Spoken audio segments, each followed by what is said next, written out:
Hello, everybody, and welcome to Tech Talk. This is Roger Hanson. I'm here with Mark Edworthy. Tan Hai Hi. Tran is on. He's gone AWOL. We're in the process of figuring out where he disappeared to, but don't worry, we'll find him eventually somewhere. Um, Today, like I said, it's another episode of Tech Talk, and today we're going to continue doing our topics basically the way we've been doing it, just open forum. If there's something we want to discuss, and just have a discussion about technology and the things that are going on with us personally right now that we would like to discuss. So, with that being said, I'd like to welcome everybody here. Welcome Mark for showing up. And if you want to say Hi. hello, there you go. I was gonna say hi, Mark.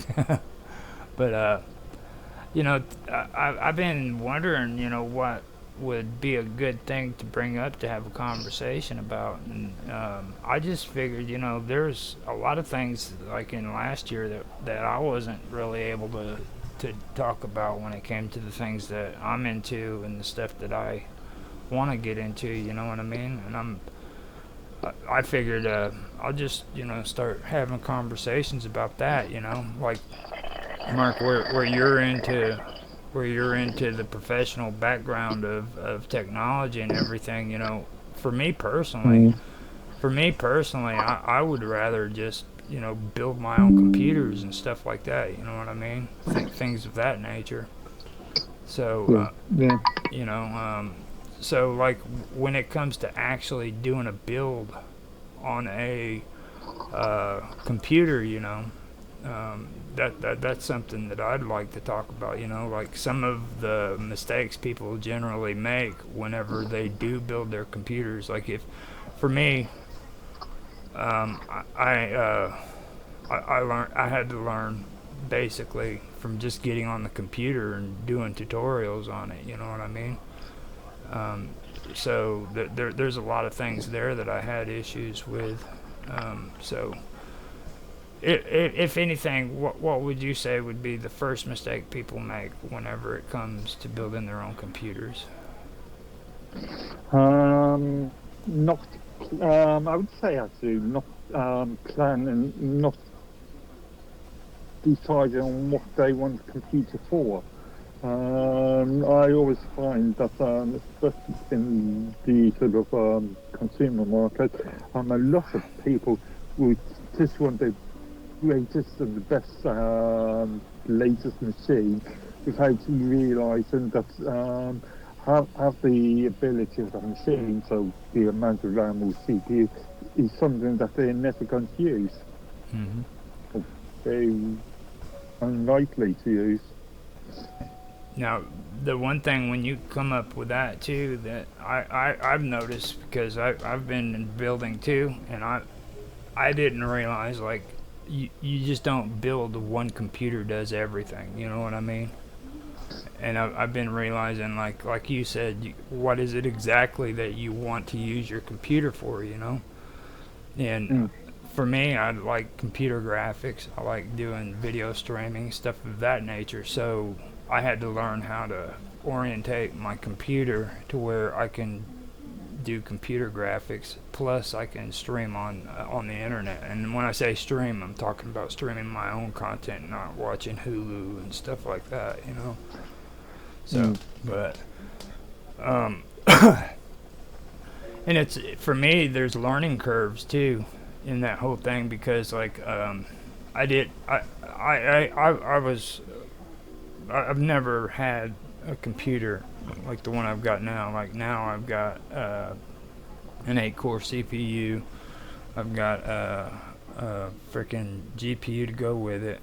I always keep forgetting the name of that damn thing, so I just always say I got a GPU and leave it at that. But besides that, the latest learning curve I had was I got an 8-core CPU, but I didn't get enough gigabytes on my RAM sticks to freaking do what I wanted to do with computer graphics. So that was something I learned. But the good news is at least freaking the graphic sticks aren't as expensive as what it would be for me to upgrade my CPU. You know what I mean?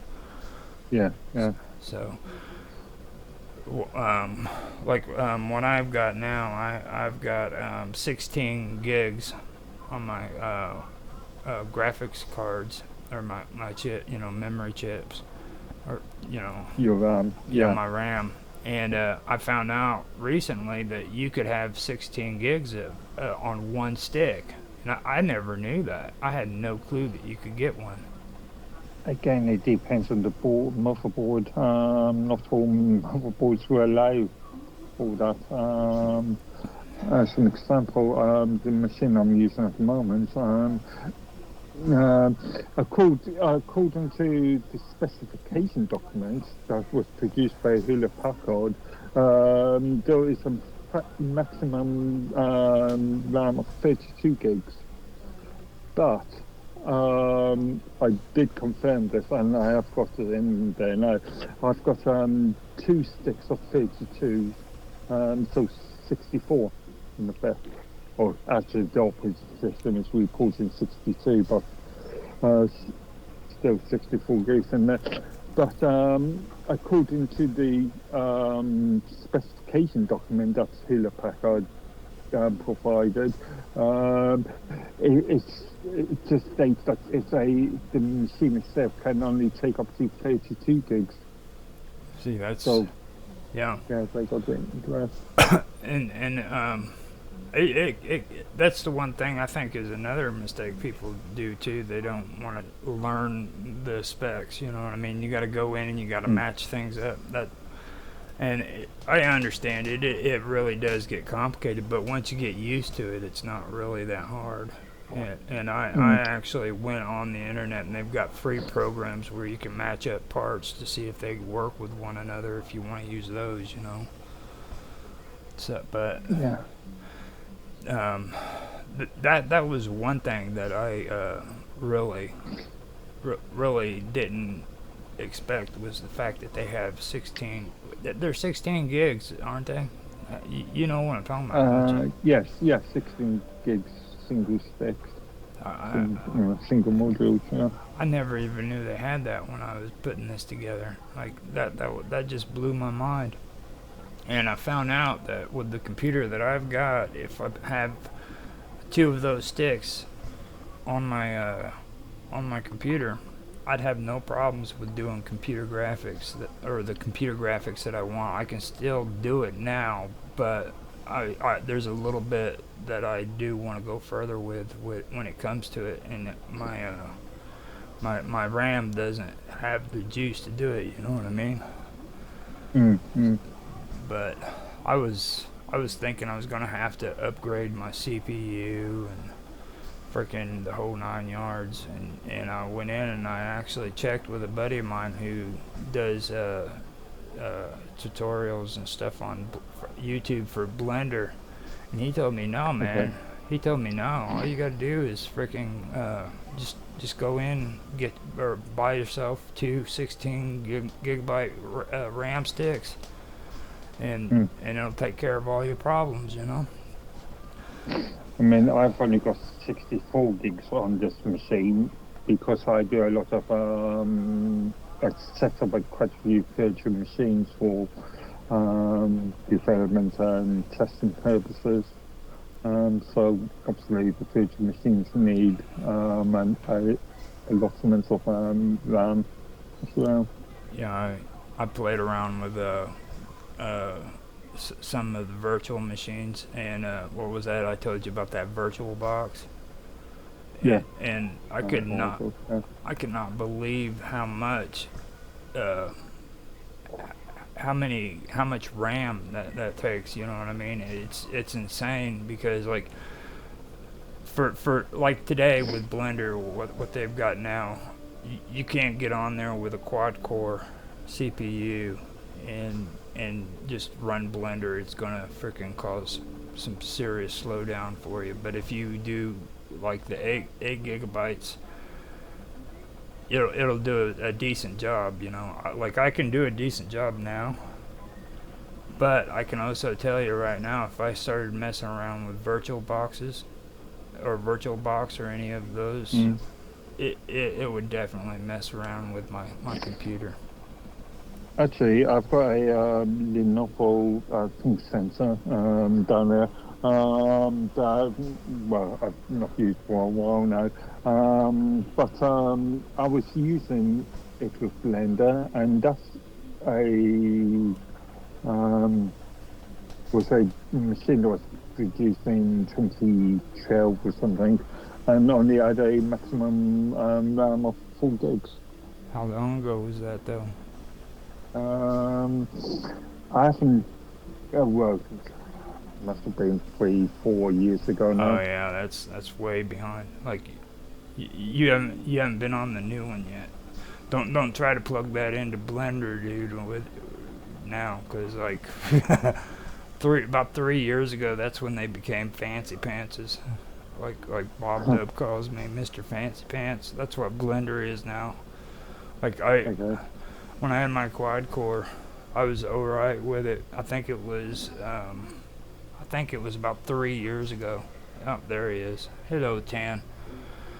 Mm. And I had my quad core about 3 years ago, and it worked fine. And then they freaking updated to a new version of Blender, and all of a sudden, shit just hit the fan, dude. I was like, oh man, I can't even get on, and I couldn't get on there anymore because it was too strong for my computer. That was a quad core, Okay. which Generally speaking, apart from virtual machines, my general usage of this workstation is this image editing, so GIMP in my case, and browsing, web browser, and an Office suite, so LibreOffice is my general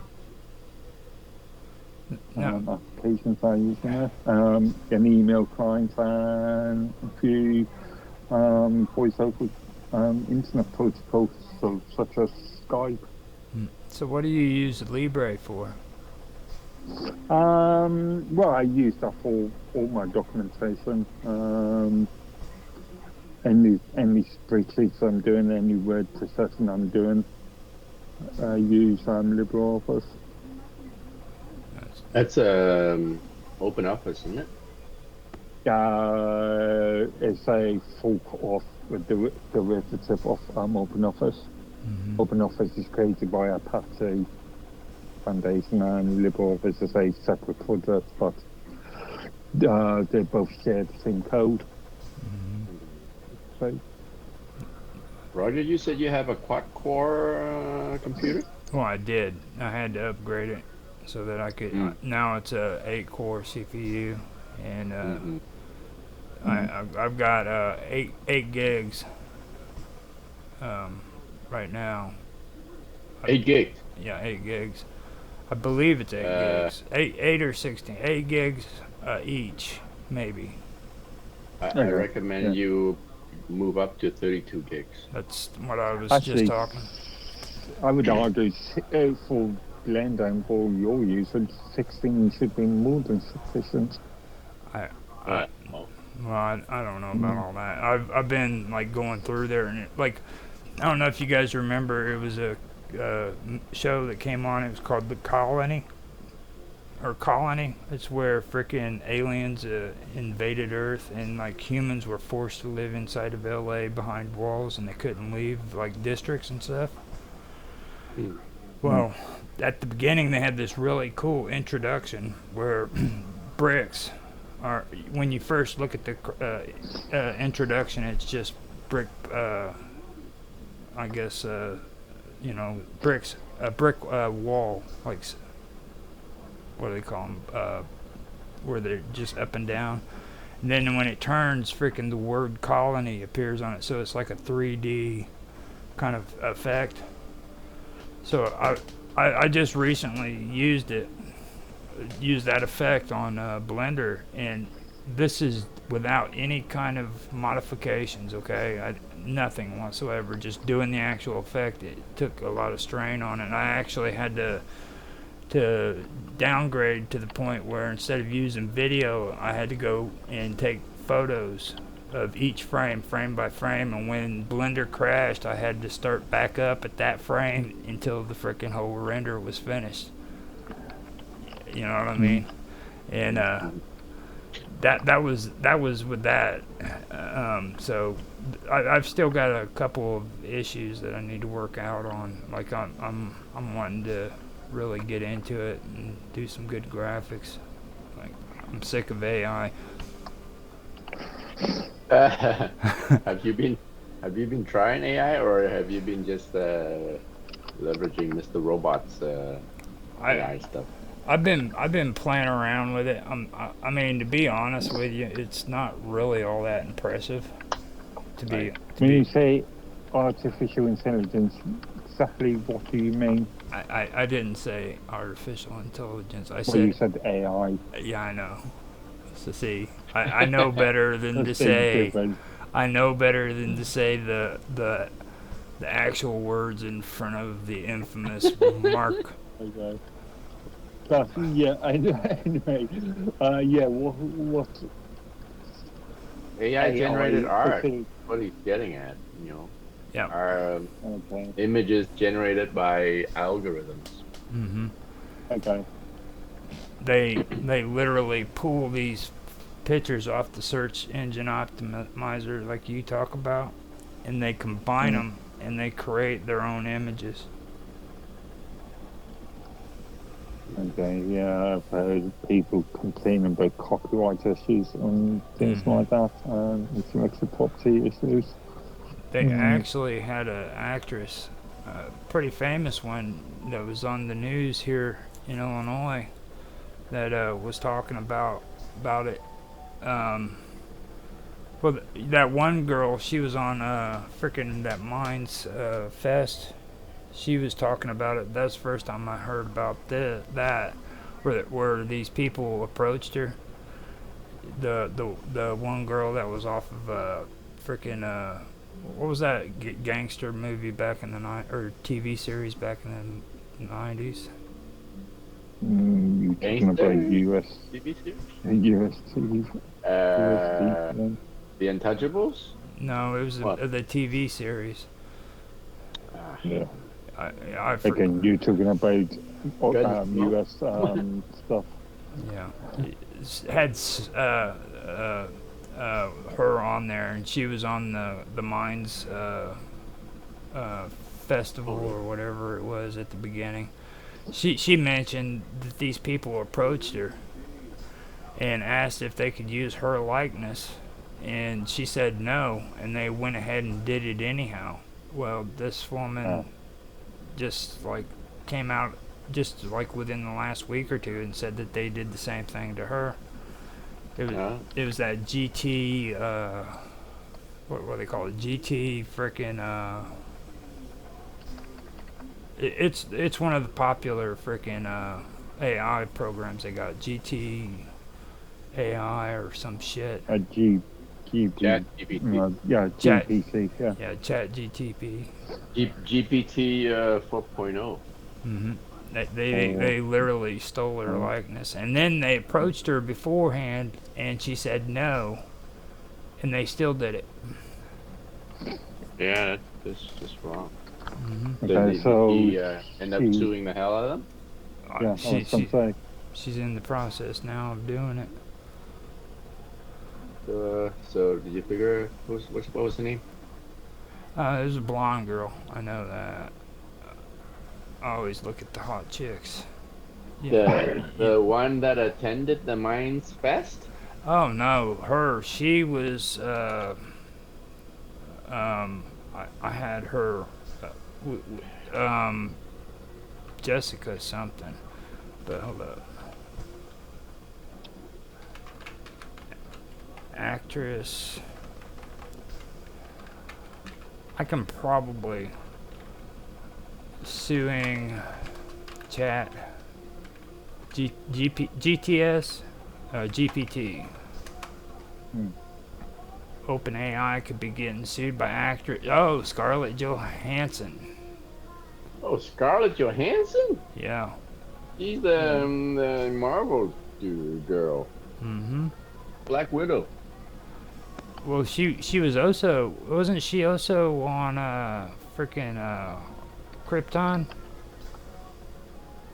No, no. Who's the blonde girl on there? You remember her? Wait, You mean like the Lois and Clark it series? came out after Lois and Clark, but it was where it went back before Superman with his freaking grandparents and stuff. It was called Krypton. No, I didn't watch that one. Oh yeah. No, the one that But was that was the actress you were talking about. That is, or is she's the one that just recently decided she was going to sue. Susan? Okay. The one that was, I can probably find it, gangster TV series. Television. I cannot believe that. I thought you said something about the girl that was on Minds Fest. Maybe I heard Yeah, you she wrong. was Yeah, I on. was going to say. Yeah, she was on Minds Fest. Hold up. Really? Interesting. Are you sure? Yes. I had to. Mm-hmm. I'm going to pull up the complete TV list of TV shows because The Sopranos. TV series, what year? What It was decade? it was The Sopranos. Oh, The Sopranos. It's not a gangster. It's like a mobster. Well, that's what they are. Sopranos. All right. Now I can go through here and I can pull up her name. She said that the same thing happened to her, but I just have to find them. They had a huge list of people. Because I don't know if you guys ever watched that show, but like they were killing people all the time. So Yeah. I watched a little bit of it.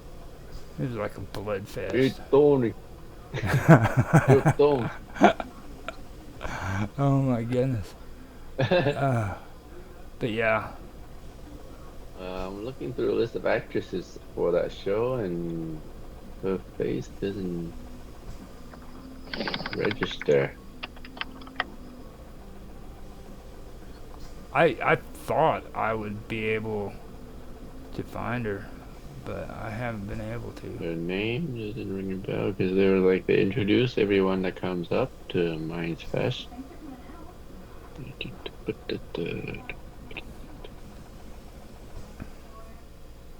I I still haven't watched the recording of that. I'm sort of dreading wanting to watch that. Cara Buono? It No? could be. She was like that? she has tattoos and shit like that, and she was all freaking crazy and shit. But she ended up having the same experience happening to her too. She played as that one main character's mistress. She had like tattoos all over her and shit. Apparently, she ended up being like a UFC freaking fighter and stuff like that too. And she's all like if you watch it on there, she's with two other guys and they're freaking talking about all of it and stuff. But she had just mentioned that just before I seen this, and that kind of threw me. Drea de Matteo. Yeah, That's the one. that might be her. Yeah. That might be her. I can All right. I could use AI to find out. I bet. You got. Google better hurry up and put Gemini in their Google search. Yeah. Well, see, Bing. That's where you go to. You go to Bing to find all the good Yeah. stuff. Yeah, Bing already got it. Actually, does Google want to do that because they've been heavily criticised recently, haven't they? It seems like a pretty good fit. Yeah, Yeah. actually, especially them being transhumanists and stuff. You know what I mean? Because, I mean, even back when Google started, they openly announced that they were into transhuman stuff, so. I'll put what actress from the. How do you spell Sopranos? Sopranos. appeared. Google Sopranos and Drea de Matteo and Minds Fest. Come on. Which Minds Fest was it? The second one? You talking about the most Yeah. recent one? Yeah, the most recent. That would be Minds Fest 2. 2000. That'd be... Actually, no, that would be 3, wouldn't it? 2020. Yeah. 24. Before. Yeah. Okay, what actress from The Sopranos appeared on Minds Fest 20? There you go. Edie Falco, who portrayed Carmelo Soprano in the iconic HBO series The Sopranos, appeared at Minds Fest 2024. The event celebrated All right. Edie Falco. Now I'm gonna have to cross-reference that because that's probably okay. 25th. The event celebrated the show's 25th anniversary with an exclusive reunion and a premiere of the documentary Wise Guy David Chase and The Sopranos. The reunion also featured other cast members. I don't know if that is true. How do you spell her name?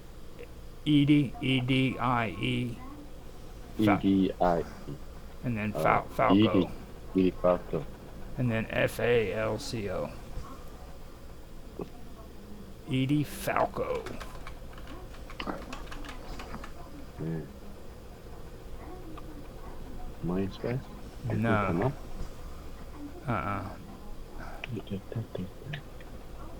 At Minds Fest 2000. Yeah, see, this isn't even true, man. Lorraine See? Bracco. It mentions Lorraine Bracco. Oh, wait. Drea de Matteo. That's who it is. Mm-hmm.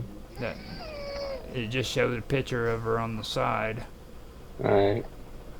Mr. Robot wanted to go in and see if she actually had like naked pictures and shit, cause she says she's on freaking OnlyFans.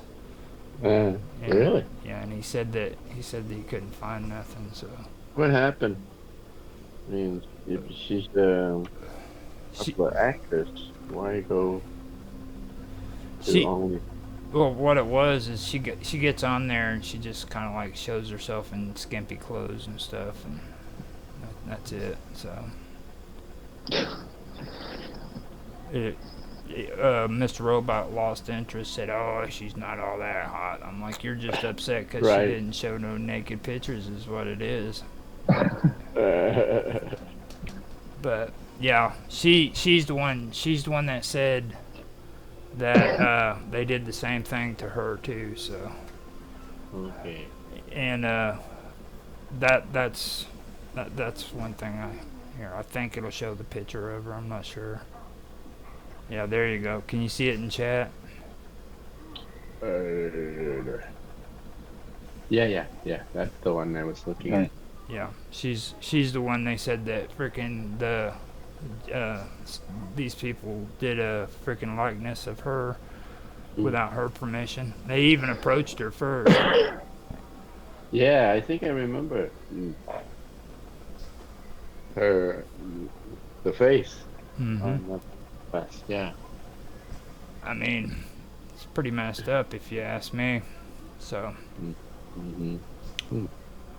So, what's your take again on AI there, Mark? For the most part, it's just search engine database queries, isn't it? Mm-hmm. So search engine queries. So you ask it a question, it will check popular sites like, I don't know, Wikipedia, and then we'll just pass on the information based on those external records. Now, what about like audio and images though, or videos especially, but like audio, you can actually take and put your own voice on it, and then you can freaking put out a script, and that will also freaking create it'll make it appear like you're talking when you're actually using a computer to read off of the script. What do you think about that? Not sure if that's. Speaking of, I'm not sure if that it can call that artificial intelligence.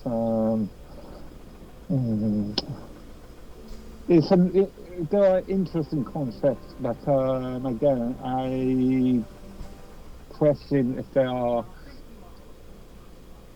a form of intelligence. Okay. What was you? Hey, how's it going? It's going, Mark. Welcome here. We're doing tech talk right now. We're talking about artificial intelligence and stuff like that. So, welcome to the show. Now, this is Tan Hai Tran. I don't know if you met him, Mark. Yep, sure did. Okay. Yep. we were there. Okay. We were on the last round table. Yeah, that's right. That's right. So, what was you getting ready to say, Tan? You were mentioning something. And, Yeah, it reminds me. Remember, so the chat OpenAI guy just recently had a demo of their new release of GPT-4, where or 4.0, where they have two phones talking to each other. I'm trying to find that clip to send you so you can play it on your screen. But it's pretty convincing. It's like Alexa talking to Siri, you know, but in like on steroid kind of thing. So it's able. It has a vision capability now. It can turn on the camera and describe the environment, the surrounding environment that it is situated in, and then it can describe you, the one looking at the camera, what you're wearing, what you're dressing like. So pretty impressive. Let me find it. I had somebody on a show I was on. It was Naroki's show. This guy was on there, and he's kind of freaking out about it, and I guess a lot of people are doing it too. But they actually think freaking like the devil's gonna take over this AI, and they're gonna freaking like destroy the earth and shit through artificial intelligence and stuff. So I found that kind of interesting, and then world domination. He was talking about this video that came out where the computer talked about wanting to take over the world and shit. And I was like, dude, I had to explain to him like the stuff that I've been playing around with Minds Gaming, where we go onto Bing, and you can have them tell a story and combine different subjects together. You know what I mean? I've done it with you guys, I think too, haven't I? Where I think it was with Star Wars and frickin' the Midnight Cowboy. No, that was with Jaffe, I think. Probably. Another point of so-called artificial intelligence, the point of intelligence is to be able to learn from oneself. Can these frameworks, pieces of software learn from themselves, or are they restricted by what the developers or the person? I'm gonna share the browser tab here. And let's see. Share.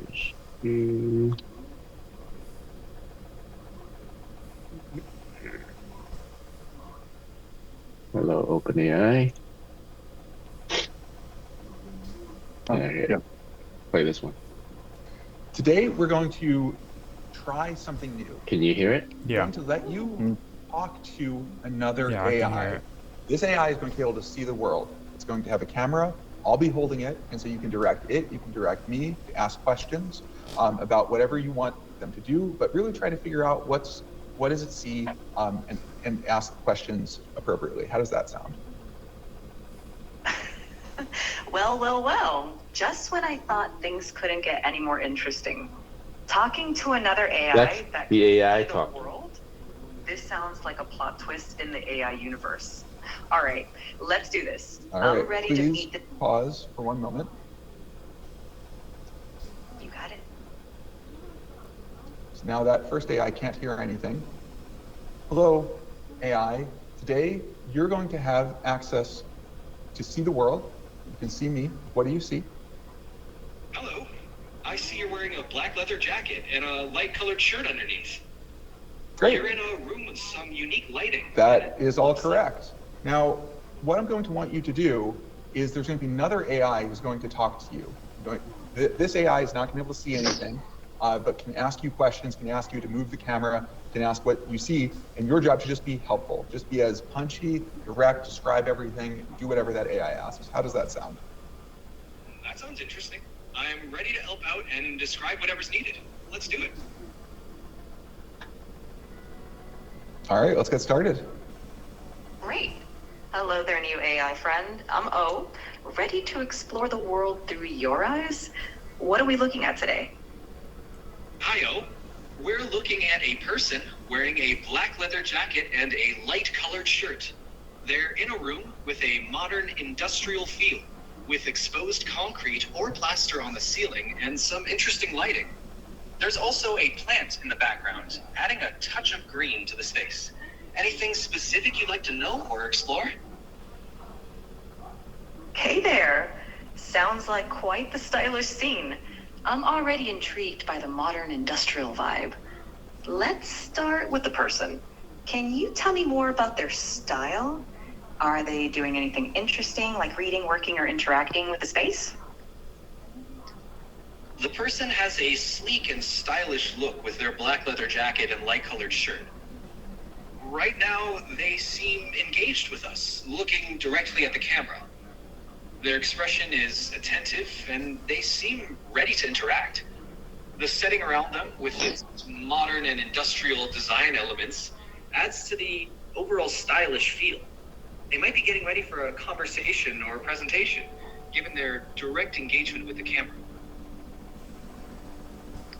Sounds like we're in for an intriguing interaction. I'm curious about the lighting you mentioned. Could you describe it a bit more? Is it natural light, or are we talking unique fixtures or colors that add to the atmosphere? The lighting here seems to be a mix of natural and artificial. There's a noticeable bright light overhead, probably a fixture, casting a focused beam downwards, which creates a spotlight effect. This adds a dramatic and modern feel to the scene. The rest of the room is lit more softly, possibly by natural light filtering. Did anything unusual happen recently? Yes, actually. Just as you asked, another person came into view behind the first person. They playfully made bunny ears behind the first person's head and then quickly left the frame. It added a lighthearted and unexpected moment to the scene. And now the focus is back on the original person with the leather jacket.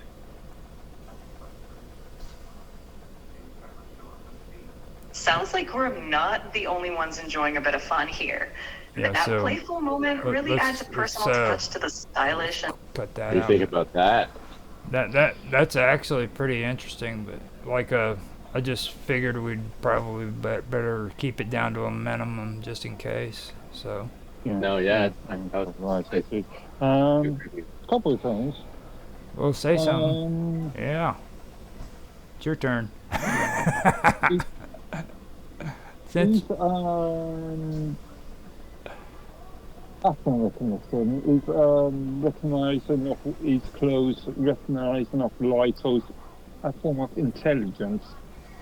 It's just mere pattern recognition. yeah, Pattern recognition. Yeah. and So it's intelligence.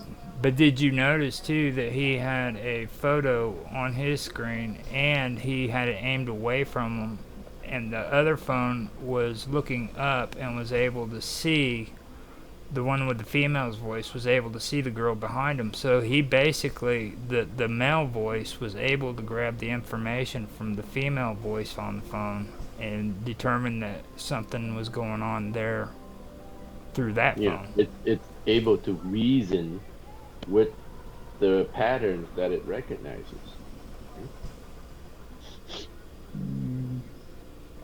So that they're basically communicating with each other from one phone to another, and when he can't gather data, he just pulled data from her because they're on the internet together.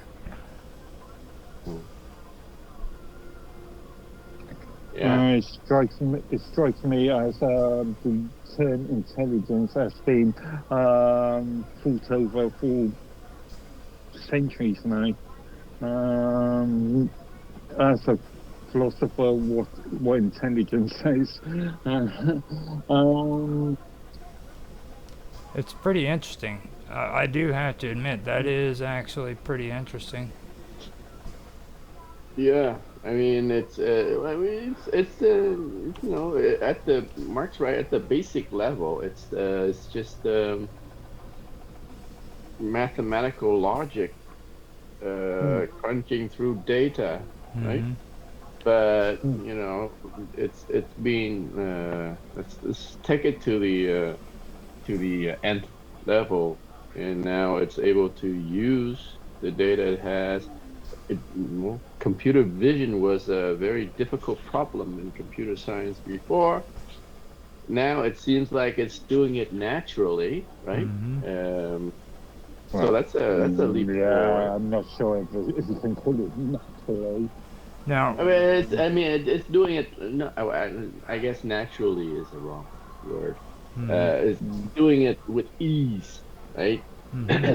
Okay. Yeah. No, this comes back to me. Remember last year when we were talking about what was it, deep learning? Or, Deep learning, yeah. yeah, okay. Well, this is all the backbone of AI is deep learning.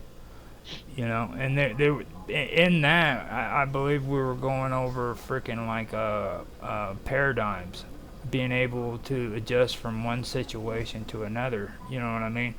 So like whenever he asked if anything strange had happened, he had to adapt to it. You know what I mean? That's right. Yeah. Because another paradigm was introduced to the scene. Another issue I've got is all this data is being retained by some corporations like that, and they can collect as much data as the user base allows them, which A raises questions of ownership, and B raises issues of in relation to ownership of what? using ownership of the data. So in this case, an image of this person.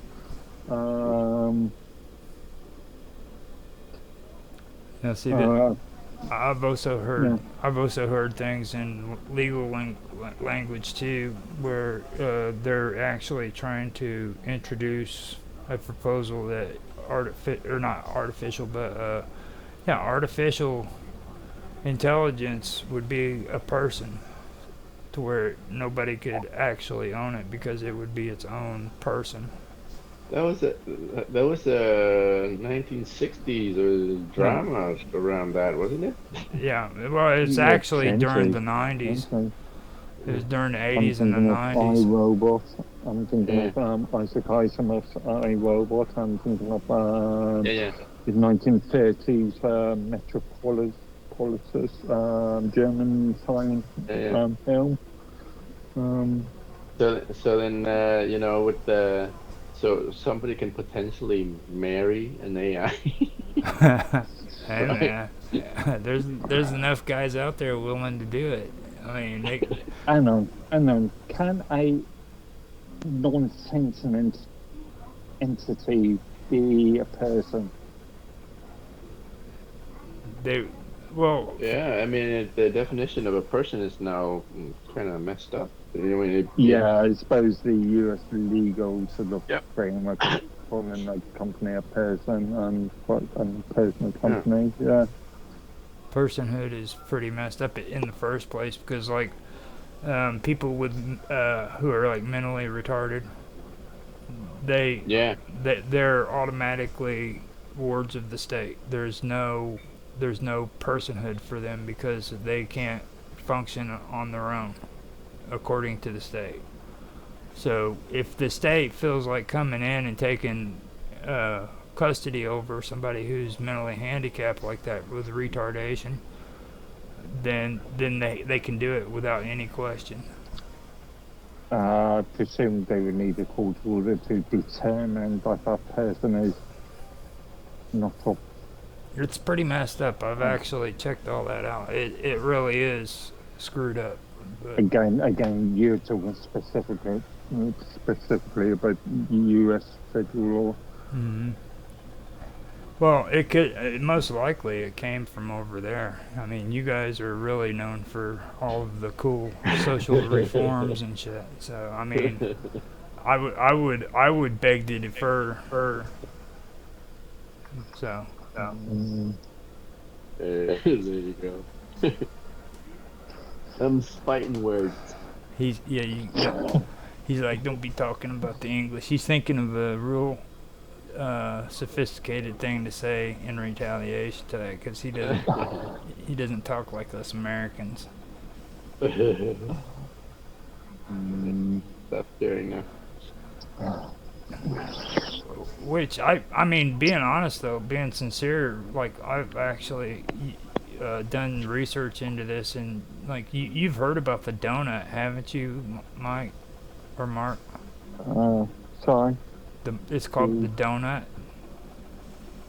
the donut. Yeah, it's right there in London. It's Oh, it's a huge circular building, and since the 1970s, they've been freaking monitoring everybody's conversations in England, like literally listening in on your phone calls and stuff. allegedly. No, I mean that's fact now. That's fact. I'm not really Sorry, sure but because so, as I've been it's fact. proven in the court of law. They've literally admitted that that's what they've done. That's how they've come out and bragged about how intelligent they are. And when you say communications through what methods? Telephones. Yeah, I mean, somebody's not standing at my front door with a microphone. No, they were listening through your lines, literally from that building. They were able to hear your conversation through the freaking telephone lines. I mean, they were way advanced. They were probably more advanced than AT&T back then.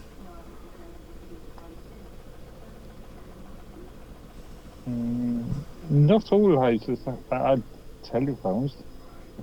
I know quite a few houses that or owners that residents that don't own landlines. Mm-hmm.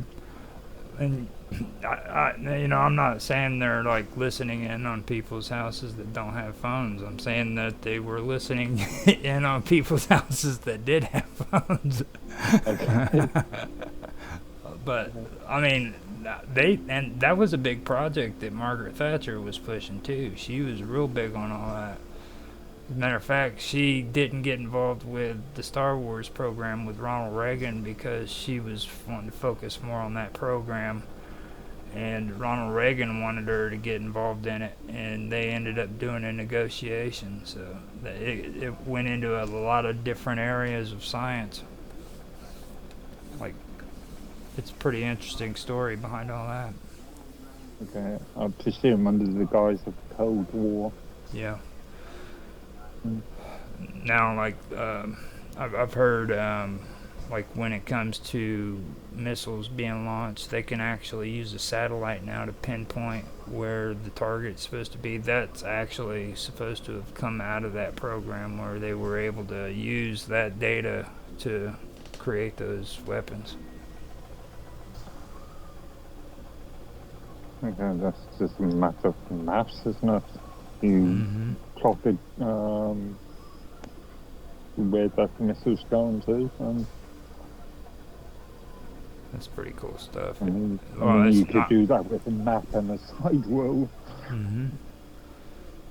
So, what do you think about AI now? I'm still going to be skeptical. I'm still fairly skeptical of a lot of claims. I mean, or actually, Tan just like threw the evidence, right? I'm skeptical of what people are, what a lot of people are calling artificial intelligence. I mean, I would actually consider some of these projects to be artificial intelligence. Well, you know, one thing you also got to think about too is like with the governments, especially. Okay, they've never given the public everything. But remember, these projects come from mainly the private sector. Do they? Yeah, of course. Don't expect civil servants to be able to recognise, identify a need, and then create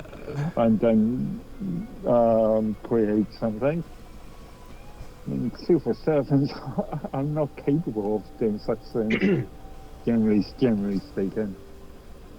Well, the internet itself was created by the government. You know that, right? Actually, the web was created by CERN. Oh, technically a private sector company which receives some money from the various states. The internet itself was originally created by universities. Again, technically private sector companies. So Meta is doing AI, large language model stuff as well. So this is their page right here. Let's see if they have a video to play. But that begs the question of when is Minds got to jump into the AI bandwagon, right? Yeah. In what sense? It was, Facebook's doing AI, Google's doing AI. You're just making a blanket statement. No. I mean, companies are doing AI. What is AI in this respect? Yeah. Well, like, what kind of functions do you think Minds would use AI for, Tan? At the very least, they could fight spam. Yeah. And bots, right? Yeah. I think they're using various pattern recognition frameworks to recognize patterns. Obviously.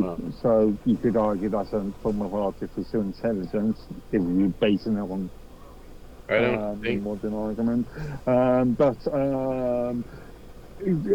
to deny those community members from publishing any further content still requires a manual intervention as far as Minds is concerned.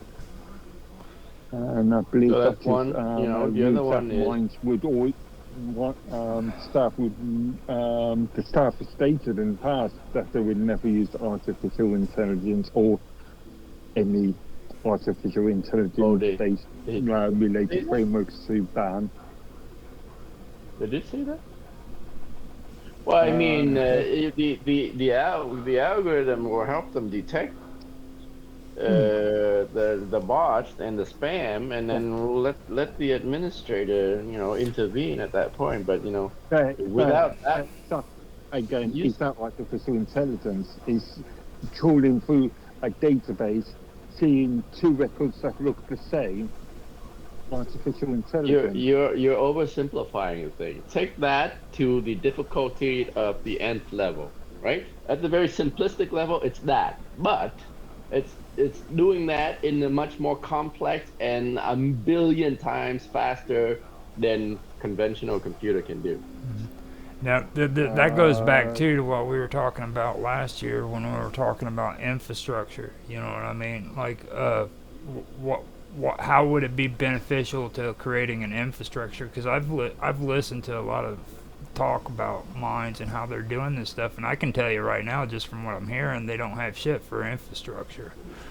You know what I mean? There has to be a now they use a third party or something. you know, I mean, they don't have anybody freaking relaying messages to the people who need it. You know what I mean? Like, if you need freaking Bashy to hear something, then you should have something set up to where she gets a memo, she gets something. You know what I mean? Yeah, but Actually, they have actually, chat, they have yeah, yeah, but support, help desk. yeah, it's okay to stick solutions in front of somebody. It's just actually getting them to use the Right. solutions effectively. And Exactly. this is something that one thing has suffered from, as far as I can remember. There is a lack of project management, really, Yeah. when it comes to these things. There's a lack. There's been serious issues in poor communication between, let's say, developers. Let's say the mobile developers compared to the browser developers. I can pinpoint half a dozen issues with the mobile application, differences with the mobile application compared to the browser interface. Also, we've seen issues in relation to administration or administration-based communications Yeah. in the past. Well, Again, this it's is down to project management. This is down to somebody taking control of that, and that is one issue I believe that Mining Inc. has always failed on. Well, it's like with Ryan. Let's use Ryan as an example. When he has to get information out to people within his team, he should be able to have the resources to where he could freaking just say, "Look, I need this to go here, this to go here," and they get it. You know what I mean? Mm. Instead of him being wait. How do you know they don't? Come on, seriously. This is their I think it's at the very least. improved. It's improved. Seriously. It has improved, but again, I Right. do see issues not as much now as I used to, but yeah, there are still communication issues. Mm-hmm. And it seems like they were having sort of up to about a year ago, they were having sort of weekly developer meetings, and they were publishing their notes, and that only lasted for a couple of months. They also have a developers group on mine that are like seems to be inactive. Is a staff maintained group, or is it a No, it's like the user mine maintained? developers. It's called. Okay. Yeah. Official Mines Dev. Actually, is that a group or a channel? No, that's a channel. But no, that one's a channel. I thought I found a group up theirs as well. But anyway, go on. So you're not convinced about artificial intelligence? Okay. Okay. Okay, so what we're going to have to do Yeah. is I have an appointment here in a little bit, so we need to continue this for next week if you guys want to, because this actually is a good topic. We did it last year, and if you remember correctly, we had to cut it short because Mr. Robot decided did a to. couple- That Yeah. that was the one Yeah, that got us yeah. in trouble. Well, because Mr. Right, Robot. So I mean, right. I like this, and I think we should really continue this conversation. You know what I'm saying? Because this is Right. this is important, believe it or not. So, Well, that is the trend. That is the current trend. well, I think it's going to be really, it's going to affect the way we do things on the internet. It really is. Yeah. You know, so I want to thank Mark for being here, and he said that he was just here to listen and everything, but we even Yeah. appreciate that. So Hopefully when I came on and I was testing my stuff out, that I wasn't like feeding back through you, no, because it's fine. I wanted to make sure that I'm good to go for stream tomorrow, Mm-hmm. and I wanted to make sure that I could listen to you guys too. Okay. So and it was great jumping in with y'all, and hope that the new studio sounds better than the old one. Oh, it sounds pretty good. Great. All right, appreciate it. And Yeah, what, some tweaks. I had to do some extra tweaks while I took and set the new one up. I got a lot well, of different things. well, it was great having you here, and with that, I'm going to go ahead and end the stream, and we'll be back here next week at the same time if you want to show up. You're more than welcome. So, I will try, and I'll probably be still moving until about the end of the month.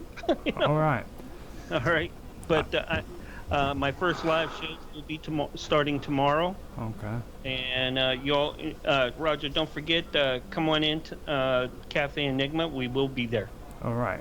All right. And anybody else that you want to bring in there, just share the link, and then we'll just join right in. All right. All right. Hopefully, Summer, Todd, and can come into there. I think that'd be a really good venue for them to, come in and Be a part of. meet some of my crew, and they've already interviewed a few, so it's time for them to come on us. Sounds good. All right. Am I blasting you guys out? Because it looks like I'm like peeking out over here like really crazy. No, you sound You normal. sound pretty good here. You So. sound okay. Yeah. Okay. I know that I come through strong no matter what. Okay, so I am going to go ahead and get off of here and say thank you guys for being with us. Bye. Bye, gents. See you next If time. you have something else coming up later on tonight, Roger, just shoot me a line and add me into the call, and I'll be in there. All right. I want to take a little break tonight before big stream tomorrow, and that's going to be my break from moving. All right. I can do it. I will talk to you guys later. All right. Will Bye. do. Take care. You too.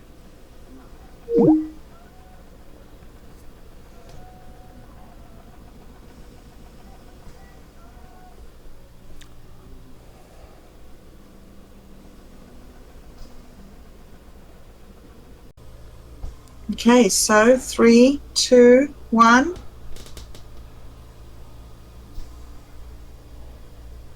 Hi guys, welcome back to Duality with Bob Dub. It is the 23rd of February here in New Zealand, and I am joined once again today by Roger Hanson of Roger Hanson Live.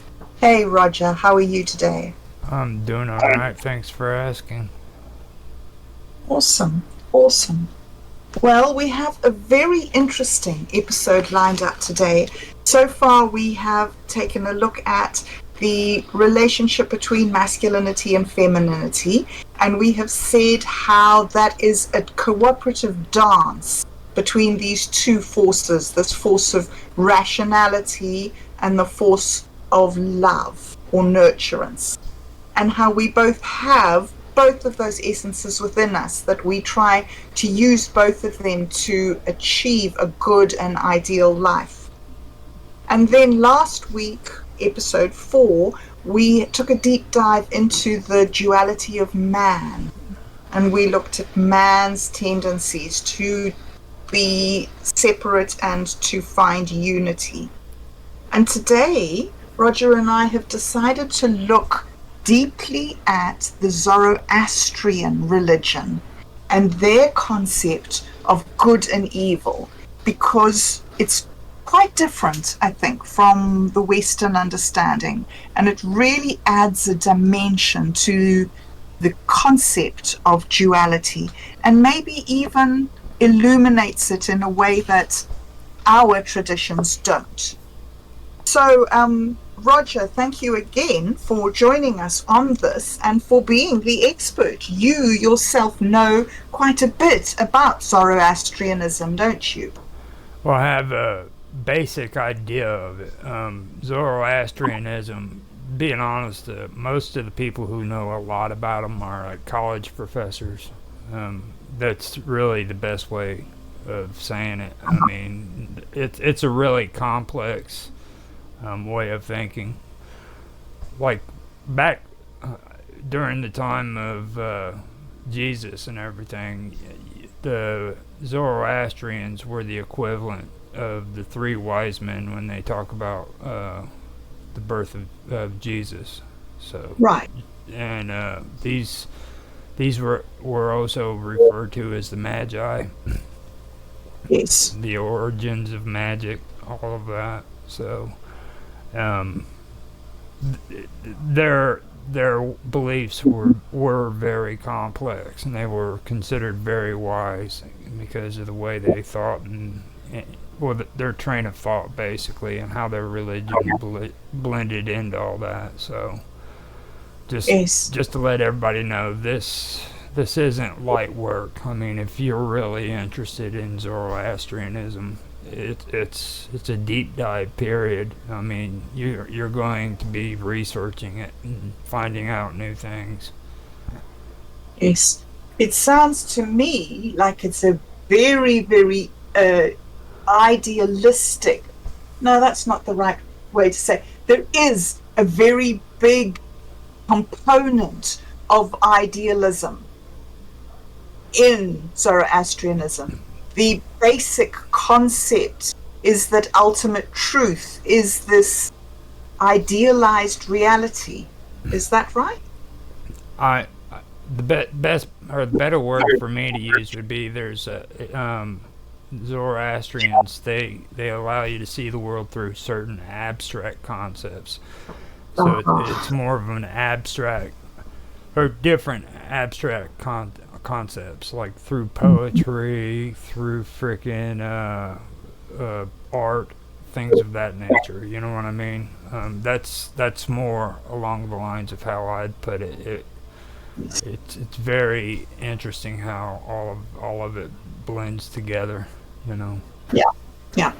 So today we're just doing a very brief overview just to give a sort of a general idea, but the details are much, much more complex and we can't cover it all just in one show. Right. Right.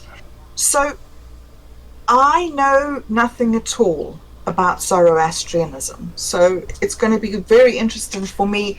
Who was it who set this up? Is there an original like prophet or something that you have in the Zoroastrianism Well, way of thinking?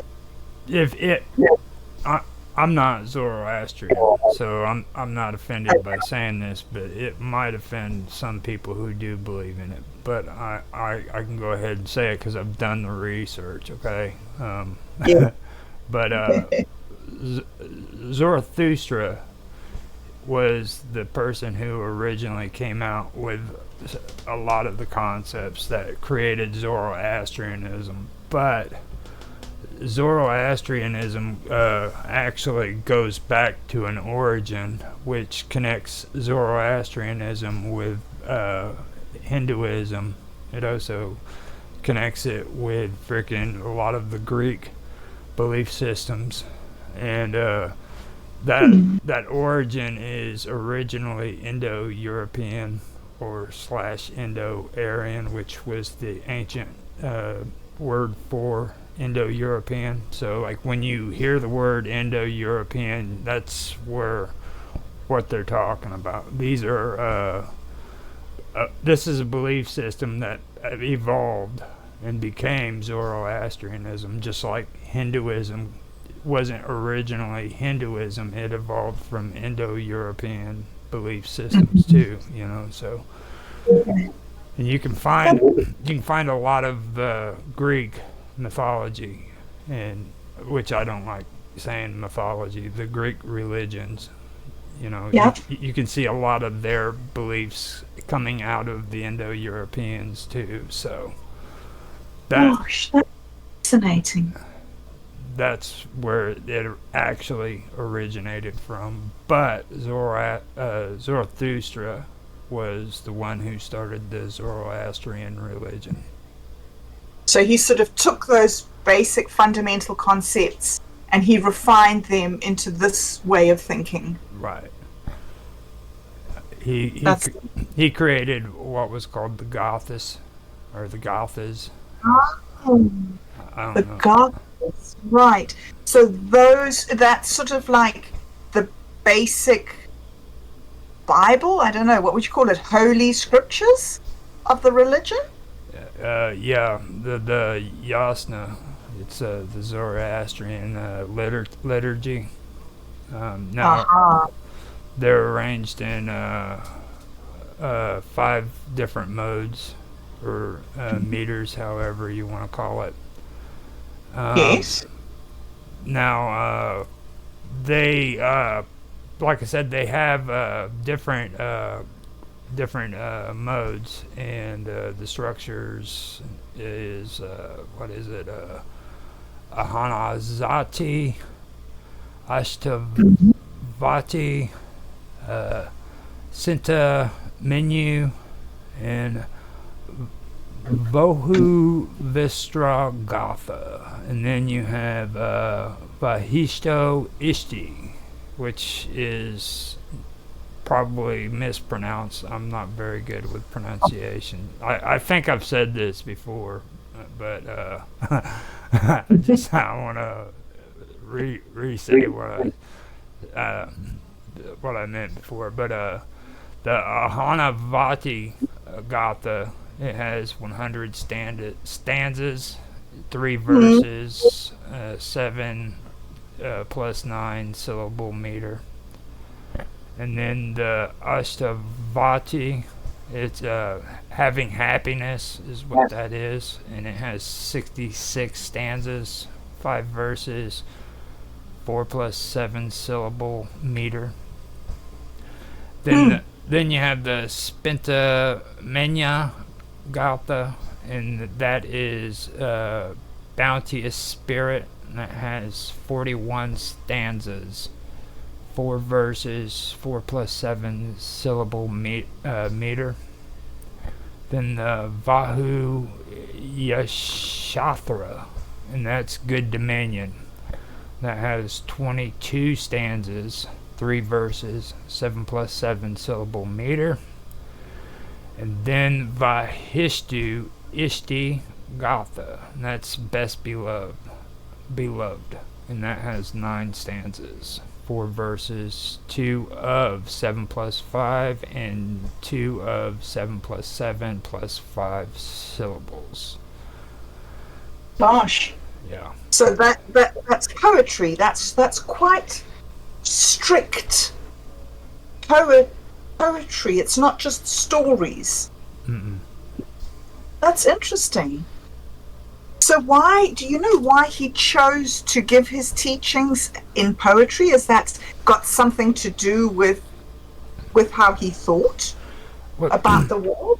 This goes back to what we were talking about in the earlier episodes when I mentioned Zoroastrian at first. Okay, the strange thing about Zoroastrianism and why I'm so fascinated about it is because, like, when you read like the basic writings of Zoroastrianism, you can and you know what you're looking for, you can find the female aspects written into the literature, okay, into the original literature of Zoroastrian, even though what they're saying is the masculine aspects, you know what I'm saying? So you have you have a blend of the feminine and the masculine going on there. Can you give me an example of that? Oh, God. How exactly? Well, poetry Right. is a perfect example. You know what I mean? And the beauty of poetry and art and everything like that. I mean, that's straight the feminine aspects. You know what I'm saying? Like, and then you have well. The virtues, we went over the virtues with the Christian virtues, you know what I mean? Yeah. Things of that nature. Now, for me, where it gets complicated is what we were discussing last week when it comes to the difference between duality and dualism. You know what I mean? Because that's the best I can make out of it is dualism is when things get frustrating, Right. you know? Right. So. So in one of the very first episodes, when we just first touched on the idea of Zoroastrianism, you mentioned that they had a different concept of good and evil. Right. We have this idea in our culture that love will always win and good is more powerful than evil. But from the Zoroastrian view, I think you said that both are equal in the duality.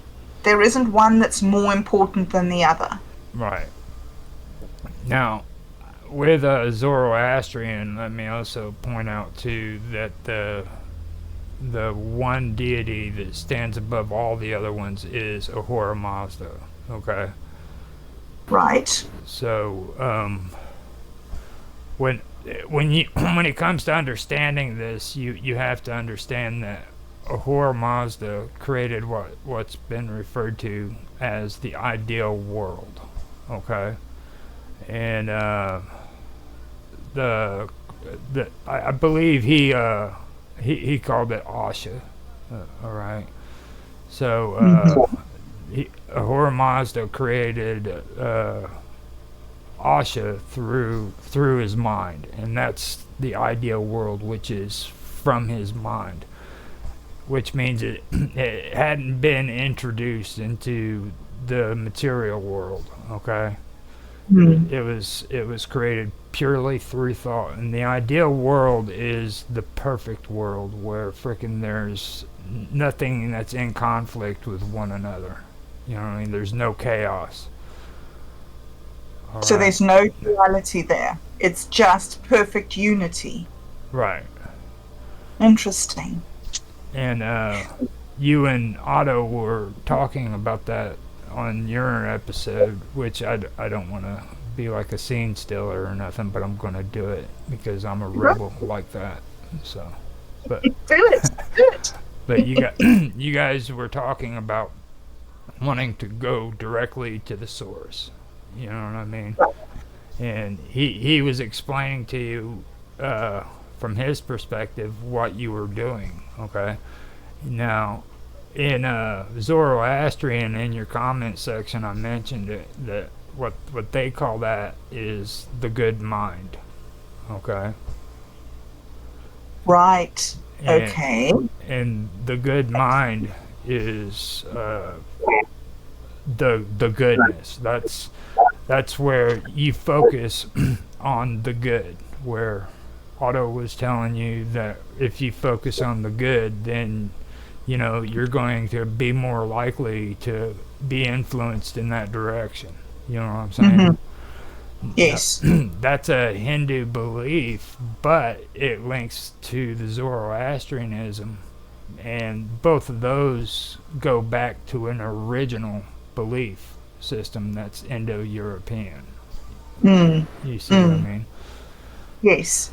So that is the equivalent of good, and it can go the other direction too with evil. You know, there's evil people on the planet who wanted to do evil things. Mm-hmm. And the reason why they wanted to do evil things was because they were focusing on the evil aspects. Interesting. Gosh, how interesting. So, was Ahura Mazda, was he like the equivalent of Zeus, the king of the gods? No, he would be the guy that took Zeus for walks. He would be the one that put Zeus on a leash and walked him around the block. I see, I see. Oh, okay. Zeus would be the equivalent of the spirits that are in the material world that influence Asha. Now, Right. see, the ideal world is in Zarathustra's mind, and he introduced it into the material world. And what happened is the moment it was introduced into the material world, then the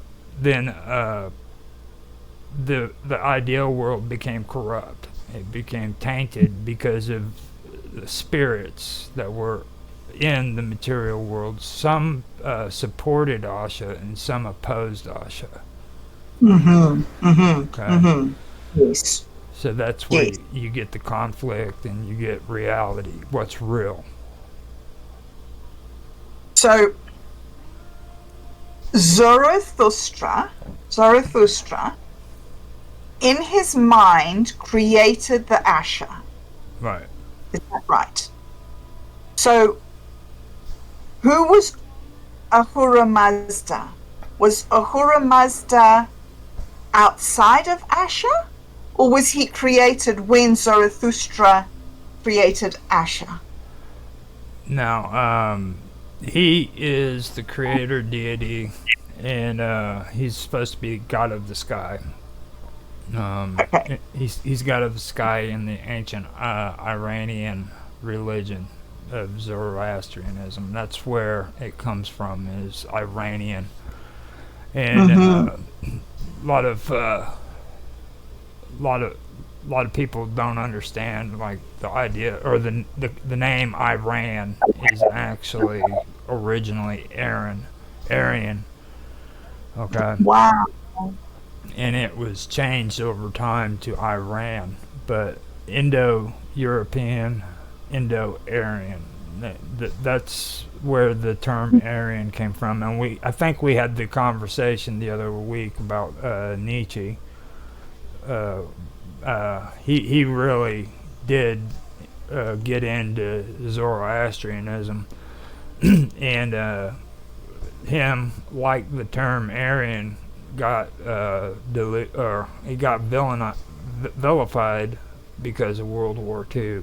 And last week, I know I kept saying World War One, and I always end up doing that, but I wanted to clear it up too this week that I meant World War II. You know what I mean? But, Yes. But they both got vilified. So when most people hear those terms, they think bad thoughts about them. And the truth of the matter is these words go back a lot farther. You know what I mean? It's not. So. But anyhow, that's where it comes from, is from Iran. Now, he's the first one and most frequent one to invoke spirit in the Yasna. Okay, and the Yasna is. Let me see. The literal meaning on the word Ahura means Lord, and then Mazda means wisdom. Okay, so that's basically what it comes down to. So you've got Ahura, Mazda. Ahura means Lord, wisdom. Yeah. So the Lord of Wisdom. Right. So the Lord of Wisdom, and the ideal environment, the unity is truth. Right. Exactly. And the Lord of Wisdom rules in the kingdom of truth, so to speak. Yeah. And Wow. that's the whole purpose behind the concept of Asha, okay? Because Asha by itself automatically, I mean, that's what it says. It means Asha means truth. Right. Yes. Okay. So is this why you were talking about the Gathas? Is it Gathas? Mm-hmm. Those poems. Yes. Is this why this religion is explained in poetry? Because it's these abstract concepts. Yes. And then they go even farther. I'm not too familiar with their belief system on this, but like they have they're the ones who started the eternal flame spark. If you've ever heard of that before. Yes. Yes. That came from Zoroastrianism. As a matter of fact, they have temples where they have fires that supposedly have burned for like 2,000 years, where priests feed them fuel to keep them going. So, wow, an undying fire. yes, I don't know for sure if they actually kept the fire going, because accidents can happen, you know. But wouldn't that be cool, hey, to have a 2,000-year-old fire? Yeah. So it makes you think, doesn't it? It like just to have. It must be amazing to go there and stand in the presence of a 2,000-year-old fire. Yeah. It must open your mind up to all sorts of possibilities of thought, you know, of understanding. Mm-hmm.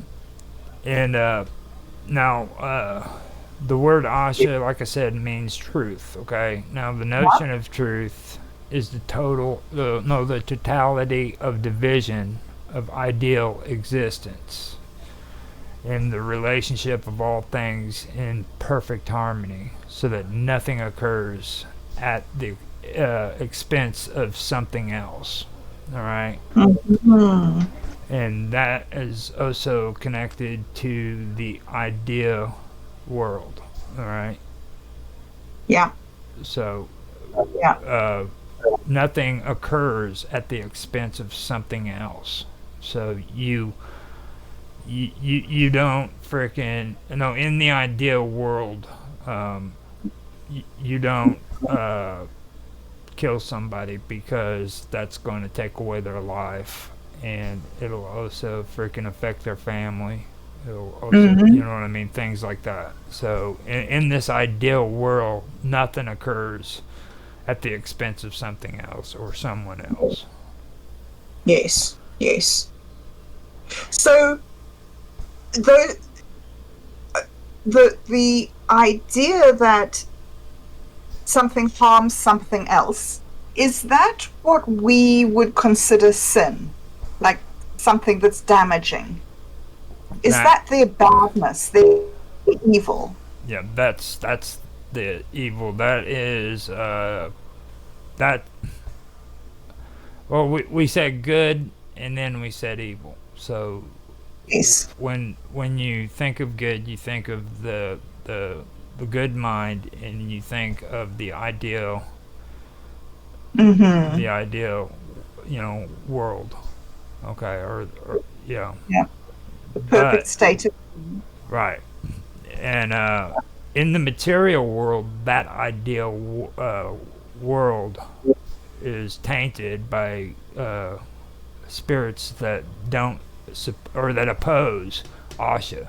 That oppose Asha, right? They oppose the truth, and in the good mind and the ideal world, there everything's in perfect harmony. You know what I mean? The notion of truth and the relationship of all things is in perfect harmony, like I just said. You know what I mean? Whereas when it comes to the bad and the evil things, that's when the ideal world meets the material realm, and all of a sudden these spirits that oppose Asha are in conflict with it. You know what I mean? So Yeah. when it comes to that, I don't know if you would call it sin as much as just things that happen that oppose the ideal world.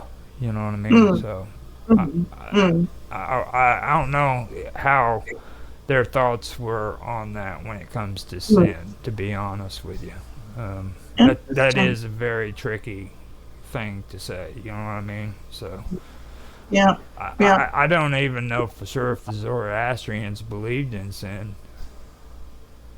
Yeah. I know they believed in good and evil, but I don't know if the Yes. term. So I don't even know if we in our culture even know what sin means. yeah. It's taken to mean so many things, but like what really is it? There's good stuff and there's not good stuff. I think very interesting how he defines here. He defines goodness and as being ideal and Mm-hmm. existing in your mind as an abstract. It's almost as if in the material world you just find little glimpses of it. You aren't really able to encounter real truth here in the material world because it's all contaminated by these, you say, the forces that work against truth. Mm-hmm.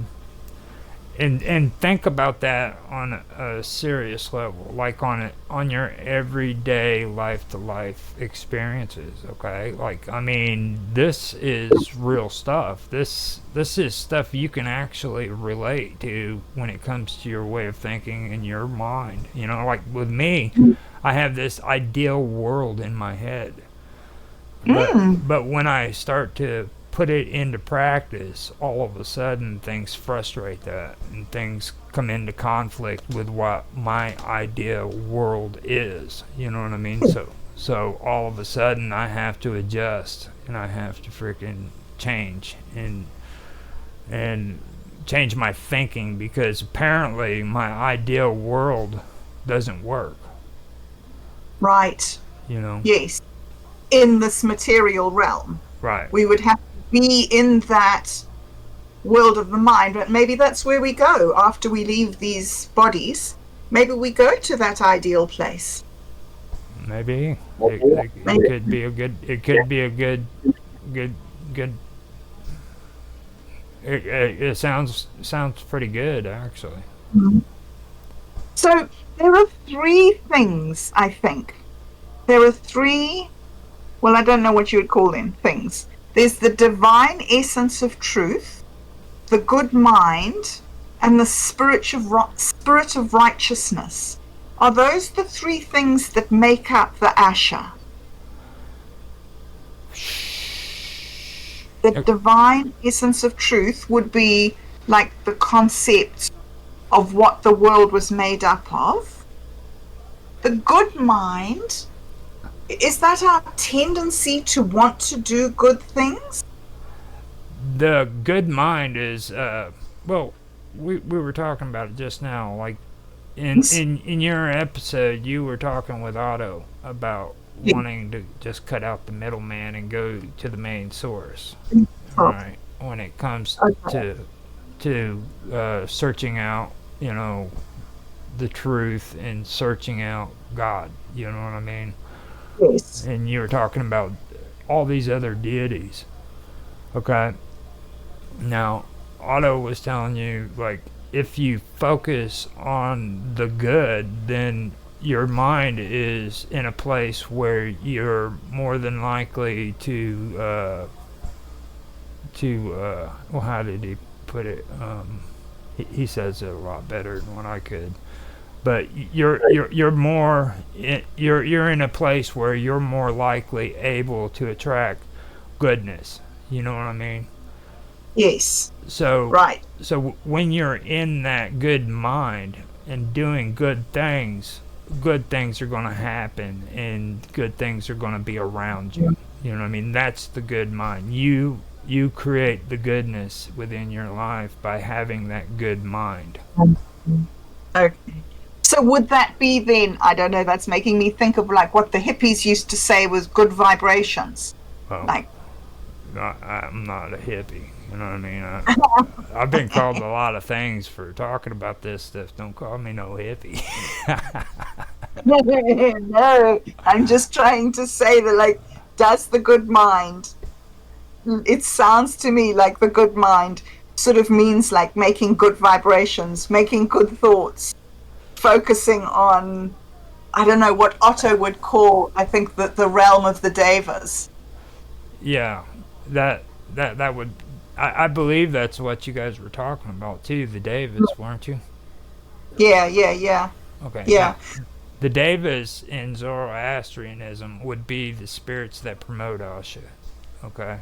Now Right. they're the ones that are for the goodness, right?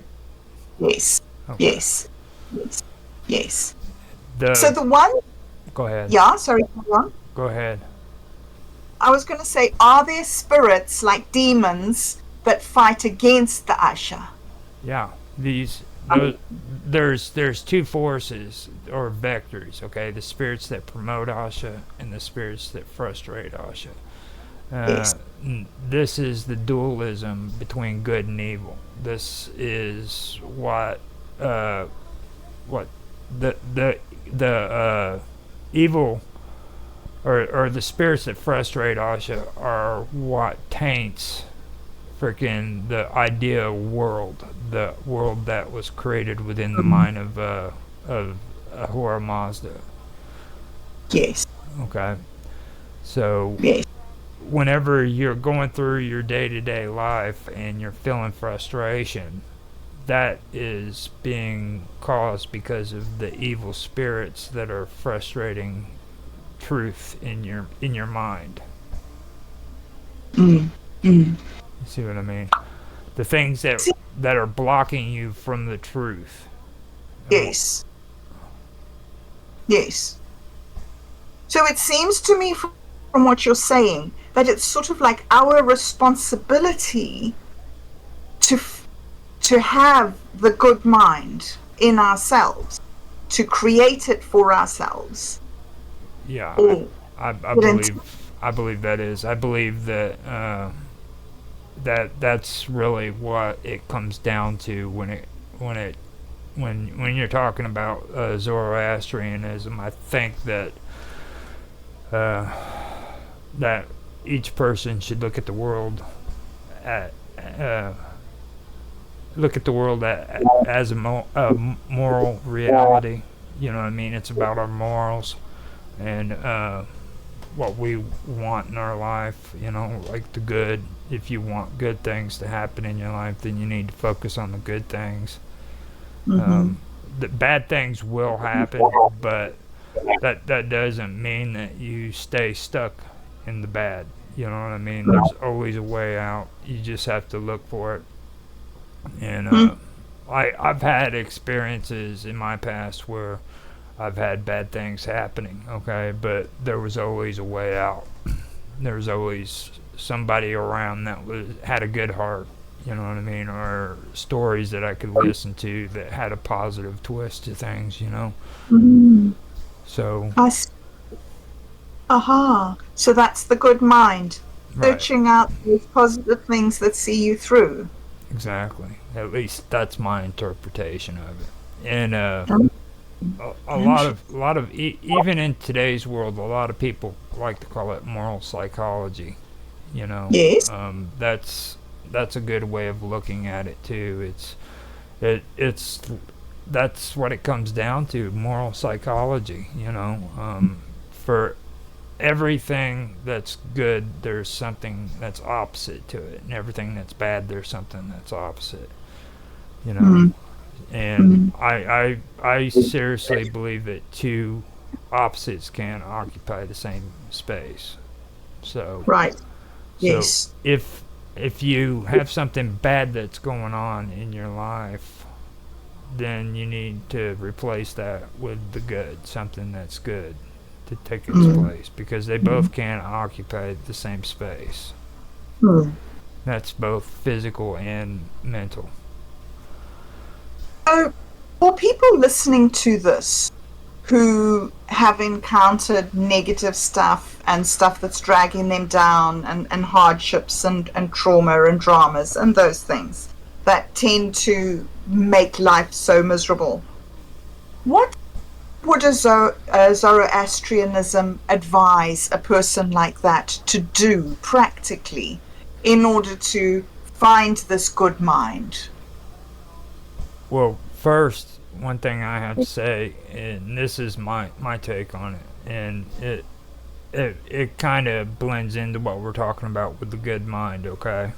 But but first, what I got to say is, you're not responsible for the things that happened yesterday, a week ago, a month ago, a year ago, okay? You're responsible for what's happening right here and right now. Like me and you, we're having this conversation, and we're in the now. So this is what we're responsible for, okay? That's very important for people to understand. What's happened has happened. Now this is where we can either freaking stay in that, or we can change our thinking and we can focus on the good, okay? You don't have to stay stuck in the stuff that happened to you in the past. Those times have passed you, and what's important is, what are you doing today? Okay? Not back then. What are you doing today? And what you do today determines how good your day tomorrow is going to be. That is so amazing. That sounds very similar to me to the Buddhist idea of karma. That's exactly what it is.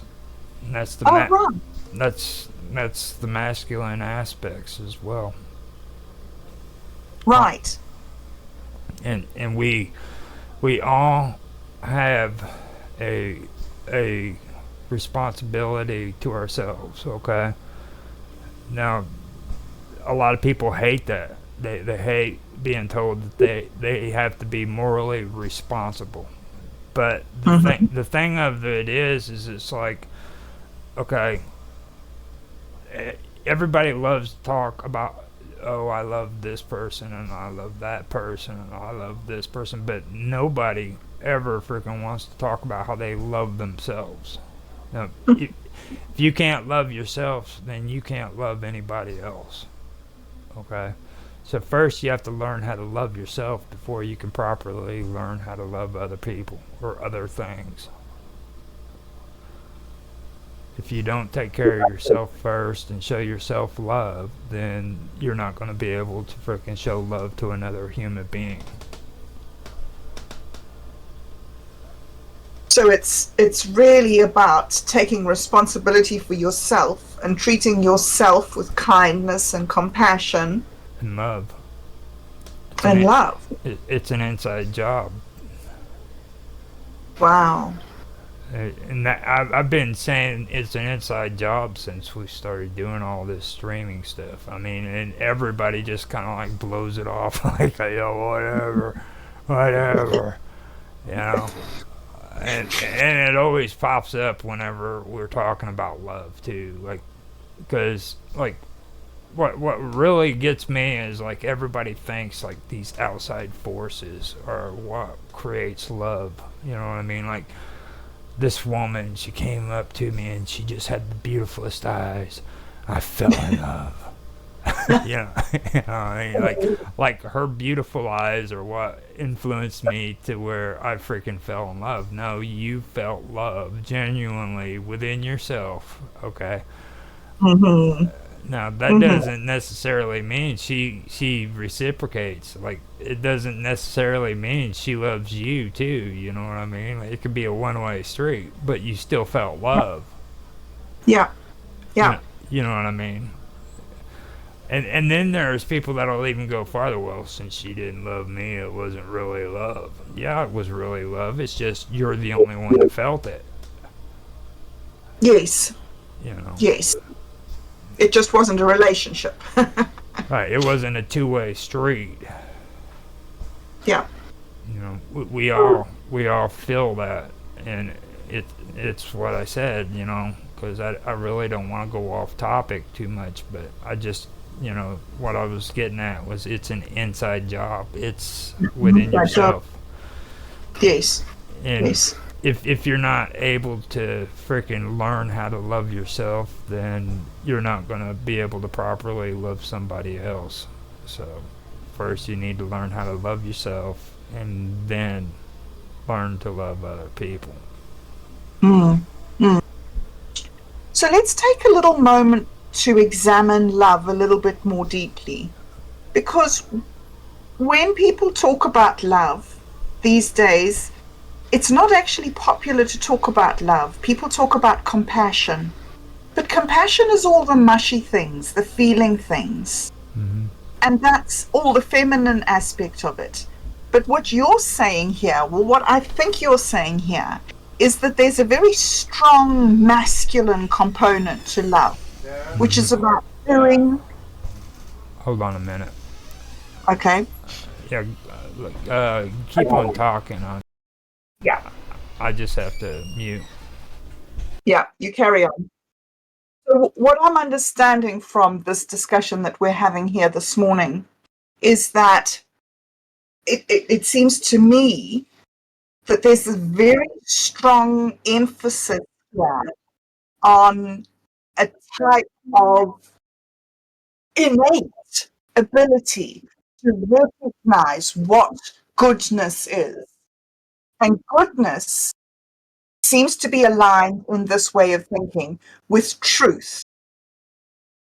And that seems to be aligned with morality, responsibility, and doing things that don't harm other people, which I think is very interesting.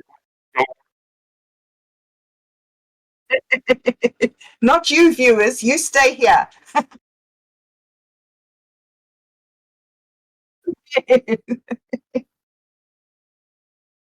Yeah. Okay, I got rid of him.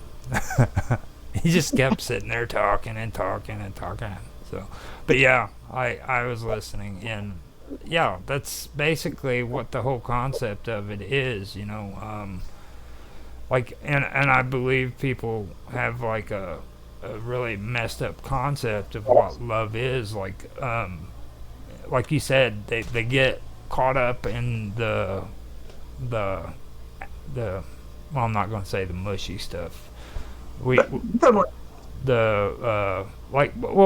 you know how we were talking about nature. Nature has both a male and a female aspect. Yes. Okay. People fall in love with the sight of the sunshine or a sunrise or a sunset because it looks beautiful. That's the female aspects. Yes. The male aspects would be the underlying effects, the things that are in play that you can't see. All right. Mm-hmm. So you take that and you look at it when it comes to love. Love has both a male and a female aspect, which one part is the beauty of it, the beauty of love. Everybody loves to be in love. You know what I mean? Mm-hmm. The thought of being in love. Yes. But there's underlying things, okay? Like all of a sudden you have to freaking spend time with this other person. You have to freaking listen to them and actually freaking care about what it is that they're talking about. You know what I mean? So that's something that a lot of people don't want to do. That's the morality behind it. So you get into an area, especially where men don't want to hear about it. Like we've actually had these conversations, and it's amazed me some of the comments that I've gotten from it, because I'm a male saying these things, having these conversations with you. You know what I mean? It's okay for you to say it, but I'm saying it, and all of a sudden I've become freaking a person who's homosexual and freaking supports transgender, freaking blah blah blah. Yeah, Really? yeah. Gosh. Gosh. And that has absolutely nothing to do with the conversation that me and you are having whatsoever. And, yeah, absolutely.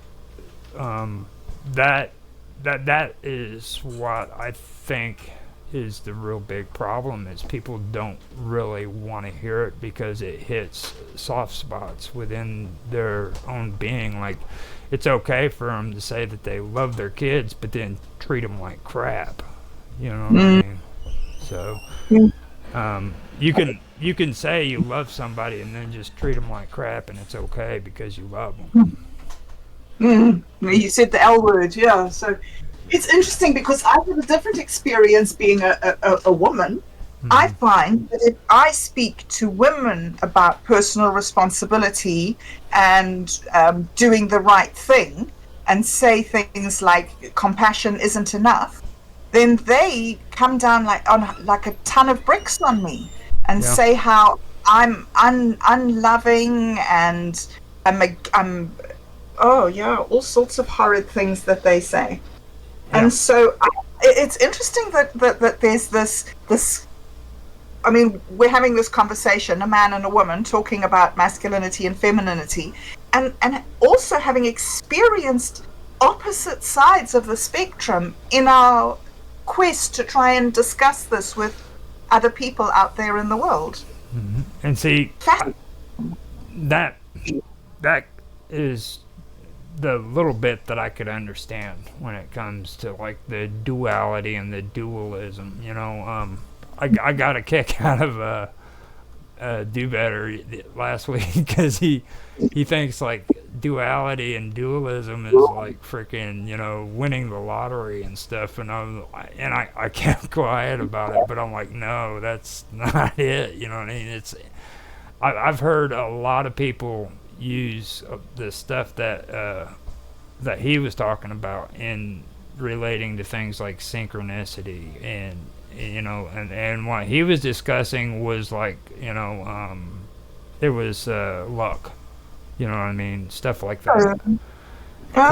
Coincidence and synchronicities, those are the things that what he was talking about. But like with duality and dualism, it's like when it comes to the frustrations that are going on in your life, in your day-to-day life, you know what I mean, there's a dualism going on there. Something is frustrating you that's going against what you believe.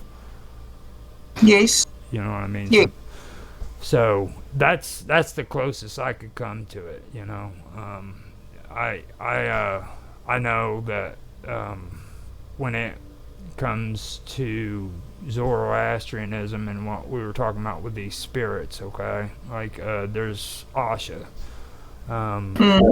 there's the spirits that oppose Asha, and then the spirits that support it. And Asha is supposed to be truth, okay? So yes. so when these spirits that support Asha are closest to you, then you're going to not have any frustrations. But like when these spirits that oppose Asha are closest to you, you're going to feel frustration. You know what I mean? So when it comes to having these conversations and talking about these things, and we get frustrated, there's if you go according to the Zoroastrianists, you're being frustrated because of spirits that are opposed to the truth. The truth. They don't. And go ahead. I love it how Ahura Mazda is the Lord of Wisdom.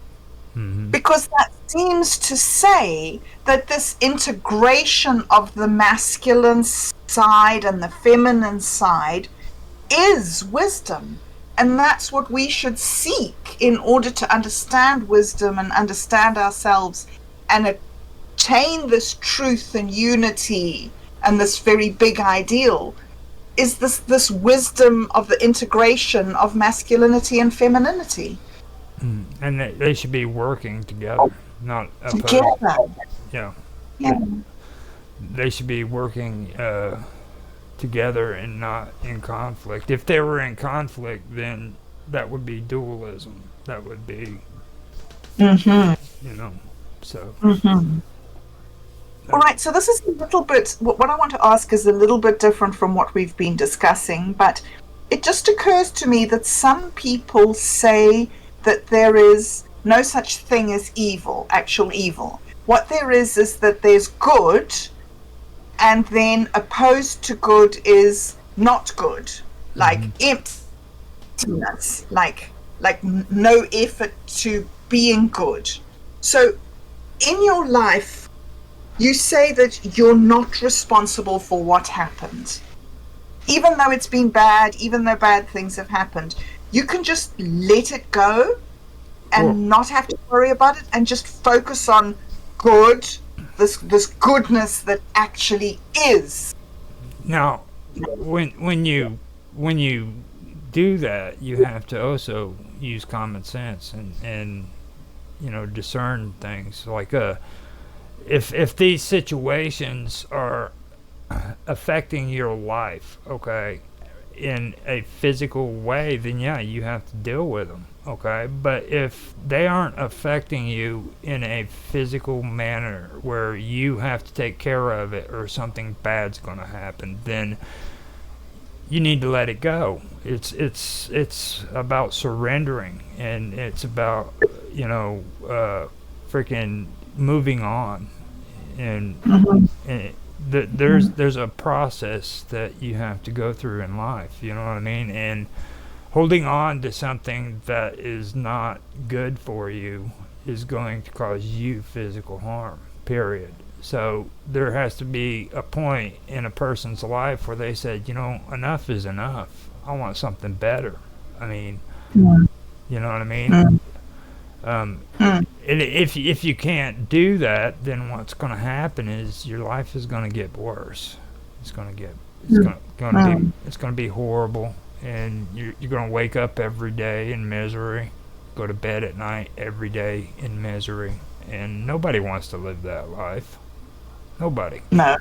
Yeah, especially those of us who have lived it. Right. We would to save other people from having to find it out for themselves. Yes. So yeah, carry on. That's all mostly me running my mouth too. I'm not like spouting off Zoroastrian beliefs or anything. That's stuff that I learned from experience, and yes, I'm just that right there is pretty much me. That's not Zoroastrianism. I just for me, I wanted to make that clear. You know what I mean? Yes, but even though, I mean, there is sort of like, because of your experience and because of the negative things that happened in your life, you searched for a way of goodness. You searched for something and you found Zoroastrianism in your search. So there is something that says that your experience informs your current belief. Well, with my belief, I mean, like, I'm not Zoroastrian, and I don't claim to be a Christian or a Muslim or anything like that. But there's certain aspects of these religions that I know are real deep when it comes to spiritual principles. Yes. You know. Yes. Now there's reasons why every one of these religions have these beliefs and these spiritual principles within them. You can find them everywhere. Okay, the stuff that we've been discussing, you can find them in every single religion. Yes. And when you were talking to Otto the other day and saying you want to go to the source, that's kind of what I learned. I learned that you don't have to fuss over this stuff that's in Christianity and this stuff that's in Christianity. You can go straight to God. There's a direct channel between you and God. Yes. The same goes for anybody who's Buddhist. The same goes for anybody who's freaking Muslim. Same goes for anybody who's Hindu. Anybody who's Zoroastrian. And it's a part of the good mind and what we were talking about with that, you know what I mean? And the virtues when it comes to Christianity, what we did on that video, okay? Those things right there, I can guarantee you that if you do those things, just try them, something good is going to happen in your life.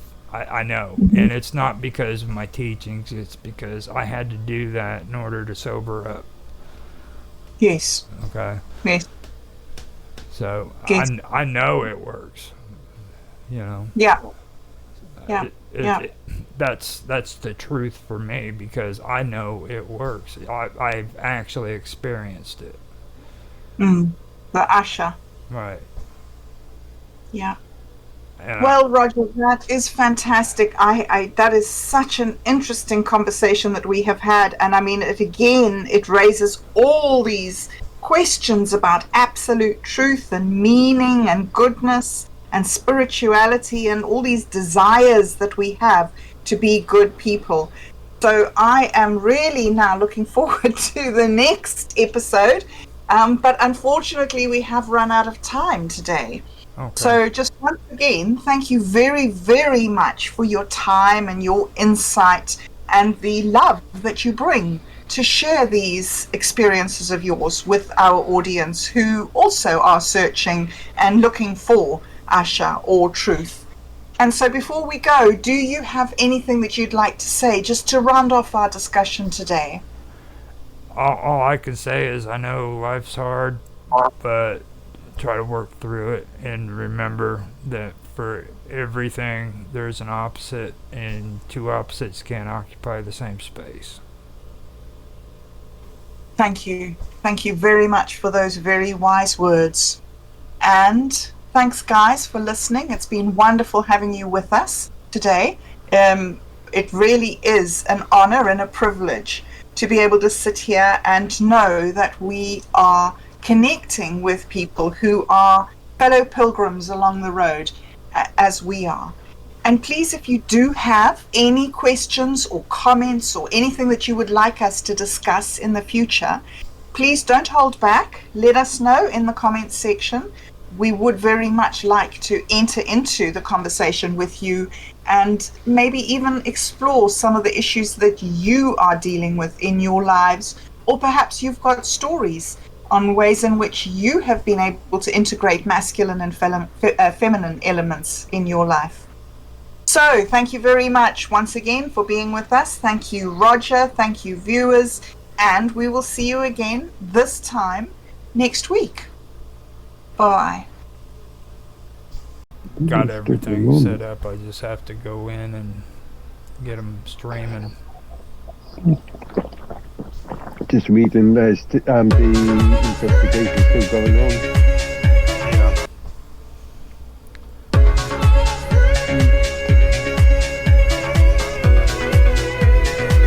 Okay.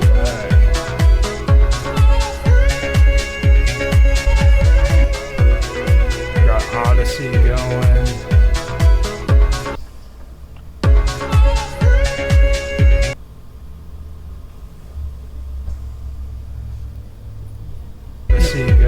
Okay, there we go. Got them going. Cool.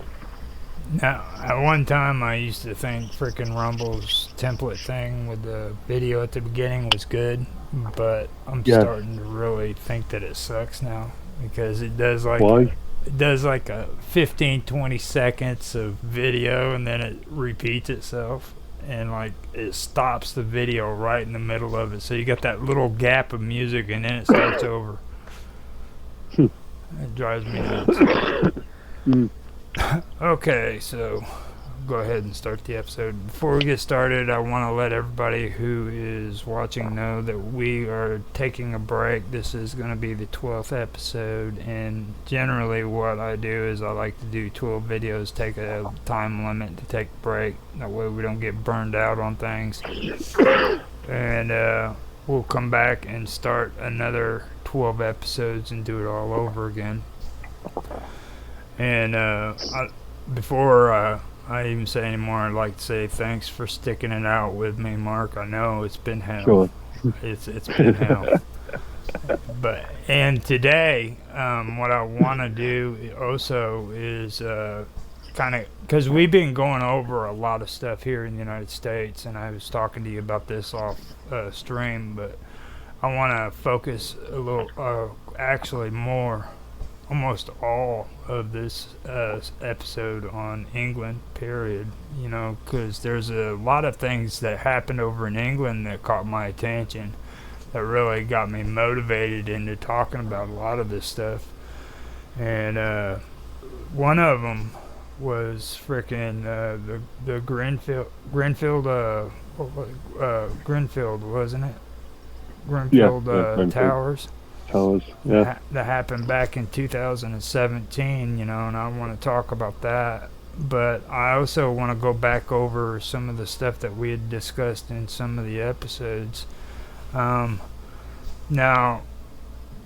you remember in our first episode when we were talking about what's his name, Donlan or something over in Ireland, and how his kids were taken away from him and they wouldn't give them back because of the mother leaving. 19th century case. Yeah, it was in the early 1900s, just after it had turned 1900s. It was right around, I believe it was in the 1920s or early, or maybe 14, 15, somewhere around there. Okay, so it was right at the beginning. Yeah. So what I wanted to do is go back over some of that, because I found some stuff out, like the housing project that him and his wife had lived in, where they lived whenever he had his kids taken away. It was Barbican Estates, and I read up on that, and it was quite interesting, actually. Barbican Estates was still functioning all the way up until the late 20th century. Actually, I think it was the 1990s, where freaking they finally ended up tearing it down. But what I got was, it was a residential complex with around 2,000 flats and maisonettes and houses in central London, England. Wait, no, this is the wrong one. Maisonettes is the one. That's the one right there that I want to get to first, too. But we'll get back to what I was talking about with that one. But this is the one I want to start with. I want to get into the housing projects that are in England, okay? And see if you're aware of them. Like, have you ever heard of the Barbican Estates? Yeah, it does ring a bell. When you mentioned it earlier, it sort of ringed a bell, but it's in central London. Now, this is like a huge complex of frickin' housing projects. It has towers. It's got frickin' flats, maisonettes, and it's within the city of London. And it was at one time devastated during World War II during German bombing. And what happened is they turned around and they renovated it and turned it into freaking like a huge housing project. Okay, and like the one thing whenever I was younger, I never noticed when I watched TV where they were showing London, and I want your take on this because you're over there, okay? But like Mm. the majority of the houses you see in London when they're connected like they are those housing projects? No, a lot of those sort of terrace houses are private or on the suburbs are sort of private houses built for the sort of post World War II, built for the working sort of families gone into into London. You know, the bankers going in where they would be living. Yeah, because I've heard stories where people told me, like, back during World War II when the bombings were going on real bad, a lot of families had to freaking co-op together and they had to move into these freaking houses. So you had, like, maybe 3 or 4 people living in the same house at the same time. Well, And between I think 1947 and possibly 62, 63, there was a massive development in London because obviously a lot of it was bombed out due to the Blitz. But yeah. I was wondering about that because that's the one thing I noticed. And with this right here, the Barbican Estates, it was built on top of an old Roman freaking fort, I guess, right there on the riverfront. Yeah, I think so. Yeah, I've heard that one before. Now, if it wasn't like something that would mess with the stream to where I wasn't bouncing around and everything, I'd like pull up pictures and stuff because this is interesting stuff because it's huge. This isn't like just a housing organization or outfit, you know what I mean? Like these are freaking huge city blocks that are just nothing but housing development on top of housing development on top of housing developments, you know what I mean? Yeah, I'm looking at images now myself. Quite a lot of very wide flats or very wide towers. It says that it's densely populated by financial institutions. 1.4 miles, 2.2 kilometers northeast of Charing Cross. Originally built as rental housing for middle and upper middle class professionals, it remains an upmarket resident estate. It contains wait, hold up, I'm reading something. Okay, yeah, okay, that is it. So they're calling it a middle and upper middle class professionals. It remains an upmarket residential estate.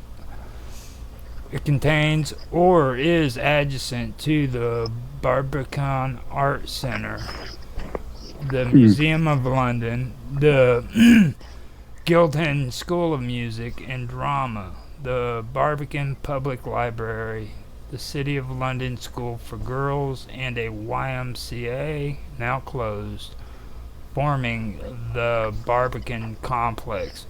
So that's what they call them now. I think it is because I remember hearing the term complex.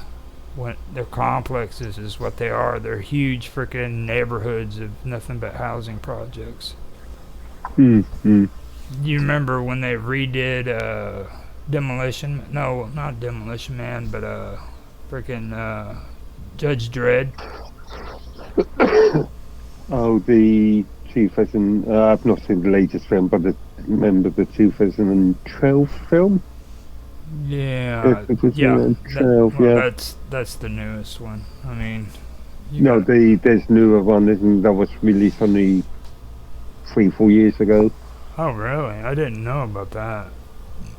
Yeah, the 2012 one is the one I'm talking about. Where They actually Yeah. used one of those complexes, or is actually a huge tower, I guess. They were getting ready to tear it down, and they used it on there. Actually, sorry, I was thinking of the 1995 film. The Toothless and Trail film is the latest version. Oh, it is? Yeah. I was thinking of the 1995 Stallone film. Oh God. See, now you're Mm. now you're getting old like me, man. I'm the one who calls movies that old, like the newest ones and stuff. Okay, now they also say the Barbarican complex is a prominent example of British brutalist architecture and is a grade 2 listing as a whole, within the exception of the former Milton Court, which once contained a fire station, medical facility, and some flats, but was demolished to allow the construction of a new apartment tower named the Heron, which also provides additional facilities for Guildhall School of Music and Drama. So these places are so freaking big. They're putting museums in them. They're freaking putting School of Music, Drama, all this crazy shit. You know what I mean? I mean, for me, that's pretty insane. It's like, and people are making money off this shit. You know what I mean? This is what I was talking about before. You know, like somebody is making money off this shit. Mm. You know, Mm.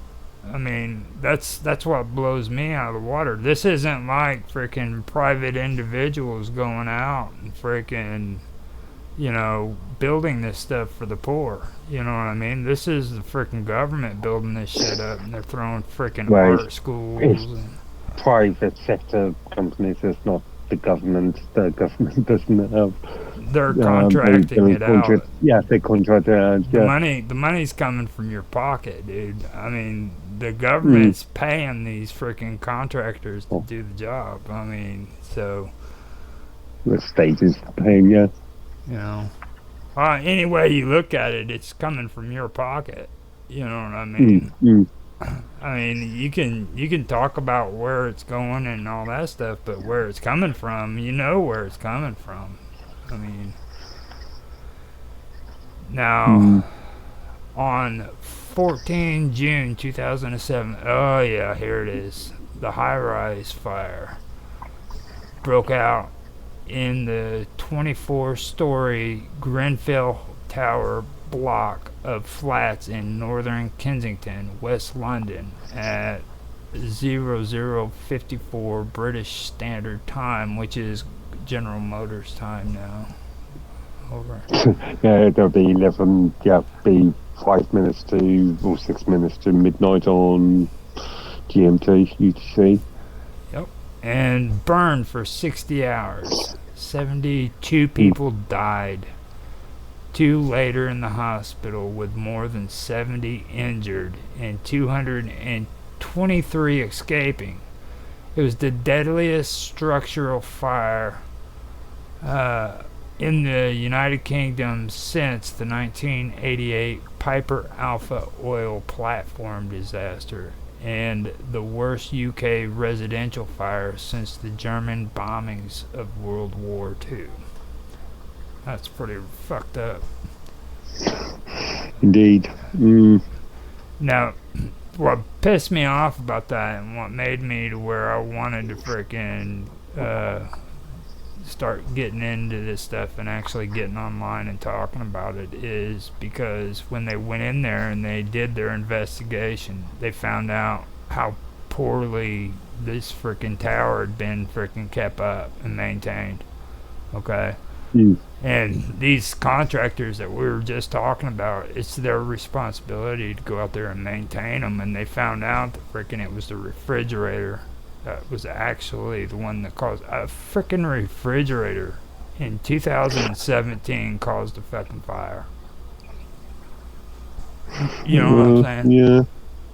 I mean, that's What was that? I have seen this stats saying that the majority of house fires start in the kitchen anyway. But a refrigerator, man. Seriously. Uh, What kind of refrigerator, cookers, What gas kind? cookers. I mean, I can It's- understand a gas cooker, okay? I can understand all that stuff, but I mean, a refrigerator, seriously? Most refrigerators are hermetic now, you know what I'm saying? And like mm, the fact that that's like saying your toaster is going to catch a fire, you know what I mean? Now, I mean, if you're bouncing the freaking toaster around maybe or going in there with a pair of wire cutters and tearing some shit up on it, that's one thing, but funny enough, saying that, oh, must have been in the 2000s. I did have a toaster that actually did melt on me. that's fucked Um, up. yeah. That is messed up. So, are you saying that like England is making malfunctioning freaking appliances that I didn't know about? Well, no, Like, it's not England, isn't it? England doesn't manufacture very much white goods these days. It all comes from Poland. US or China or India, I've heard it's been mainly coming China from. and India. I've heard it's been coming from Poland because they sell cheaper products over there. So Yeah, but all the manufacturing processes mainly in Asia these days. no, the way I've been hearing it is like Poland is like your guys' version of Mexico here. Not In what sense? with us here in Mexico, we get cheap merchandise from freaking Mexico, like, and a lot of the corporations like to like say manufactured in the United States when in reality they're putting them together here in the United States, but all the parts are being made in Mexico. You know, I can't think of anything that's manufactured in Poland. No. Again, being in the IT sort of world, I always see stuff made in India, made in Korea, made in China. nah. One thing I have noticed is Germany. You guys are getting a lot of cheap stuff coming out of Germany, though. Yeah, Germany, but Germany has got this reputation of being one of the best sort of build qualities. Yeah, depending on the product, best build quality sort of products ever. Yeah, but you don't Um, you don't find the really cheap prices is kind of a signal of change over there. I don't know. I'm just thinking. On the white goods I've got, kettles and coffee makers and stuff. Cookers and stuff. Yeah, I'm just trying to think. A lot of it comes from, like I said, China. China. You're like, Yeah. yeah. I was talking about Germany, man. You're talking about coffee pots and shit. Well, what are you saying product? What sort of product are you talking about? I was like, hold on, man. Wait a minute. We're still on Germany. Yeah, what sort of product are we talking about? like hard drives, and I've noticed the hard drives from Germany are really getting a lot cheaper whenever it comes to like computer tech and stuff. Like we actually was Name a company. oh god, what was it? We were looking for some, I'd say about 4 years ago, and they had some 2 terabyte ones.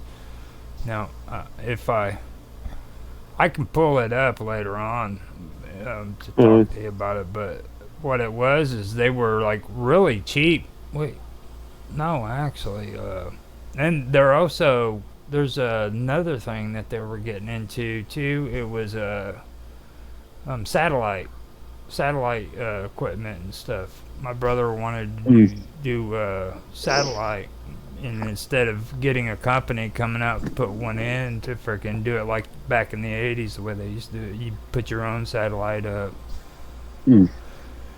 And Germany has a lot of that stuff still coming out of it fairly cheap. So, Yeah, but do they actually manufacture the stuff themselves, or are they just vendors? that's true. That is true. I don't know for sure. Like I said, it was about 5 years ago and stuff. So, Mm. but with this fire, man, that's what got me is they found out that it was because of a refrigerator, and then they turned around and they freaking went in and they started finding the contractors who were supposed to be responsible for the maintenance of this tower because of the freaking poor maintenance that was being done on the actual building. You know what I mean? And the thing that really got me about it is this. If you'd remember, this story went on for a good month and a half. I mean, it was on the news everywhere. Actually, a lot longer in the UK. And I was just doing some research this before we went on live, and it looks like the case is still going on. The latest report I saw was September last year. What does it say? I've got to go back to it for now. I think it was just a continuation of the investigation. They were. I know the last thing I heard from it, they said that like these corporations were involved, like big corporations, and that freaking suits were going to be put out against them, and then nothing ever came out about it here in the United States that I know of. It just vanished, and nobody even talks about it anymore. It's like just taken out of mainstream media. Nobody even talks about it. No, again, it's one of those things, unless it's of public interest, unless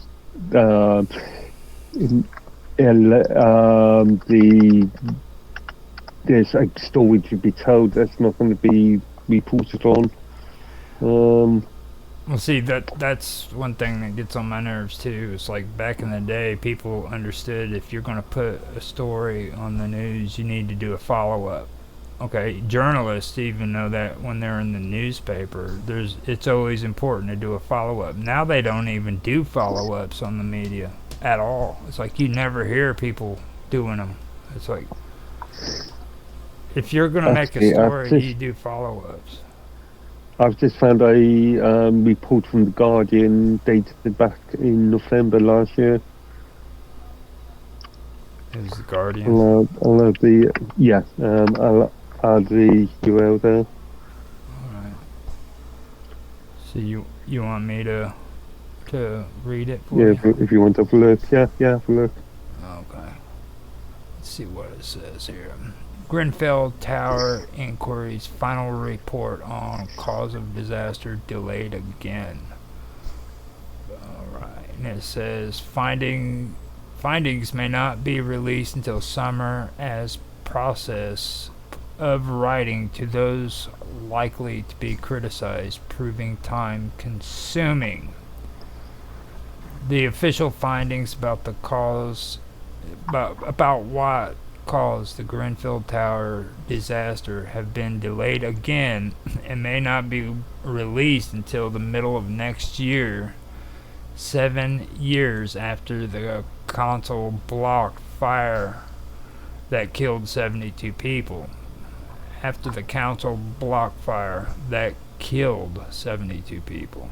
It was initially hoped that the report would be published this autumn, then it was pushed to early next year. But now it may not be until summer.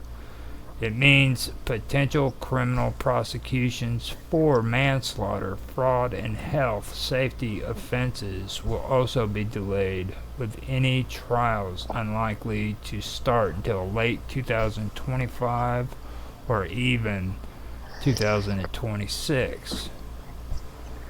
The Grenfell Tower Public Inquiry said on Friday that the process of writing to all those likely to be criticized in its final report is proving time consuming.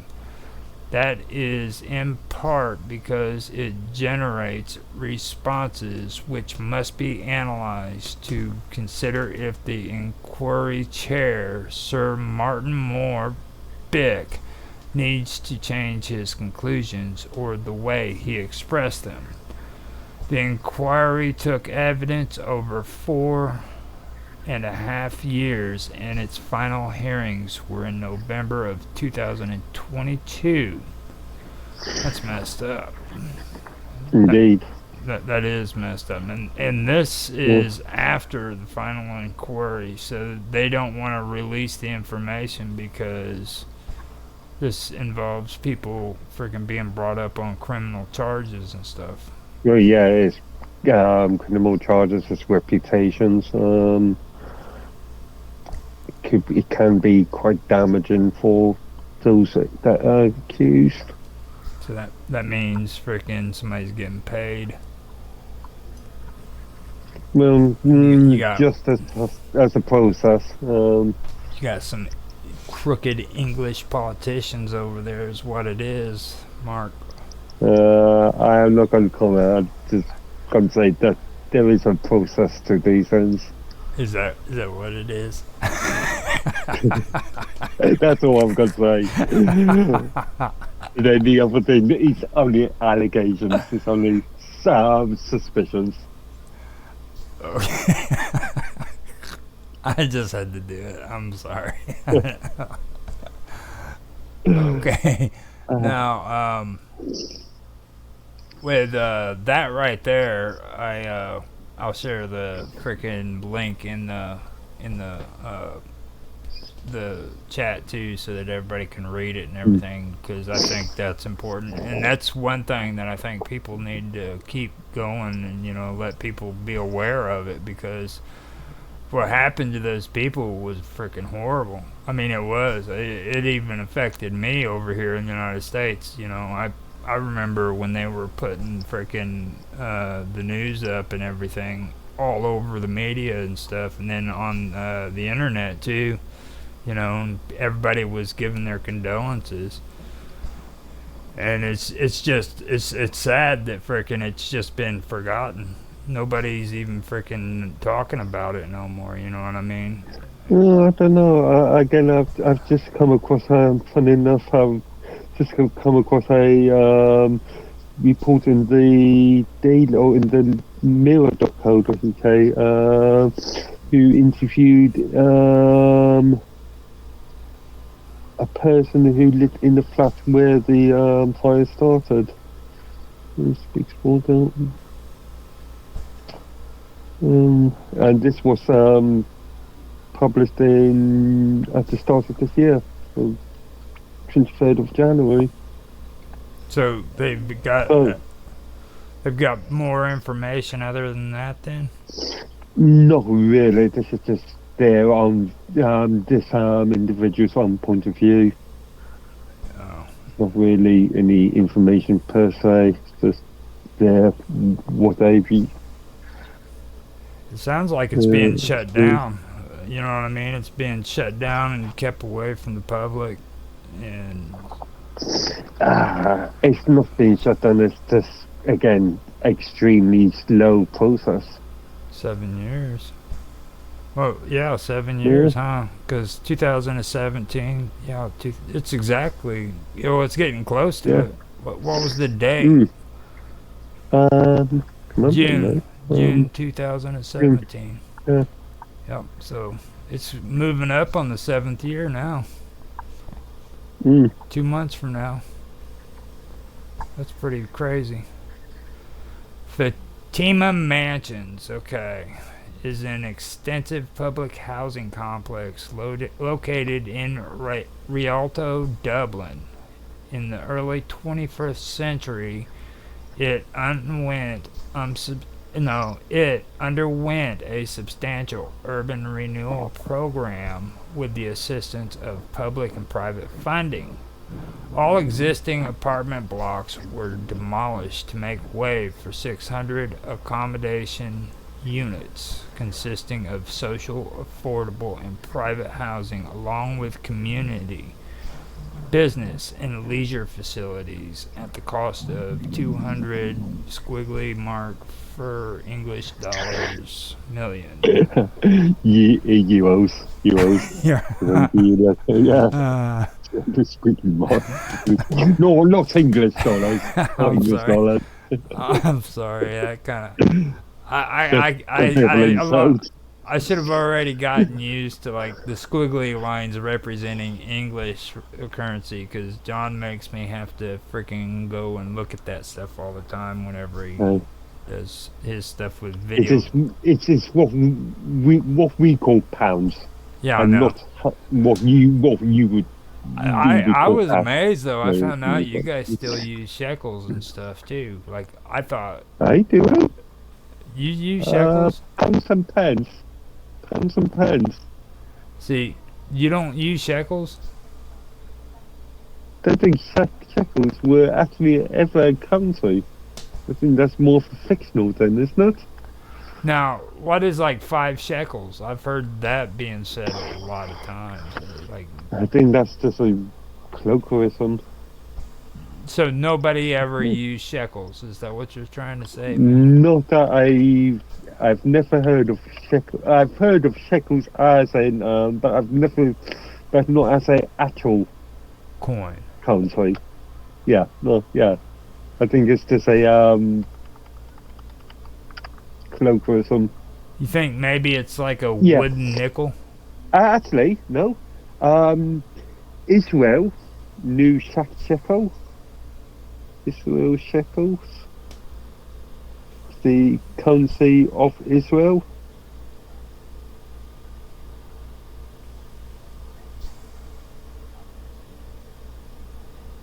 Yeah. Okay. So now the block has been since renamed Herberton Apartments, but the area is still referred to locally as Fatima, which is the name of the adjacent Laos Red Line tram stop. Working on the original complex started before World War II under the direction of Dublin Corporation, now Dublin City Council. But construction was held up due to material shortages. The first phase of construction was finally completed after the war, and the first tenants began to move in during 1947. The development consisted of 15 blocks, each of 4 floors in height. They replaced tenement housing for the area working class residents and provided a great improvement in living conditions. In the mid-1980s, the area became notorious for its high level of heroin use and drug dealing, which eventually led to the original complex's demolition due to the drug problem's severity.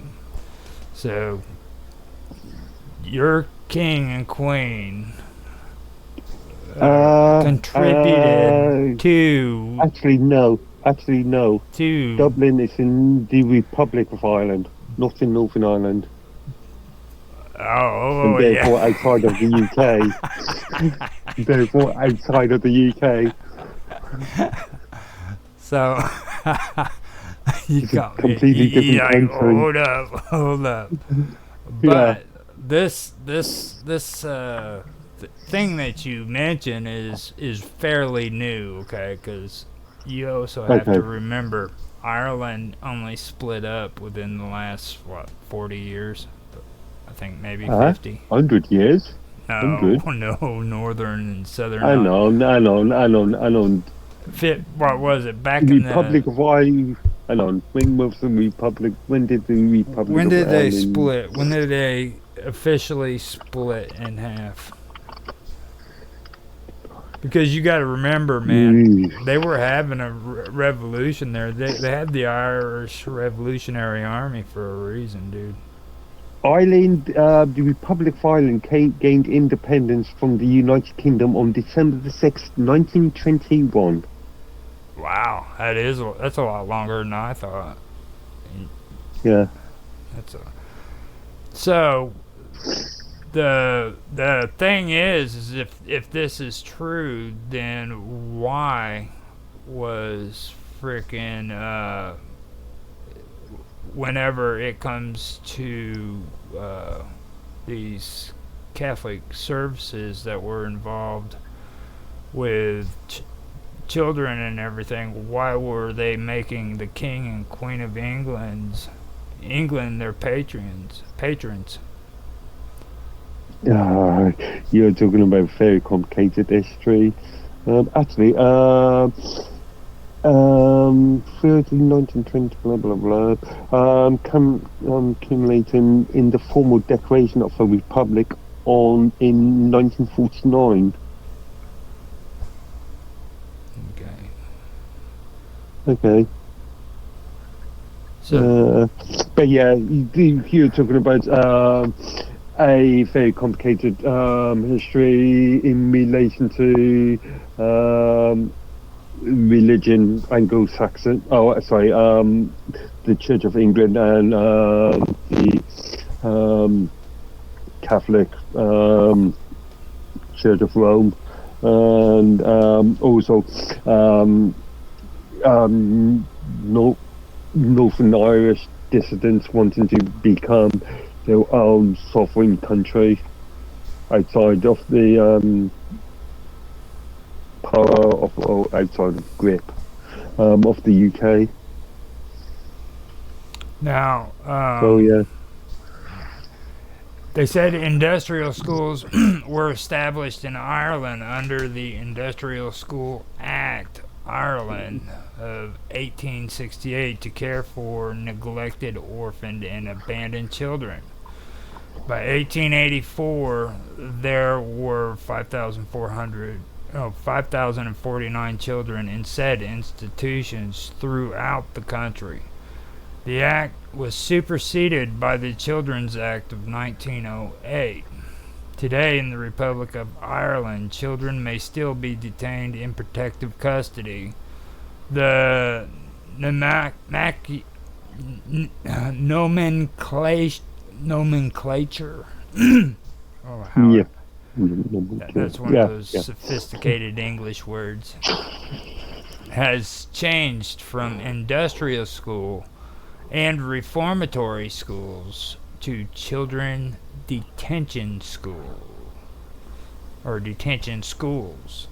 There are 5 such institutions in the state. The equivalent institution in Northern Ireland is the Juvenile Justice Centre at Rathgall, near Bangor. It is now Northern Ireland's only children's detention centre, following the closure of St. Patrick's in Belfast and Lesnaven in Millisle, formerly known as training schools. Now, that right there, with formerly known as training schools, that's probably what you were talking about, where frickin' they were taught to go out and get work and everything. So Yeah. I remember when we were last talking, you were mentioning that, and like right here, I'd almost bet that England was the one who started the juvenile court systems because of this shit. Because I'd say that they're the ones that got all that started in Ireland to suppress the Irish, make them subjective to the English will. I'm not sure if it's just Ireland, Northern Ireland itself. I think you'd find during at least the first part of the 20th century and later part of the 19th century, you'd find a lot these institutions throughout the UK. Mm-hmm. Oh yeah, you're right. Actually, because like England actually was pretty rough on their kids too. They didn't just freaking. You're right about that. It could have been even them doing it to themselves back then. Because like even before, it reminded me of freaking what was his name? God, is Mark? Guy that did the Christmas Carol. Not Lewis. I forgot his damn name. I can't. I can't think of no. I can't even think of. He came out with Oliver Twist. I was thinking Lewis Carroll, but no. Oh my goodness. But yeah. Oh. Yeah. I keep wanting to say Mark Twain. I don't know what the hell's going. Charles Dickens.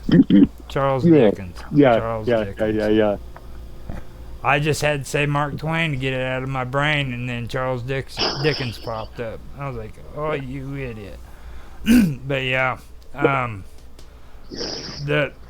whenever you said that reminded me though, because we had that conversation too, and it just reminds me of like Charles Dickens when he wrote frickin' Oliver Twist, you know, and a lot of the stuff Charles Dickens wrote was off of his own life, because everybody thought that he was, maybe, successful and rich, but he came from a very poor life. He had to live in these kind of situations back when he was younger. So. And I believe the same sort of situation happened in the US in bigger cities, think places like New York. No, we got smart. We just threw them on trains and shipped them west. Like all of a sudden, trains would show up in these small towns with like train full of orphans and shit. And, like they'd just send them out with freaking lunch bags and shit, and say you go that way. And that's what they did. They just started shipping them west. Which it's not any better. Don't get me wrong, but that's what they did. And reminds me of the book Lord of the Flies. Oh, it's actually not as bad as Lord of the Flies, because like a lot of the orphans that were sent out west were killed by the Indians, so it was you know what I mean, it was like freaking, if they weren't killed by the Indians, they were freaking eaten by the wolves. I would compare it more to like when the Greeks would take their children out and throw them out into the woods to survive on their own. Yeah, Spartan sort of attitudes. Yeah. Because like Lord of the Flies, man, that was some pretty harsh stuff. Like a lot of people have never really read the book. You know what I mean? Like it got pretty nasty in the book. So. Wasn't a very famous 1950s film? Yeah, actually, and the film doesn't even do the story justice either. They were being really censored on the book, because like at the end of the book, they start getting into some crazy cannibalistic shit. You know, like. It's like so, but yeah, that's the thing, and like these training schools and stuff like this. Okay, the messed up part about it is a lot of these schools are they have the queen and the king as patrons, so you know that they had their fingers still involved, still stuck in the. I'm wondering if maybe they're having the same issue like what Mr. Robot has with the Constitution there in Australia, where freaking the sovereignty of the Queen, you know what I mean? He mentioned that, you know. I'm wondering if that's the way it is in Ireland, if their Constitution holds them to the sovereignty of the Queen like they do in Australia. Because then that means in Northern Ireland, but again in Southern Ireland, it's not relevant anymore. Now they are completely independent of the British. Oh, independent of the monarchs, and not independent because the EU influence. European EU EC. Yeah. So they're not a part of the British anymore? No, not the Republic. Oh, wow. Well, it's Republic. so, yeah. So you guys still got like Southern Ireland, but not Northern Ireland? No, we've got Northern Ireland, but not Southern. Oh, that's weird. So that means Southern Ireland, if they were ever to be invaded by England, they'd be screwed because they'd have the Northern Ireland to the north, and then they'd have England to the frickin' east.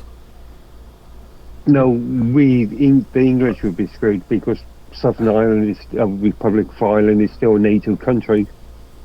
It's still a native country. A NATO.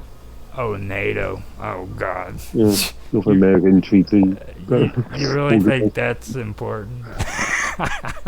Well, in theory, if one NATO country is invaded, then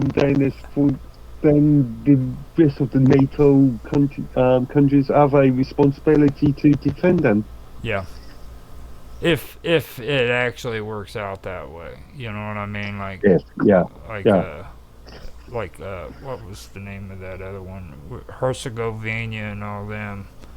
Back with whenever they were having the genocides over there.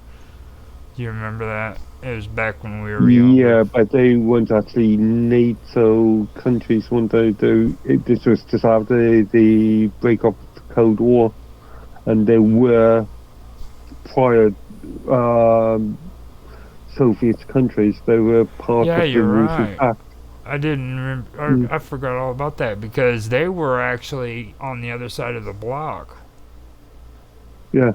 So whenever frickin' the wall fell, everything just went into chaos, and they started frickin' killing one another. As we saw in other countries like Georgia, as an example, and Kosovo. Yeah, Kosovo. Yeah. Kosovo, Herzegovina, Georgia, which I still think Georgia should have never been made its own country because Georgia is still a part of freaking Armenia, and everybody says that they're not, but that kind of goes back to like the Ukraine thing. You know what I'm saying? Like, in fact, it goes further back. Goes back to World War One. Does not. It goes back to the destruction of the Austrian-Hungarian treaty. Yeah, I thought that was actually a pretty good interview that Robot posted up in chat with what's his face, Putin. Historically, I think Putin did a really good job on that, to be honest with you. I really think he broke down that history really well. Funny enough, I've not actually watched the Tucker Putin interview as yet. Mm-hmm. Something I've been meaning to over the last week, but just haven't got around to doing that. I was finally able to listen to Bob Dub's response on what it said whenever she did her show with Otto the other day, and I agree with her on it too. I think if Tucker would have kept his mouth shut, it would have been perfect. You know what I mean? Because how Putin was saying it was great. He was doing a good job, and then Tucker kept trying to relate what he was saying to what was going on today, you know what I mean? And that's not the point. There's a reason why Putin was saying that stuff, because people have to... From my understanding, again, I've not watched it myself, but from my understanding, Tucker was fairly open, asked a lot of open questions, tried to put the limelight onto Putin. It wasn't a standard sort of, I don't know, MSBCN or Foxhole standard interview. Well, see, it was really a reform. He even mentioned it, like, whenever he started up the thing, how he was getting frustrated about the history lesson, you know what I mean? And he didn't understand, like, freaking, like, this is Russia. Okay, and everything has to do with history when it comes to Russia. just period. Mm. You know what I mean? So you're going to have to sit and you're going to have to listen to that history lesson because, sorry to tell you, that's just the way Russia has always been. You know what I mean? It's all about Russia. Indeed. You know? In fact, you find out we have a lot of European countries. I could make the same argument about the UK. Well, not like Russia. Russia. No, but I mean on a lot of Ireland. Yeah. how we've got to where we are is because of extremely long sort of history.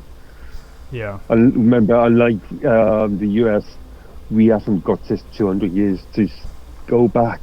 You've got Well, you gotta almost understand 2,000 something. years. Like here in the United States, the reason we don't need all that time because we actually did it right the first time. Yeah, let's talk about foreign policy, shall we?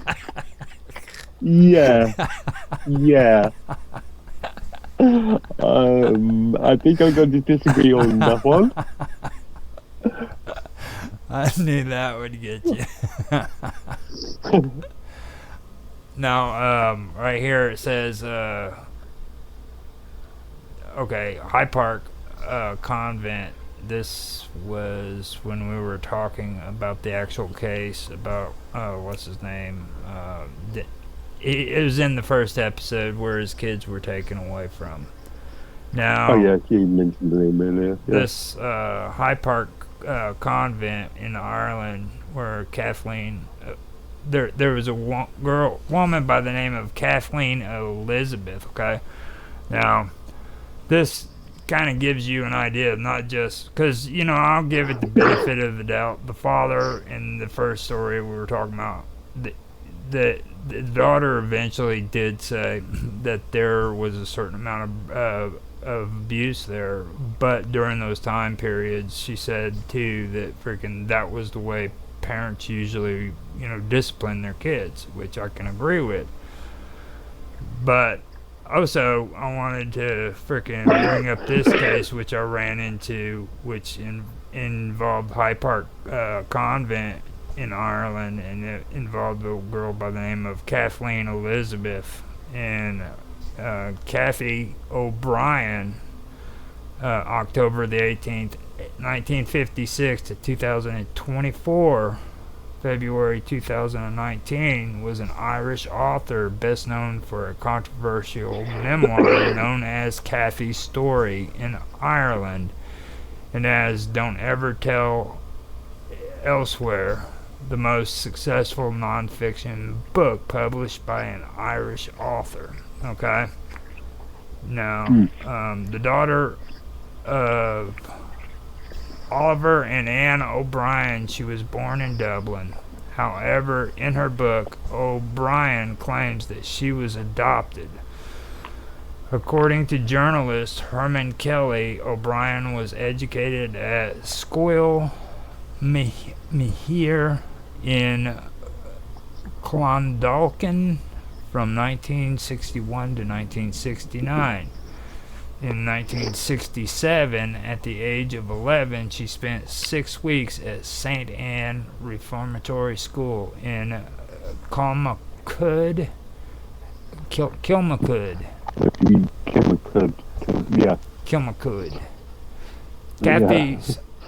Kathy's story was co-written with Michael Sheridan, a journalist, and published in 2005. In the book, she described an abusive home life and subsequently being placed in a children's home where she was raped by a priest.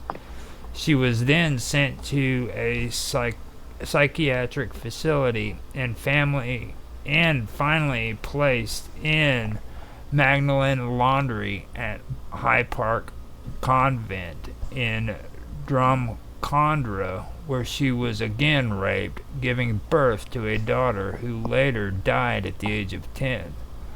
She described how after she escaped from the Magdalen Laundry, she was placed in Mountjoy Prison. So she was put in a freaking prison, dude. Mountjoy Prison. Why does Manjoy ring a bell with me? I think that there was a couple other stories from that area. There's a Manjoy just rings a bell with me, and I can't pinpoint why. Now, on a trip to New York in 1881, Liverpudlian businessman, People from Liverpool. yeah, Liverpudlian. Liverpudlian will go according to what the story says. Businessman. Liverpudlian. Not Pudlin. Pudlin. Liverpudlian. Pudlin. Businessman Thomas Agnew was inspired by a visit to the New York Society for the Prevention of Cruelty to Children. On his return to Liverpool, he invited leading figures from the town to a town hall meeting and founded the Liverpool Society for Prevention of Cruelty to Children, the LSPCC, in April 19, 1883. Similar societies were subsequently set up around the country, such as London Society for Prevention of Cruelty to Children, London SPCC, founded on 8 July 1884 by Anthony Ashley Cooper. Ashley Cooper was the first president of the London SPCC, with Reverend Benjamin Y. and Edward Rudolph as joint secretaries. First Baroness Angela Burdett Coates was one of the co-founders of the organization, which later became the National Society for Prevention of Cruelty to Children, the NSPCC, in 1889, with Queen Victoria as the patron. So see, they're making patrons out of the Queen and the kings and everything else, so... And then barons are freaking the ones who are founding these organizations, and the nobles. And then all of a sudden it goes from being freaking nobles to freaking being these, welfare state organizations that are being funded by the taxpayers. You know what I mean? Well, they're generally speaking charitable organizations, so charitable, so partially private sector, but again with tax exemptions. Now they go on farther to say that, like, the NSPCC is the only UK charity which has been granted statutory powers under the Children's Act of 1988. Which is pretty disturbing, the fact that they were still around by the year 1988 because of the crazy shit that they've talked about, like over 300. They're still around even now. Claiming 300 Satan worshippers had freaking... Claiming. But remember, still, unless it's been proven in court. They did it, though. You know what I'm saying? I mean, that's the fucked up part. Let's say allegedly done it. No, I mean, not the people, not the concrete. Satanists. I'm saying the organization made the claim. Like, okay. You know what I'm saying? That's fucked up. You know what I mean? Like, you got to think there's some fucked up people involved in that organization. If they freaking honestly think there's 300 Satanists running around raping freaking girls, dude. Okay. What was it? Raping? Again, alleged, because again, unless it's been proven in court, which I don't think any of these cases have been. Well, I'm not sure. If I remember what we were talking about, it was 3 of them that were actually found to have any credential to it. And then they said that it was just sex was the motive behind it, and the ritual stuff was like coincidental or some shit. Mm. So out of 300 people, you know what I mean? Out of 300 cases, only 3 of them. Well, actually, I made a note of it, so let me keep reading. Maybe I'll get the real information. It was the only UK charity which has been granted statutory powers, and statutory laws is what I was talking about. Like, that's what I have an issue about, like, because they freaking just hand this shit out, and I think that's crazy.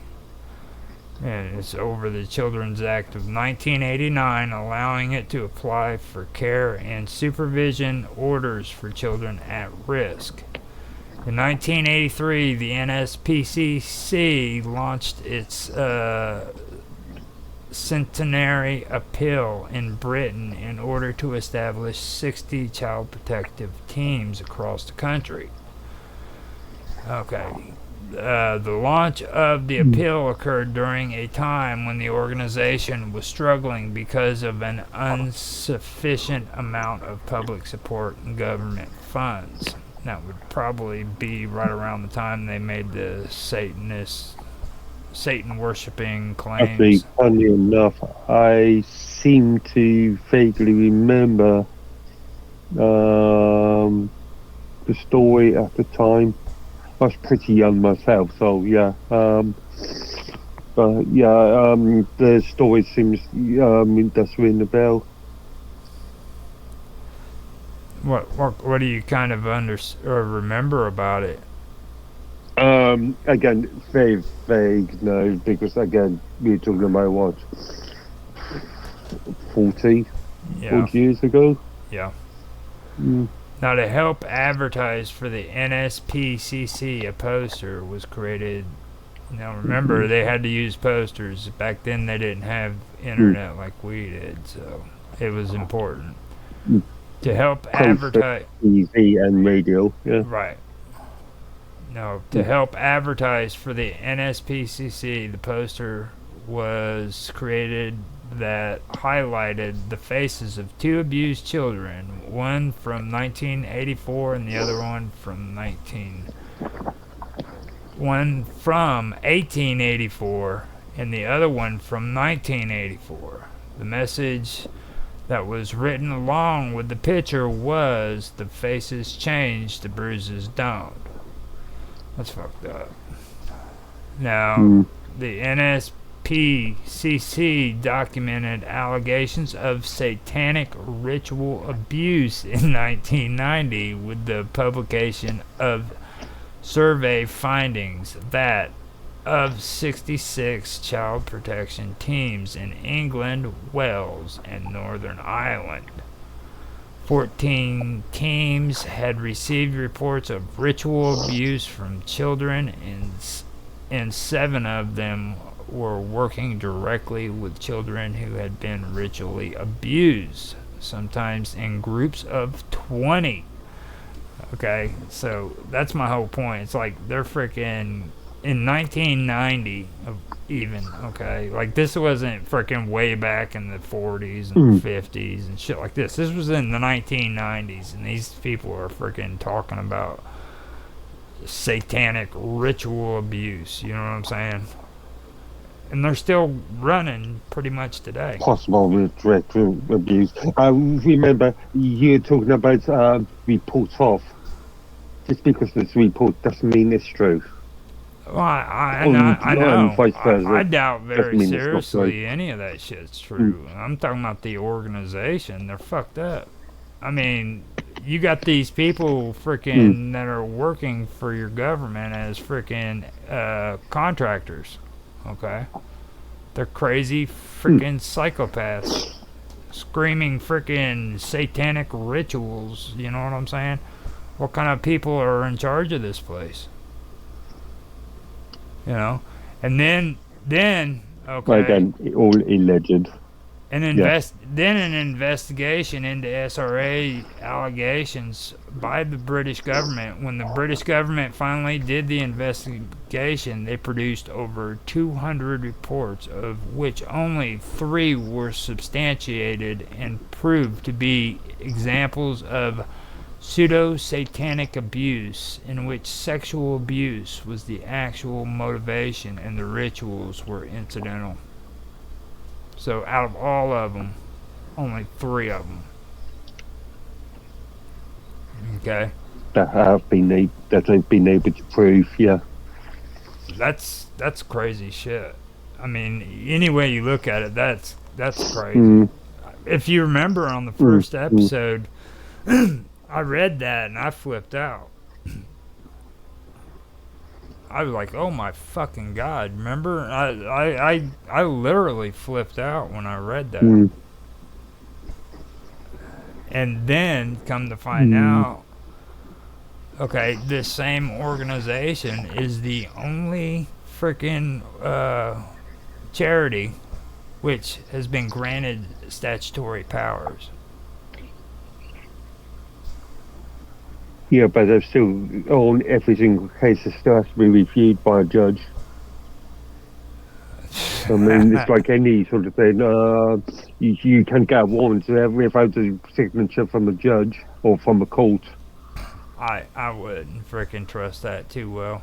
I mean, being honest, we were talking about that before. What was it, last week, when we were talking about that little baby out of freaking Kansas City? Before, yeah. You know, I mean, freaking that body was found in the 1960s. I mean, and they didn't even freaking figure out who that baby was until freaking the 1990s, man. You know, so they found the body, and it took them 30 years to figure out who it was. And there's case after case of all these kids just falling through the foster care. You know what I mean? Literally, they're taken into these foster homes, and freaking they just vanish. They end up disappearing.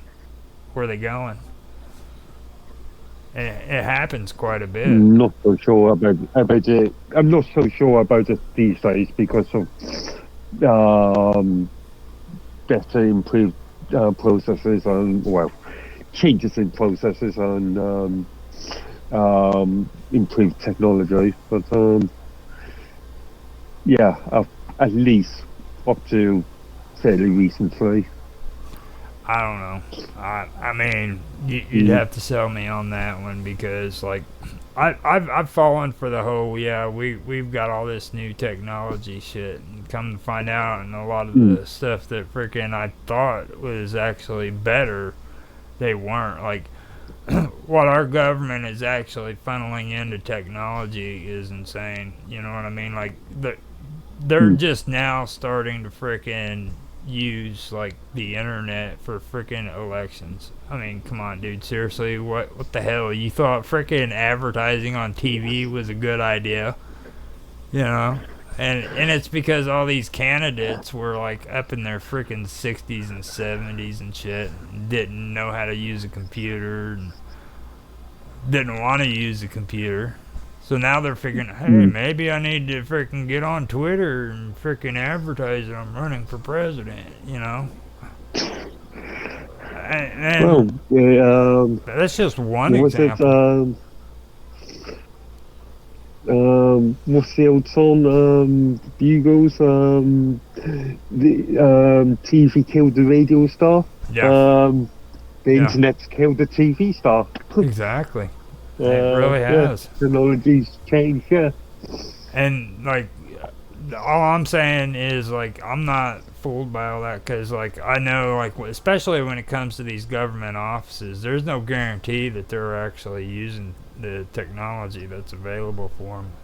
Now the hospitals maybe, but yeah, I would. That's the joke of things like the online safety bill in the UK.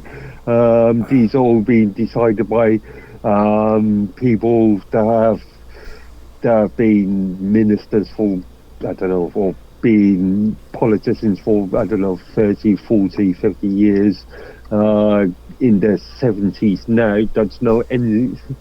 The internet is this sort of magical, wonderful, amazing thing, and no idea on how these sort of things work. But they are legislating upon them. Now, I do want to make uh, uh, clarification and apologize to anybody. Well, first of all, I got a comment in our conversation about the Marshall Islands, and they told me that freaking the Marshall Islands has been independent, and I wanted to apologize to everybody for making that mistake because I didn't realize that until freaking just now. But I wanted to bring when that were up. we talking about the Marshall? The Marshall Islands. When It was when we were talking about the freaking tribal laws and everything here in the United States with the Indians reservations. And I brought up Marshall Islands being the sweatshops, and it was pointed out to me that the Marshall Islands have been independent from the United States since the 1970s.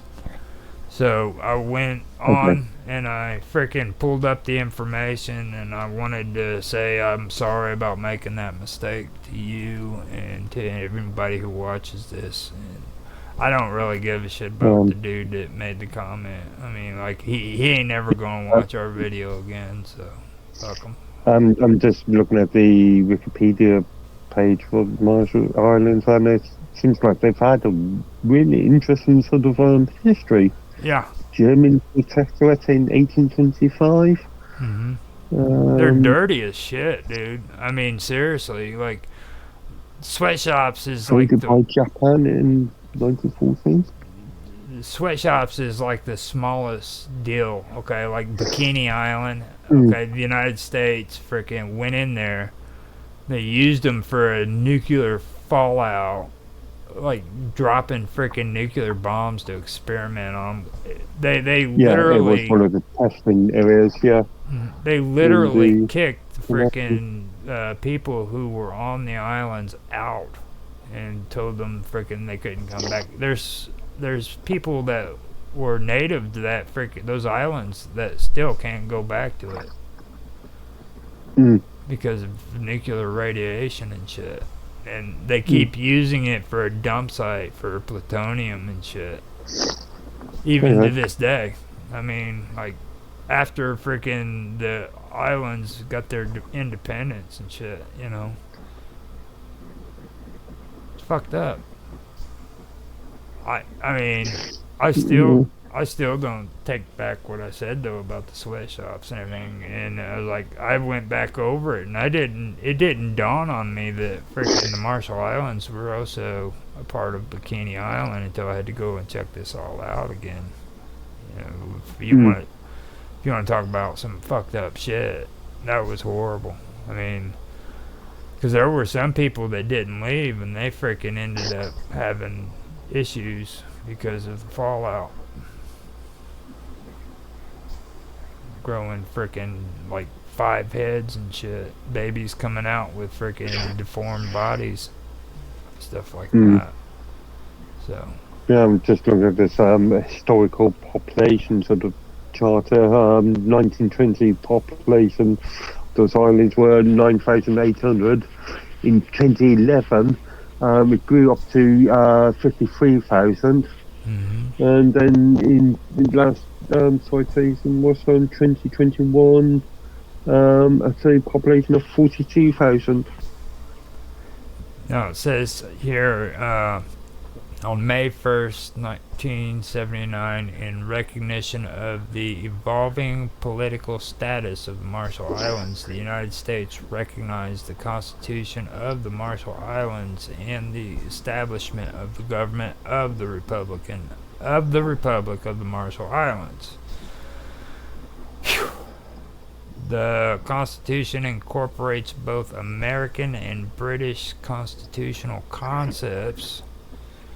There have been a number of local and national elections since the Republic of the Marshall Islands was founded.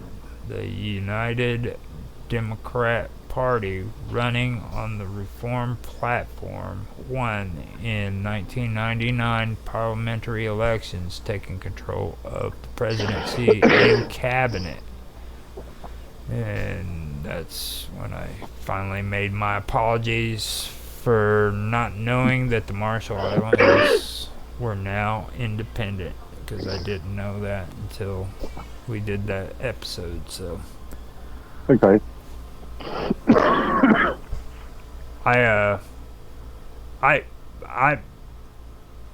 I really regret having to freaking do that all over again, because now I'm pissed off even about more than that. I was okay whenever it was just about sweatshops, but I didn't realize, like I said, that Marshall Islands also had to do with the nuclear tests that were taking place on Bikini Island. That's a big story right there.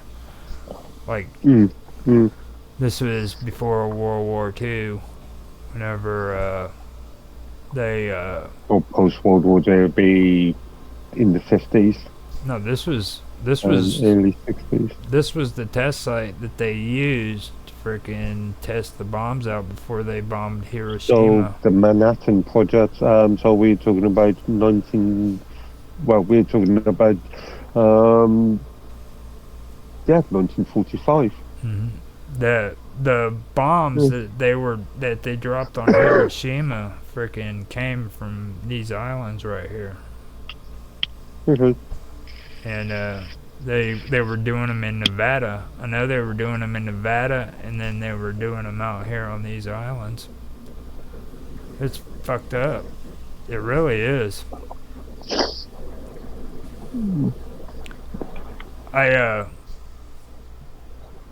That's basically what I wanted to do. I wanted to go through and review a lot of this stuff, because there was a lot of stuff that we went over that had to do a lot with court, and I wanted to drill you on that English stuff, because I know how much you enjoy talking about English government. So, Yeah. well, I like your reaction when I say stuff about the king and queen and everything. I Just try to keep it factual. so. Despair only miss. Just out of curiosity, how's things going over there now with the new King Charles? Well, he's just been, as far as I understand, he's just been reported with cancer. Yeah. It seems like he's been quieting down on the entire sort of net zero, climate change, end of the world is, the end is nigh sort of thing. Yeah. Now I heard that he is like giving he's granting power to, like, what was it, one of his sons or something.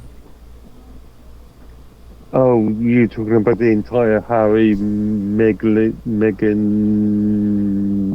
Oh, I try to ignore that. That's just a load of celebrity gossip sort of rubbish. Oh, is it? Yeah, well, as an American, you must have heard all the sort of Harry, Meghan Markle sort of rubbish.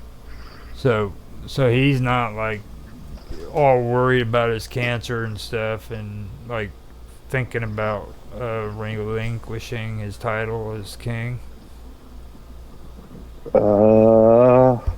I've not heard of anything, but it's not really been a story I've been really following that much.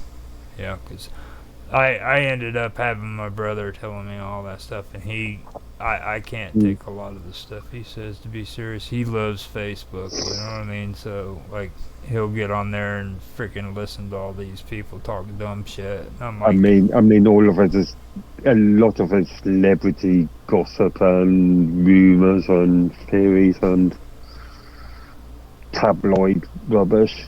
Yeah, pretty much. That's what it is. So, Yeah, I was curious about that because I heard that and I was like, hold on, man, because like nobody's going to freaking like. I mean, he's been Prince, you know what I mean, for years. I mean, what is he? He's in his 60s now, right? I know he's older than I am.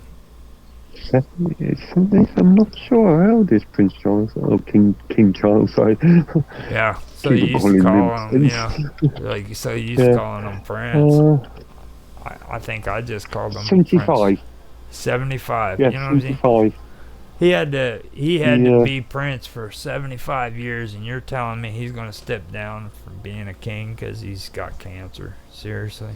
I don't No, he will stay king until he dies. Yeah. Whenever that be. Especially all the shit that he's been through, you know, like you got to think. I mean, he had all that controversy happen with Diane and everything. You know what I mean? You realize how many people swear up and down him and his mom killed Princess Diane. Yeah. I've heard so many rumors and theories on that. Yeah. I mean, it's insane the stuff that they've gone through. So I wouldn't do it if I was him. I would be in the freaking hospital bed on my deathbed, giving up freaking the kingship. You know what I mean? That's how King Henry did. Henry VIII, man, dude had blisters coming out of his face, all fat and freaking not able to move and shit. And, like, he was just sitting there dying, man. He was still freaking king. Don't like hearing that, dude. I'm just looking at some of these Prince Harry sort of stories that have been going on over the last couple of days, and in my view, Prince Harry has done the same thing as Edward the Fourth. Edward when he married Simpson back in 19 whenever it was. Oh wait, yeah, okay. Now, let me stop and think about it. Okay, you're talking about he married that celebrity. Yeah, he married the Simpson American actress, was she? Yeah, I think so. And then, due to that, he had to give up his seat. So is that what they're talking about on there now with Charles? Well, no, I'm considering there's a lot of similarities between Harry and Harry, Edward the Fourth. Yeah. Well, I still think it's probably because Charles is racist. That's why he walked away from his royal duties, because him and his brother got in a big argument, and I think Charles had a problem with him marrying a black woman. Is Meghan Markle black? She's half black, half. I think it. I know she's Milano, but she's hot, dude. I don't give a shit. But that's like saying all Italians are black, and that's sort of Sicilians. Very disingenuous. Sicilians. Well, being very disingenuous. Sicilians are the ones that everybody makes those claims about, not Italians. Italians and Sicilians, I know this from people that I've known. Like, Sicilians will tell you, like, that's the ones everybody always claims are freaking black. They're the Sicilians. Not the full-blooded Italians. Italians actually pick on them and call them black people. Like, it's a big deal in that region. They get into arguments and fights about it. There's a YouTube channel that looks at theological history and various other things. Called the Metron, who is a Sicilian from birth himself, and he's white. Yeah. As white as me. Yeah. Well, I mean, for me, it would make perfect sense if they did have black in them. You know what I mean? Because like there's too many questions that go on there, you know what I mean? It's like you take a look at it and you look at the Phoenicians, alright? Then you look at all of their freaking works of art that they have that still survive, because all of the writings are gone, pretty much. You know what I mean? But all of the artwork is of freaking black freaking figures in it, you know what I mean? They're not white figures, they're not freaking tanned, they're always black when they're drawn out. So we're talking about sub-Saharan when you talk about black. Black. Because again the term black has been so politically sort of, well, I mean, I don't know, watered down. Even in archaeology, okay, like in Egypt, okay, you had 4 kingdoms. You had the old kingdom, or no, 3 kingdoms, the middle kingdom, and then the new kingdom. Now in the old kingdom, in half of the middle kingdom, that in their hieroglyphs and their things like that, it shows black figures. Okay, then they have the paintings with the figures in the hieroglyphs changing to different colors. You see what I mean? I know you're talking about colours. You're not talking about racial stereotypes. No. So facial figures and that sort of thing. Right, like on paintings and hieroglyphs and everything. I mean, you see. You're only talking about the colour. Right. You're only talking about the colour, as with again, it's a bit of an argument. Where like the Greek statues are all white. You know what I mean? Like the Greek statues were made out of marble. Obviously, they're going to be white. It's just common sense at the end of the day. Oh, I got some good footage there. You just see in your face, dude. Just like, yes, like that's awesome. Like, I can see this channel being cancelled on YouTube. Oh, I don't know. I think we're doing good, to be honest. I really do. Like, we don't get freaking we don't get like crazy shit on here. We actually talk about serious. Like right now, we're just kicking back. You know what I mean? But me and you, man, we are talking about serious things, but again, very controversial things considering. Well, it's good. Year we were in. It's good though, because it's stuff that needs to be talked about. Except for this stuff that we've been talking about. It's been kind of strange, this conversation. It's like we never actually did talk about this stuff until now.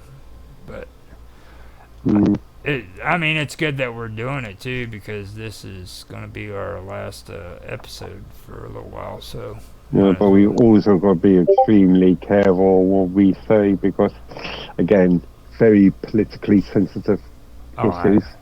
I know, but it's a chance we've got to take, man. We've got to do it. So fair enough. So we got through all of that. It looks like I was surprised we actually covered it. We actually had time to talk about frickin' the King. Oh my God, King Charles. I couldn't even. If I'd have started out with Prince, I'd have said Prince Charles. No problem. His Royal Highness, King of the United Kingdom of Great Britain and Northern Ireland, and the Commonwealth. and the head of the Church of England. I wonder what he's gonna do with those welfare state frickin' organizations that are like doing all that fucked up shit with the kids. Well, alleged fuck up shit. Again, alleged. For the last 200 years, alleged, over and over again, repeatedly. Again, innocent until proven. You do know, like, England is the one who coined the term plausible deniability, right?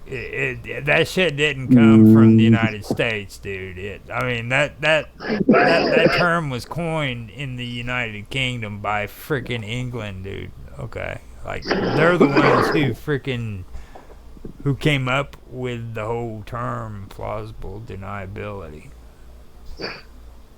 You know that, right? It's true. I mean, I actually got curious about that, and I checked it out. It's like it originally came from England. Okay. No matter what, even if they are wrong, they deny it. You have to take them to court and prove that England is wrong. If you can prove in court that England is wrong, they might freaking admit to it.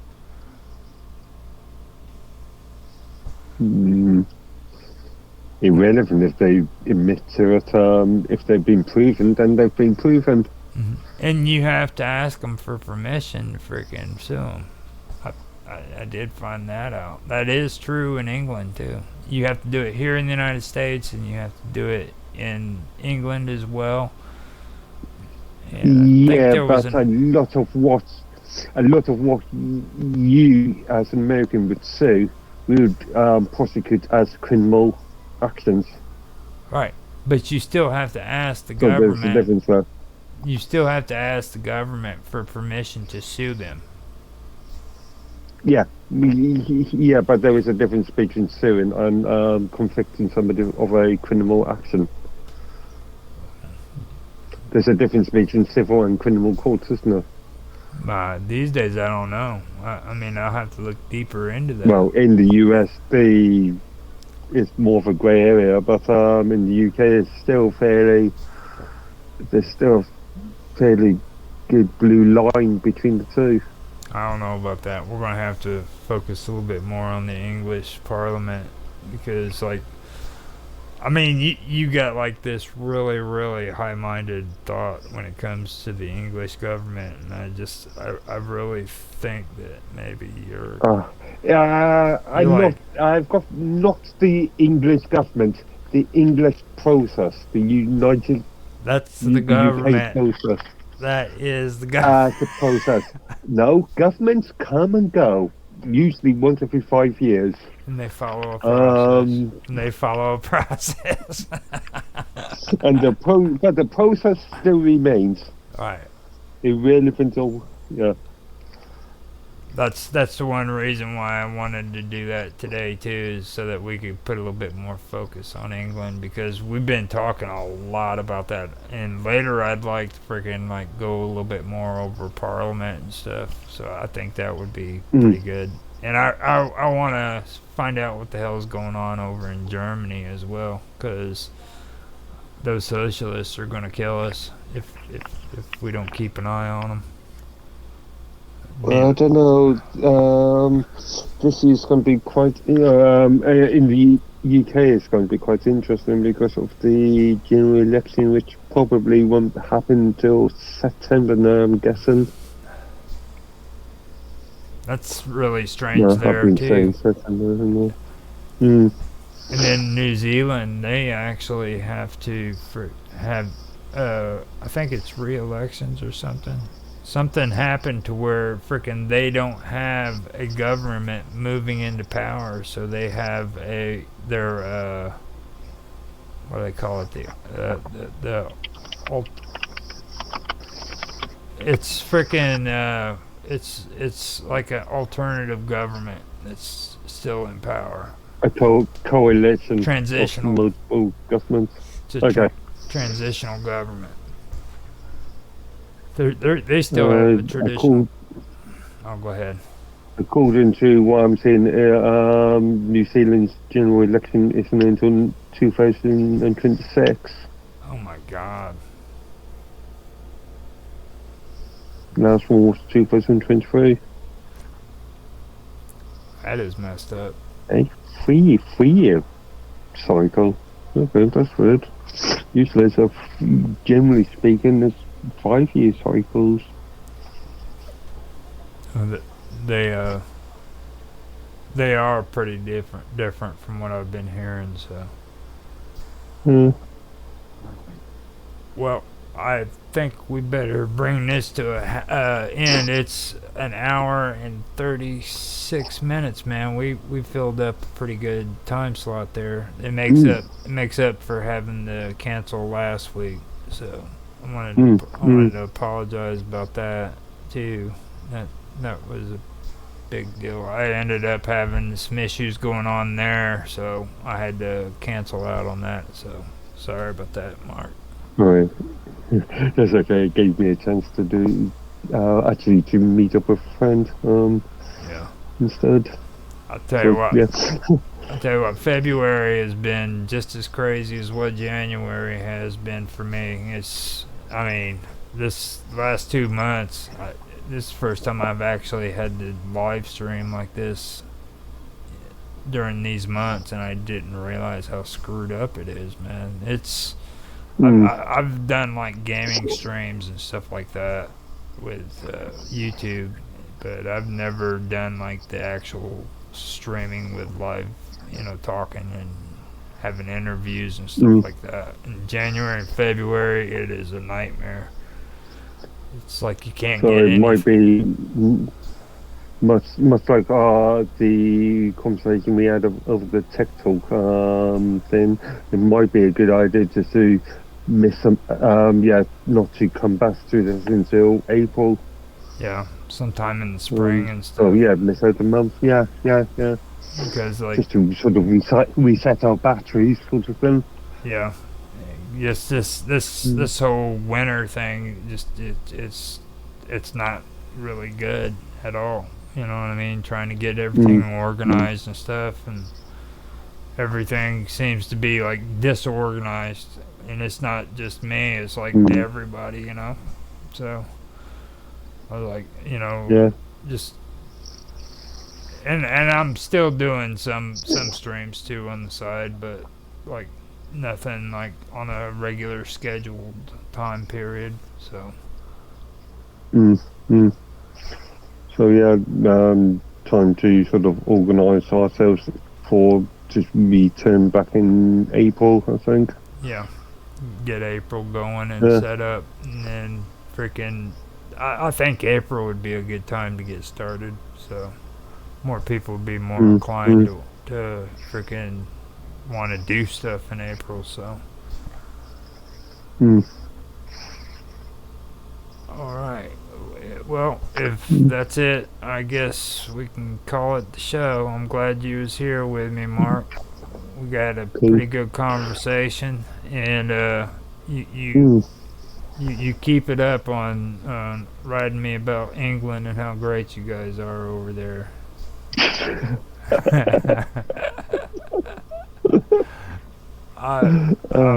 of that's the Alright, so with that, I'm going to go ahead and end it, and thanks everybody for watching.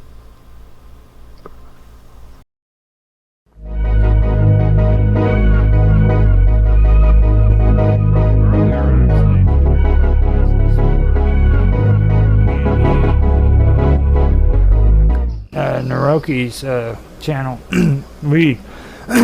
I was telling him about our conversation about P. Diddy and stuff, and like Naroki didn't really understand how freaking big that story was, you know what I mean? Because like I was telling him how he had to like break us up and start a conversation, try to change the topic because it was taking so long. And the funny part about it is after we had that, I went on to 2 other shows, and we were talking about the same thing, and everybody freaking had something to say about it. Like, it really is big news. Yeah, and not only that, and that's something I wanted to talk about when I have you on the show, because that's going to keep getting bigger and bigger. It's looking more and more like this might be even connected to the Epstein scandal. And there's a lot of names that weren't on the Epstein list, but were on the diddlers. I'm calling him the diddler from now on, by the way, Diddy. He is the diddler.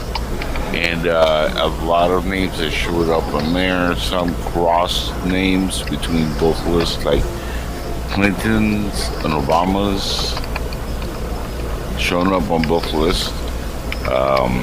So the shit that is hitting the fan, and another female has, I think, come forward in the last 24 hours, claiming to either been trafficked or abused by Diddy. So. Now, see, that's what I was also mentioning. Like, whenever they talk about trafficking, are they talking about, like, child trafficking? And I had somebody say that the girls were between, like, 12 and 14 that made some of these claims. Yeah, it's not just girls, boys. He was also grooming artists that are coming into the industry, like Justin Bieber, Usher, Meek Mill. Justin Bieber, when he was 15, he started grooming them, and he started having them over at his freak-off parties. I don't know if you've seen the video going viral with it shows football player Odell Beckham Jr., who's with the Miami Dolphins. And he's on video, and you can see Justin giving him oral. Oh, my God. And they're in a nightclub, and at the same time, there's a guy behind Odell Beckham, the football player, and he's giving him, a rude entry into the back door. Oh my Let's just say. And as this is going on, the video comes up close, catches him by surprise, and you could clearly see the guy pumping in the back.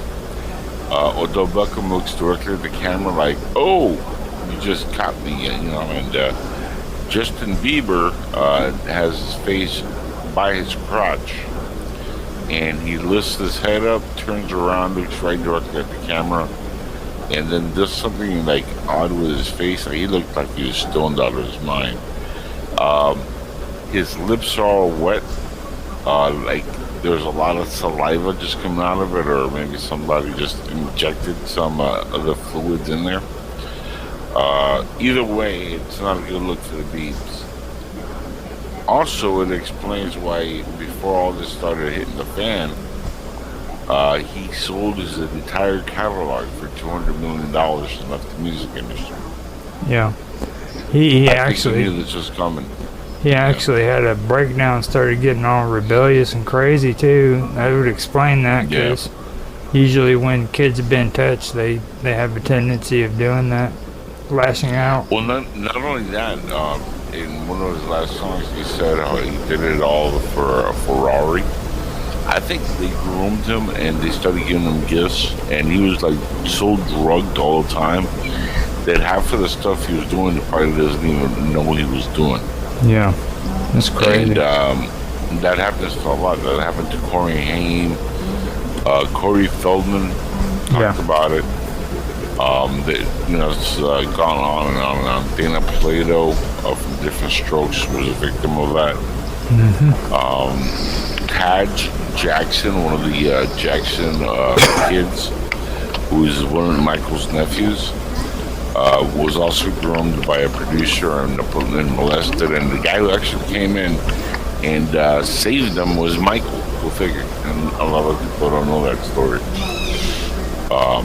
But there's, in the music industry in particular, there's a lot of grooming of young artists. Usher was sent to live with Diddy when he was like 12 or 13 on there. Think of that. Yeah. Why would any parent send their child at that age? Let's just say he's a random producer, right? He's in, 30 some, whatever, 40-year-old producer at that time. This is a 13-year-old kid away from home. Why would you send him to live there for a year? And on top of that, now it's not just a random producer. It's a guy who's notoriously involved in gangs and other activities, drugs, and stuff like that. What reasonable parent or responsible parent would actually, send their child to that environment?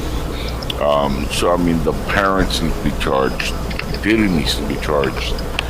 Usher is very reluctant on speaking, but he really needs to come forward because he knows what happened. And the reason he doesn't want to say anything because he groomed Justin Bieber. It follows that pattern. And it's going to get worse. Well, I mean, you see that happening a lot too. Like, everybody has their suspicions about Michael Jackson and all the kids that he had at his mansion and stuff too. So, that was there too. And yeah, but see, there's with Michael, there's a little bit of a different interpretation, which people are kind of like misconceiving. People always say, "Oh, he had a bunch of kids over, and they were all sleeping in the bed, and they were like all getting molested and fingered up the ass by Michael Jackson." Actually, Michael Jackson, for the most part, his bedroom was like a house. Okay. And I'm talking about like his bedroom had 2 floors. It had multiple couches, had a huge bed, and when they say, "Oh, kids are sleeping over," they're like, "Oh, he picked some random kids from the neighborhoods." No, we're talking about like his nieces and nephews. Okay, like family members, his young siblings, kids. Not exactly people that he's going to rape. Mm-hmm. Those are the kids who are hanging out, and every single one of them always said, "Yeah, Michael would sleep on the floor, would watch Disney movies or whatever, play video games." That was it. And I followed both cases pretty close. And there's stuff that people don't know about, like the first case in '93, which was disgustingly obvious there was a hoax. The father, I don't know if you know the story of Jordan Chandler, the kid. Yeah, I heard Jordan Chandler. Yeah, he was the one who they based the case on. His dad was a writer and producer for the movie Robin Hood Men in Tights, directed by Mel Brooks. Now you can look this up. I'm not lying. The dude wanted to make a movie. He went to Michael for $20 million. Michael turned him down. He said, "I'm not interested," because he didn't like the script and stuff. And there's a recording that somebody did of a conversation with Jordan Chandler's father, where he says, "I have an idea and I know exactly what I'm going to do. This is going to ruin him." And he's talking about Michael because he didn't give him $20 million to make a movie. So then they have other recordings of Jordan himself, and you can tell he's being groomed into the story by psychiatrists and all this stuff. But it wasn't Michael that paid him off. It was his attorneys, because Michael was in the middle of a big concert tour, and a controversy would have destroyed a multi-$100 million plus tour. Mm-hmm. So the attorneys paid off. Michael didn't even know about it. He wanted to take that to court. It was a bullshit case, and he never molested that kid. The father of Jordan Chandler committed suicide after years of pretty much regretting doing what he did because it destroyed Michael Jackson's life with a lie. And after he committed suicide, Jordan Chandler came forward and said that he was never touched by Michael, never molested, and the whole thing was a big lie that his dad cooked up to get and extort money from Michael, and he was coached into lying about Michael Jackson. So there goes that case. Mm-hmm. And it was never brought to court. He was never convicted of that case. And the one in 2005, well, he won that case because, I mean, you know, people come at him and people want to believe that he's a child molester because people don't know the facts in the first case. So at that point, anybody who brings any kind of case against Michael Jackson, you know, people are going to say he's at it again, raping kids. Every time something happens in the world, somehow they get something on Michael Jackson or doing something weird to distract us from world events, you know, like the shit that's really happening. You know, even now, the motherfucker's been dead for like a couple of decades almost. And every time something happens, you hear about something Michael Jackson related. A documentary or some other dickhead that comes out and say, I want to sue, could you touch me in my penis when I was 14 in 1987? Yeah, what's your proof? I really have none, but I want 20 million. You know, that's what happens. And, you know, unfortunately, Michael's no longer here to defend himself. But I will say, that when he went to court, he proved he was innocent. And, by the way, the jury pool, it was very tainted because in the eyes of the media, you know how it works, even though you're innocent to proven guilty. In the eyes of the media, he was already guilty.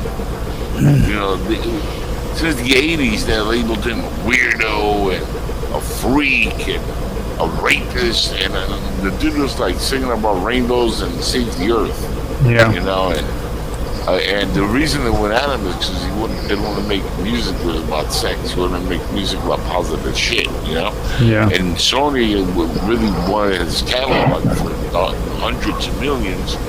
Plus, if he died, guess what happens? He also owned the Beatles catalogs worth billions. So, guess who has control of all that shit? Sony. So there's a lot of Michael Jackson stuff that is like really bizarre, and I don't believe he molested anybody, but I do think he was molested, and that's part of what drove him like to be a little loopy. That, and we do know he had vitiligo, skin disorder, like he said he did. That was on discovered in the autopsy. I know. He didn't lie about that. So I know he did get abused though. I remember even in his movie they said that his dad would beat him if he didn't do his dance moves right, stuff like that. Yeah, but I mean I don't blame Joe because he would spank all the kids. You think that you ever been spanked by your dad or your mom? Shit happens. And when you're in that environment, look, I will say this about Joe Jackson and his wife. None of the Jackson kids became drug dealers, right? Yeah. None of them. You don't hear about Tito or any of the other brothers, Jermaine, whatever, ever be involved in DUIs, murders, gang activity, drug deals. None of them. All right. So as parents, they did a good fucking job. Yeah. Because in a bad place like Gary, Indiana, they raised a bunch of kids in an area full of gangsters and gangbangers, and none of them turned out that way. They were Jehovah's Witnesses, by the way. And my family is Jehovah's Witness. I know how that environment works. I'm agnostic. I broke away from religion, but I know how they think. And I can tell you, as parents, they did a bang-up job considering all the kids they had. So I don't blame Joe. You got to get the best out of you, the best performer in the group. Yeah, I know. I gotta go do something real quick. I will be right back, okay? Yeah. And Michael's kind of a sensitive dude anyways. Like, you yelled at him or his rat and Ben, and you're like, God damn it, Ben, you shitted on... And Michael will be in the corner, stop screaming at Ben. So, I mean, he was a very sensitive kid as it was, so... If you got an ass whooping one day to him, that was like, oh my God, he whooped me in my ass. Help! It's the worst thing ever. Man, I've been whooped with chancletas. I don't know if you know what that is, Mark. I've been whooped with belts, trees. I got hit by a bike. My dad threw that shit in my hair. I know the motherfucker was trying to kill me, but I still love my dad. You know, like, you know, shit happens. But I'm not a sensitive kid. You know, Michael was, they look at the way not only he, but his entire family dresses, right? They are they're all very soft spoken. They dress like fancy. Like they're not normal in that sense. They're all like very sensitive. But Michael is the most sensitive out of all of them. And that's just the way he was, man. Rest in peace, though. He made some great ass fucking music. I'll tell you that. Michael Jackson and the words "great ass fucking" should never go together. He made good fucking music. Just the environment they was brought up in. Would you say something about Chopin? That's what he was a great musician. No, yeah, it was just the environment they was brought up in. Okay, I kind of got some of that. Okay. You know what your problem is though. Your microphone's on your desktop or on your laptop. My microphone's in there. That's even worse. That's actually better. This is generally good. You need something like this, my friend. That's what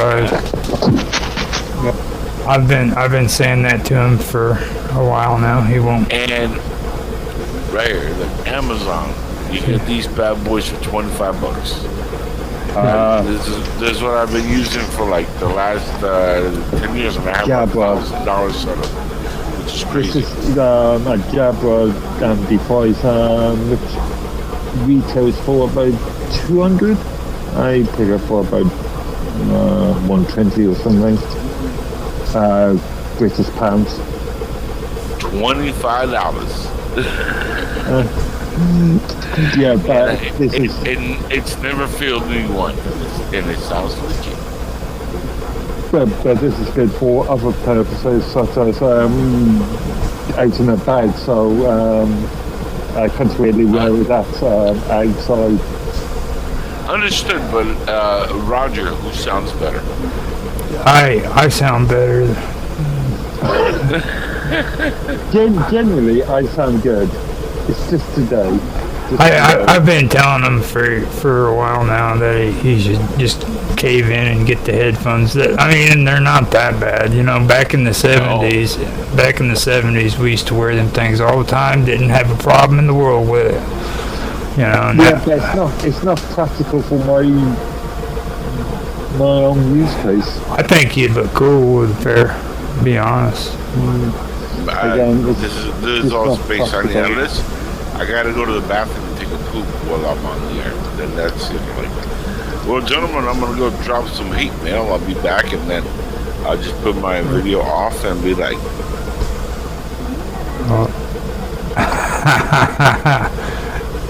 Now he's just showing off.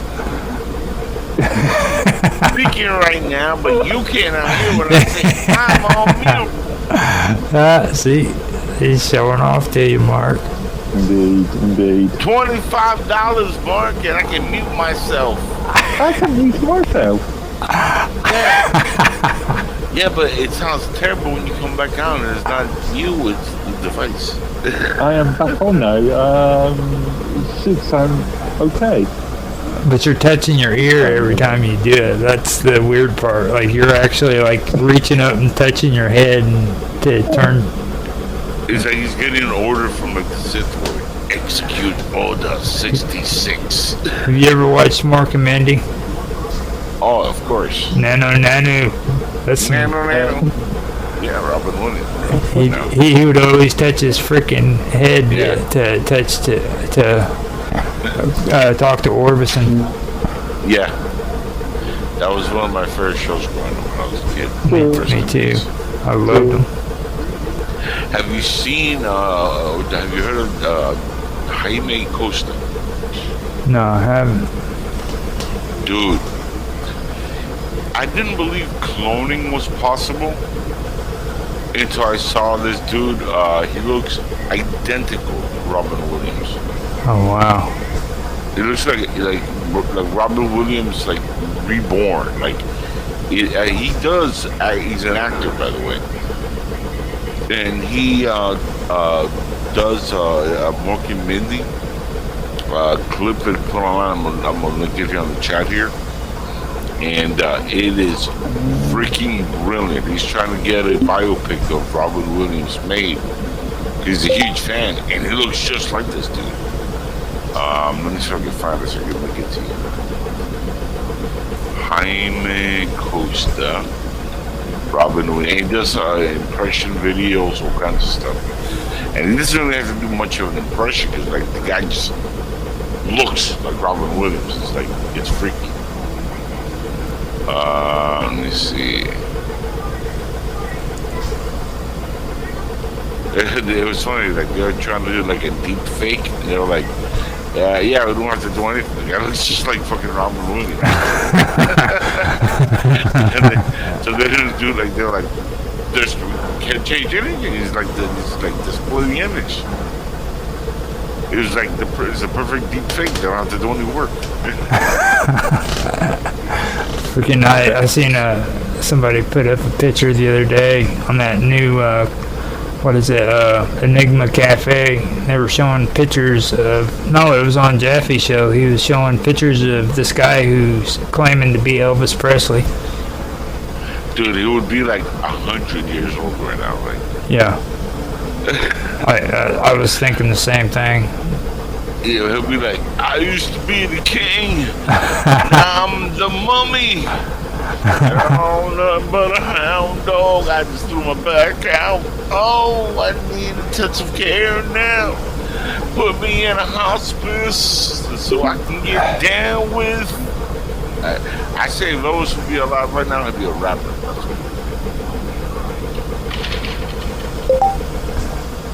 And here comes Mark.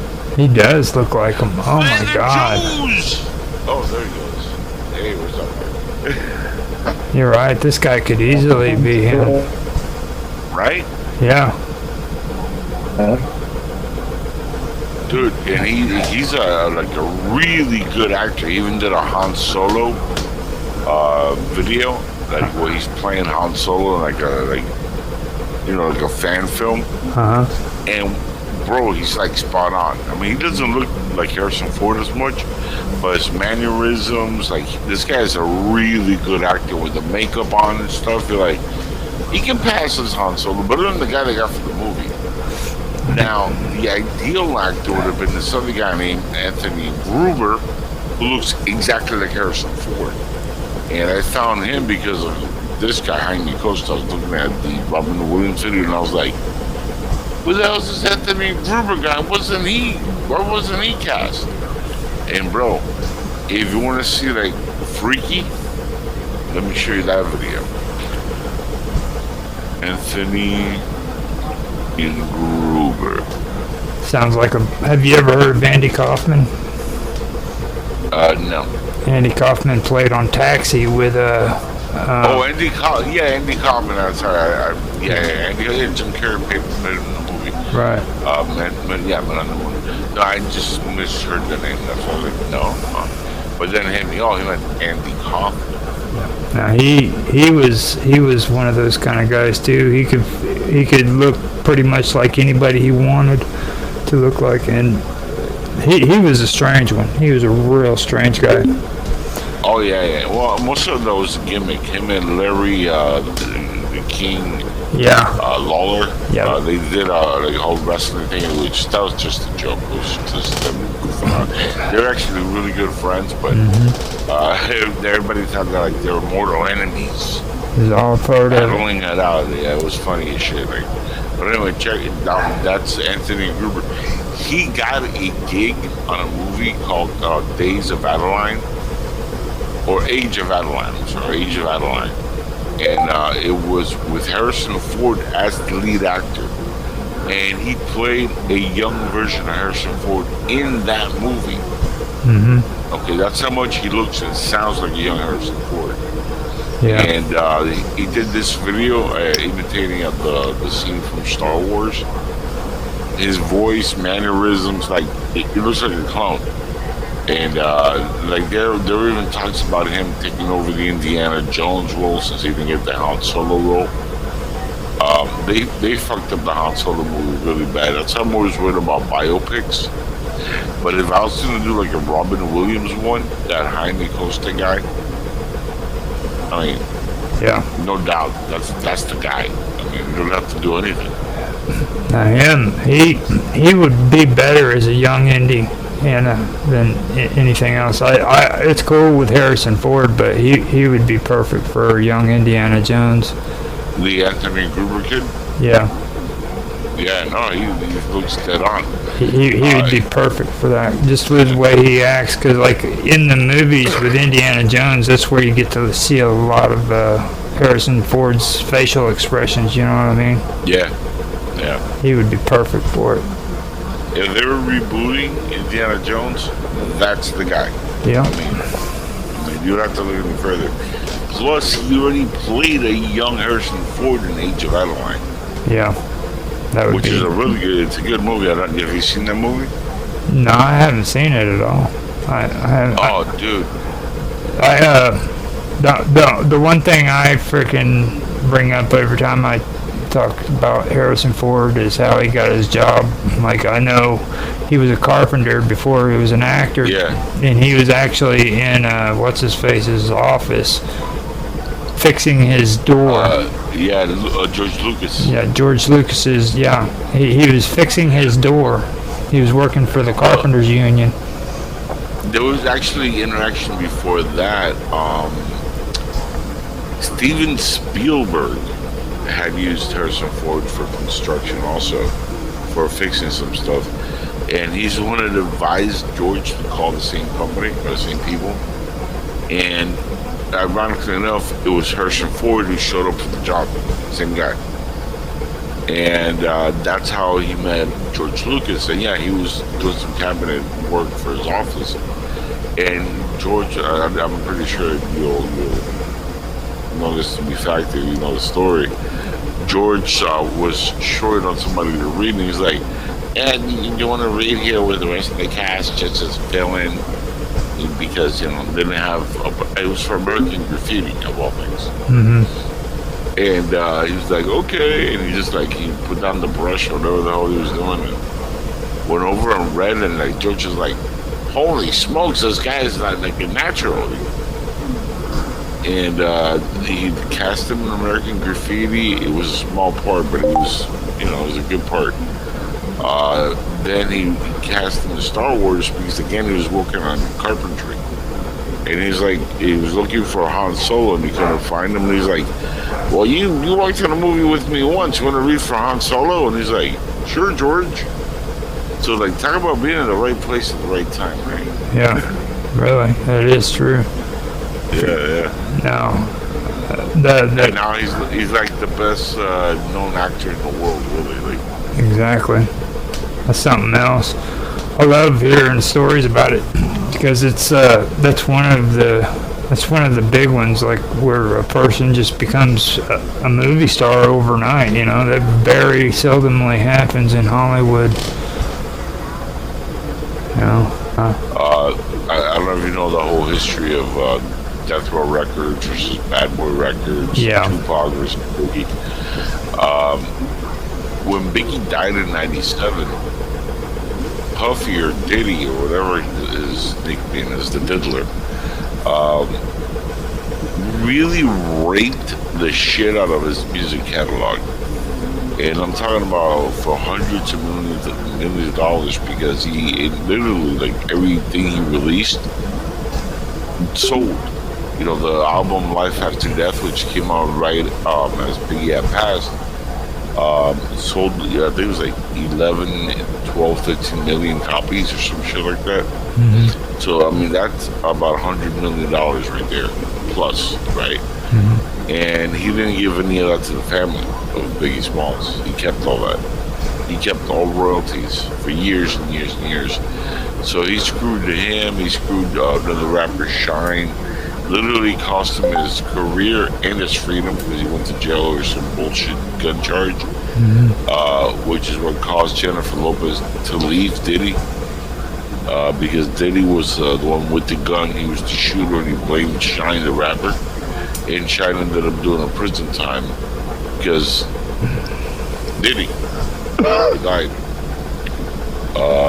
So there's a lot of artists. He screwed the Locks, Lil Kim, Lil Caesar. I mean, he just like what he would do is um, Black Rob, Craig Mack, who all had #1 albums. They sold millions of copies. They all got screwed out of royalties, and they're both dead in very weird circumstances too. So I don't know. Diddy's a very shady individual. And Yeah. there's a lot of depth around that guy, which is always very weird and conspiratorial. It's very some weird shit. And after years of being sued and talked about and with sweeping shit under the rug, right before all this shit broke out, a few months before, he opened up and said he's going to give the discography rights to the families of the dead rappers and give them rights to the catalog so they can make money off the music. But what he's not saying is he's already made all the profit, and the discography rights or the catalog rights are worthless now. Yeah. There's no money to be made. Nobody buys CDs anymore. It's like buying freaking old reruns from back in the 1970s. Yeah. And it's not like, they have the rights to the music, but not the videos. So the families can't put the videos out. Yeah. So what are you going to do with a catalog of music that nobody's going to buy anymore? But like what? Greatest hits? You start. Artists who had a one album that was, You start back at the basics. You take that shit back to the radio stations. They got these classic music channels. Start hitting them up. If you don't, man, you create one. You start freaking putting in that old music, and for every time it's played, you get paid. The problem with that is you have YouTube with everything on it now. You have all these internet places, and with technology and certain things like smartphones, you don't need to even listen to the radio station. I know. I mean, I drive and I hardly ever listen to AM or FM radio, and if I do, it's like because there's an interview on an AM station I want to hear or some sports related stuff. I never put FM on listen to music.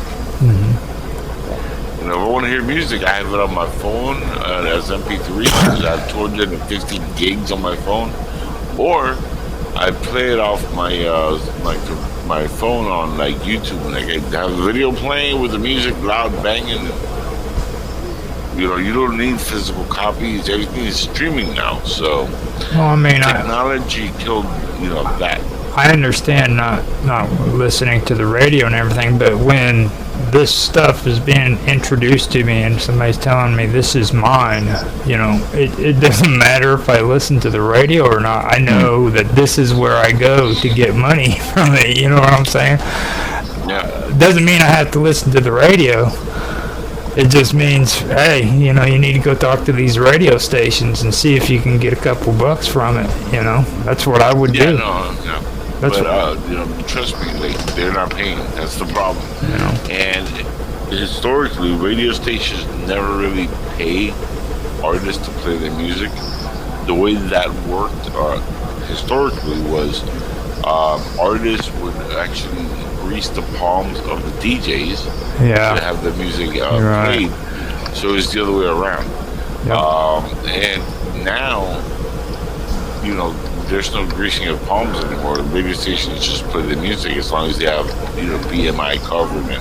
That's because the DJs sobered up. Yeah.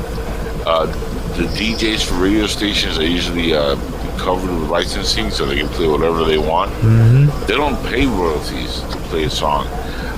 What happens is, depending on who they know, and I know this from knowing the industry and knowing people within the actual AM/FM radio industry, the way most of these songs become hits is because the artist knows the DJs. They've done the rounds, they've done the interviews with a lot of these DJs, and they sometimes pay them under the table to put their songs on there, and the production house helps pay the DJs under the table to put their music on the air, and they put it in, sporadically here and there. And if enough people start calling and say, "Hey, I want to hear that new Backstreet Boys song, Giving Up My Anus," or whatever the song is. You're tearing up my ass, or, whatever the song is. And, that becomes a hit song that everybody's like, "You're tearing up my ass when I'm with you," and everybody's singing that shit. And, that becomes a big hit, and then, that's the way it was done. But now it's like, DJs are like, "Yeah, go fuck yourself. I don't need your money. I'm making money DJing, and I put whatever I want, Yep. So it's kind of harder, and technology's to blame. And again, you just go on YouTube. The artists now make more money putting their own stuff on YouTube than even having a company that they're signed to. So a lot of artists are just going independent. Instead of signing with like Columbia Records or Interscope or one of these big companies, they're like bypassing the middleman because they're getting raped for decades. Yep, that's what I was thinking while you were saying that. Is like, I can't really criticize them because like these big cable corporations are the same way. They were freaking making money and ripping these shows off. That's why a lot of shows that were actually on television had to be taken off, was because of the corporation and what they determined could be played and not, and all of a sudden now they've got freaking YouTube channels that are allowing them to put their stuff on, Roku and freaking, shit like that, so they don't have to deal with the freaking cable companies. They can just put this shit straight on the freaking internet. Yeah. I'll be right back. Yeah. And I will do just the same. I'll be back in a couple of shakes of pig's tail or something like that. That's the best I can come up with. That's pretty good. Yeah, not too bad. Yeah. That works. Maybe a horse's tail is a lot longer, but I'll be back.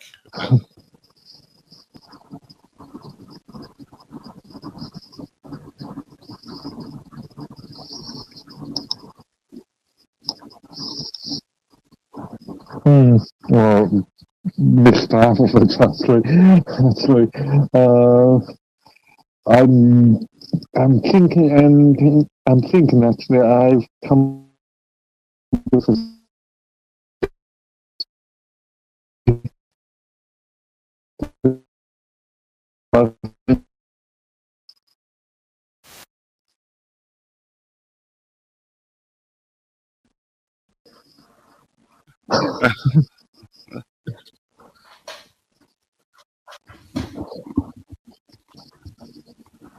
Yes, minds are full of crack because the left is fully whacked and they keep fucking with our kids and they're endangering the lives. So we're all going to end up really fucked.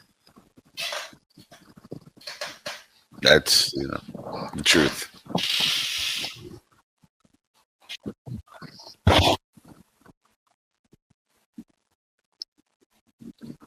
Yeah, I got a Minds account. I have a Mind to like pay more attention to Minds. And see what I did there. I just haven't really kept up with that on top of all the 385,000 other fucking social media outlets that are on there. Jesus fucking Christ! There's so many of them. Like now they have you know about TikTok. There's another one called Likey, and I'm like, what the fuck is Likey? It's like it's just like fucking TikTok. Well, what the fuck do we need Likey for? And I'm like, no, I got no answer. And there was just like there's so many of these like apps. Yeah.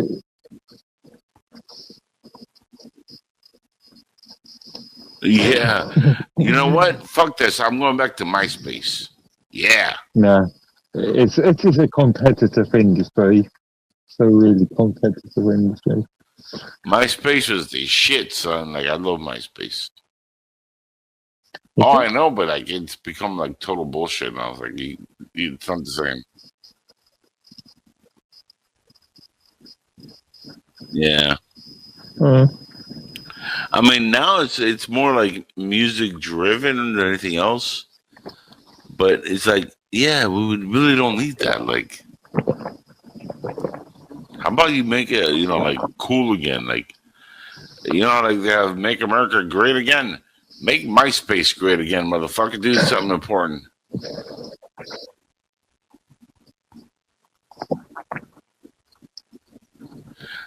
Odyssey's cool. I like Odyssey. Who? Oh yeah, Mammy Tom. Yeah, yeah. Was it? He's the one who was riding with Jaffe and he got mad at me or Jaffe or that dude.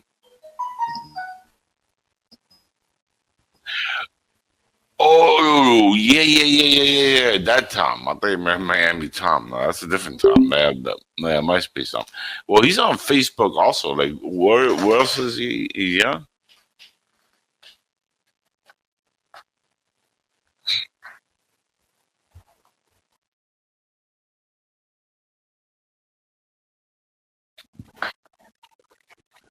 Oh, I had no idea on that.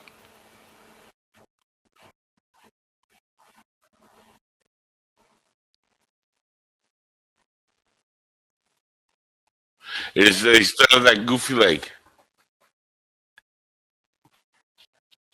Yeah,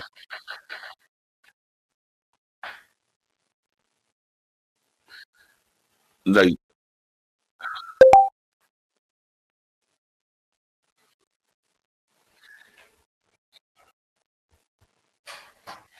he should have taken a trip into the Bermuda Triangle.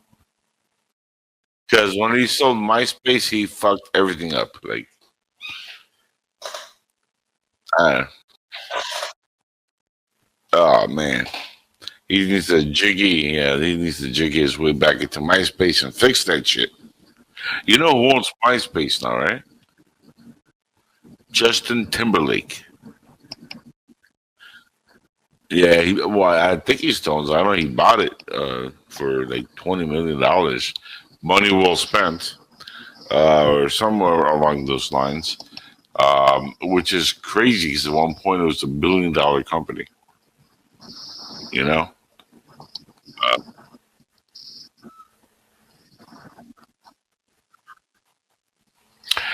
Ryan Reynolds.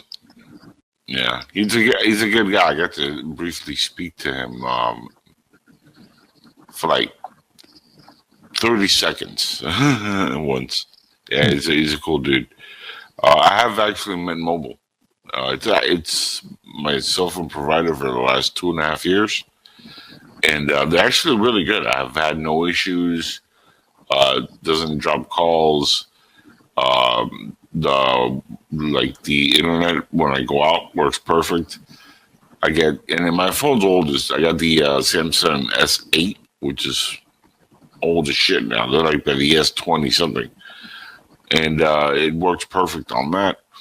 My phone is not 5G because it was before the 5G technology upgrade. So I still do the 4G, and it has no issues. Like it picks it up perfect. Has a cool hotspot. If your phone has 5G, it has 5G towers.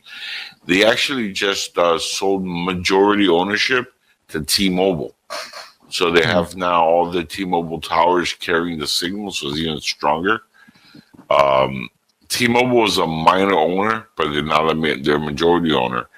And Ryan Reynolds is now a minority owner, but he still has ownership stock in the company.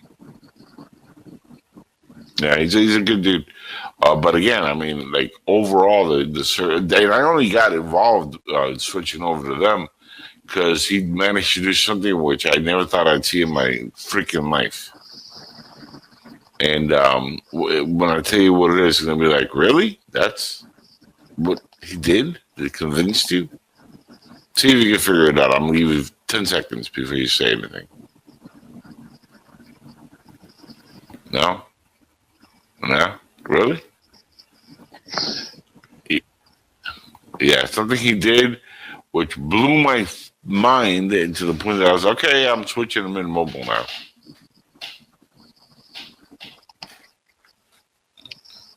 He got Rick Moranis to get off his lazy ass, and he did a commercial with him for Mint Mobile. Now, Rick Moranis played Lord Helmet in Spaceballs, the greatest comedy ever made. And he was also in, let's see, such classics as Honey, I Shrunk the Kids, Honey, I Blew Up the Baby, which is my favorite. That was the third one. I'm not too fond of the sequel, Honey, We Shrunk Ourselves. That wasn't that great. But the first and the third I really liked. Rick Moranis did a lot. And, of course, Ghostbusters. No.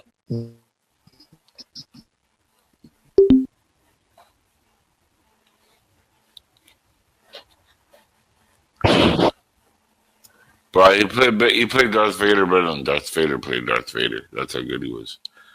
Lord Helmet. The best thing, like the sidekick. I don't know if you ever caught that joke, but the sidekick that he always had with him, that in the gray suit, his name was Colonel Sanders. And there's a part when like he's like, they went to Plaid, and he's like, what are we having this thing, a Cuisinart? And he's like, no, sir. And he goes, I want light speed. And he goes, no, light speed is too slow. And he's like, speed too slow. And he's like, we gotta go faster than light speed. And he's like, he goes, take him to ludicrous speed. Doesn't exist, by the way. And then he's like, sir, ludicrous speed. And he's like telling like, shut down the circus. And I do this, and he's like, come on, Colonel Sanders, what are you, chicken? That line, bro, for years, I would like have tears in my eyes. I thought I was the only one that ever got that. What's the matter, Colonel Sanders? Chicken.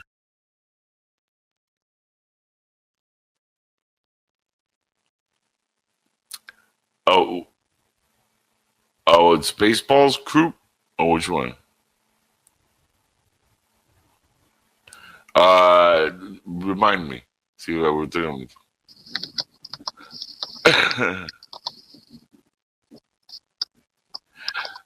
No, well, the part that he goes, I knew it. I'm surrounded by assholes.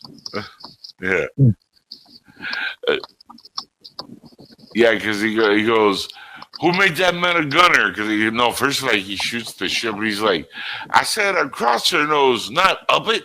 And he goes, sorry, sir. He has like he's cross-eyed and shit. He's like, and he goes, who is that ass? He goes, that's his name, sir. Asshole, major asshole. And he goes, who made that man a gun? He goes, I did, sir. And he goes, who's that? He's also an asshole, sir. He goes, how many assholes do I got on this ship? And everybody turned on like, hey! And he's like, I knew it. I'm surrounded by assholes. And then the best line, the helmet comes on. He's like, keep firing, assholes. Dude, I can quote that movie like without a problem. Like, my favorite is Michael Winslow because he was in Police Academy. The party's like, we lost the creeps, the sweeps, and the beeps. And then like he looks at Colonel Sanders, he's like, that's not all he's lost.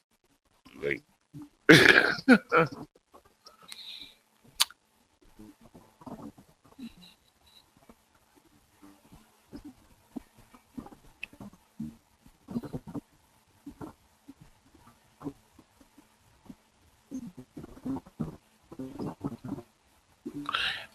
which one's on?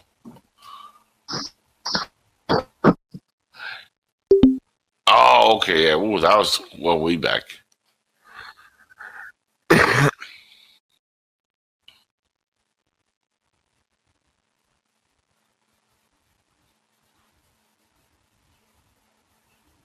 Yeah. The one part I remember of a Cheech and Chong movie, which always cracked me up, was when that one girl finds Ajax in the kitchen, and she thinks it's cocaine, and she's like snorting the shit out of it, and like Chong is like, you might not want to do that, and she's like, this is fucking great, and he's like, oh man, like she just snorted fucking Ajax, like, yeah, at least she's gonna be clean on the inside,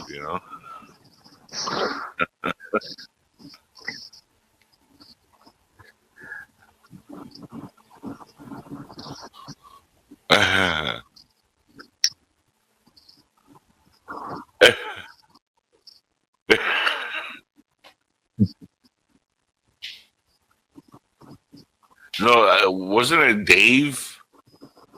Yeah, yeah. But it wasn't the parrot. It was Chong in the background. He's like, "Hey man, let me in. Who's this man? It's me, man. I got stuff." Oh man, and like they go like that for like 10 minutes, and he's like, "Let me in, man. Hey, it's me. I got the stuff. Come on." Like, who's this man? But it was Tommy Chong and Cheech. Yeah, I don't.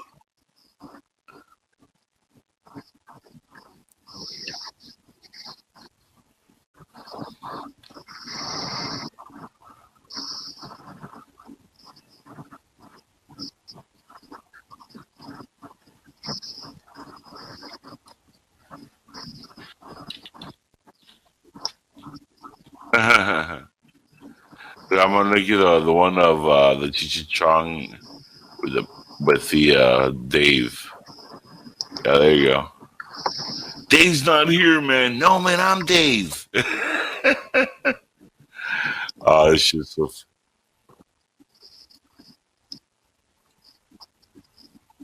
Yeah, that's where. Well, they got it from this comedy skit of this. Look,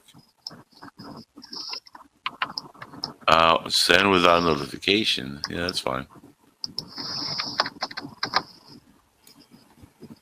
There you go. Click it now, and that's the original. Dave's not here.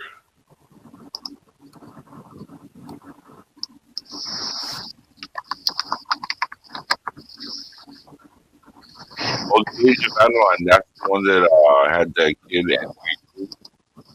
and he's in there. And yeah, and he's actually in the movie with Harrison Ford. Yeah, for Cheech and Chong. Yeah, yeah,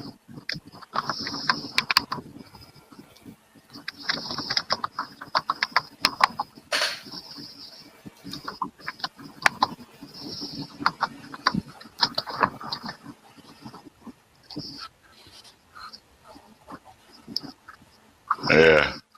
I was like, "It's Dave, man. Open up. I think the cops open. Saw me. Open up."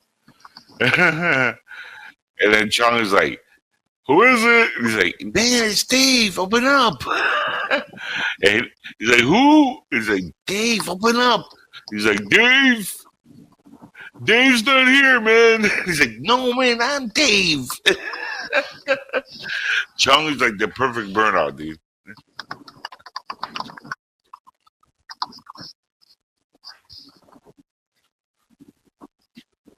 Yeah.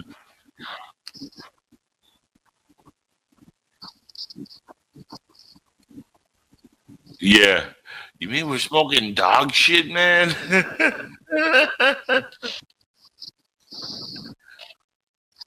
He's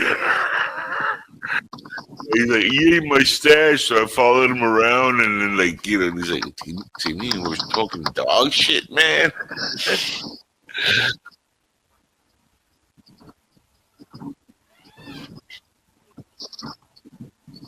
Yeah.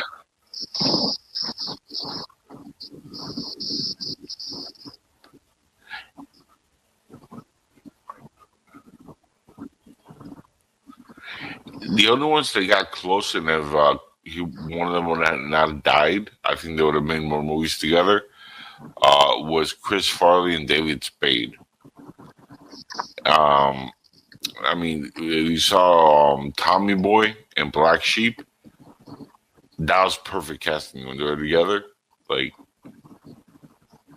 I mean, they were like they would complement each other. Especially Tommy Boy was so funny because and David Spade is a very funny guy, but he played it so like spot on, like deadpan, and then like anything funny he would say will be elevated to even funnier because of that. And then Chris Farley's just being a goofball the whole time, so it was like that was I think the closest. But it had more to do, I think, with the physical comedy of Chris Farley. But as far as like just commentary jokes as a duo, I don't think they'll ever be funnier than Cheech and Chong. I mean, they're just Yeah. yeah. I mean, there was like no over the top. It wasn't physical. It was just like they were just funny together. Like it just worked perfectly. The thing that gets me is like I've been able, now that I've been older, I've been able to kind of like go and look at a lot of the older comedies, because when I was younger I never looked at anything that was black and white, and like when I was growing up, George Burns was like already in his 90s. I thought he was funny, but then I actually went back and I watched his older stuff with him and his wife, and dude, yeah, Gracie Allen was the bomb, dude. She was so freaking funny. It was pathetic, And then when I was growing up, I didn't know anything about freaking what's his name, Jack Benny. Okay, and like now that I've actually been able to watch Jack Benny, freaking, it makes sense to me why people like freaking Seinfeld and all them made it so big, is because they were riding off of Jack Benny's coattail. He was a freaking genius. Yeah, a lot of the early comedians, even like Jackie Gleason and some of these cats, I mean, they really seeded the way for comedians now, because I mean, if you watch a lot of comedy shows, they're still kind of redoing those old comedians, biggest hits. I mean, the King of James. You ever seen that show? No, I don't think so. I forgot, Kevin something is the guy's name. He's pretty big. He's been in movies with Will Smith. He's done Kevin James. Kevin James. That's the guy's name. The show is a big hit, a huge hit. But it's the honeymooners in a modern day setting. That's all really it is. Oh yeah. And he's like a goofy, Jackie Gleason fat guy. Yeah, I know. He played on King of Queens. King of Queens. That's the show I'm talking That's about. what it is. Yeah. Yeah. I friggin' just now realized what you was talking about. Shit, I had to go and look at his face. Yeah. He's got one of those names of like, I don't remember the name, but you see the face, I know that fat guy. Yeah.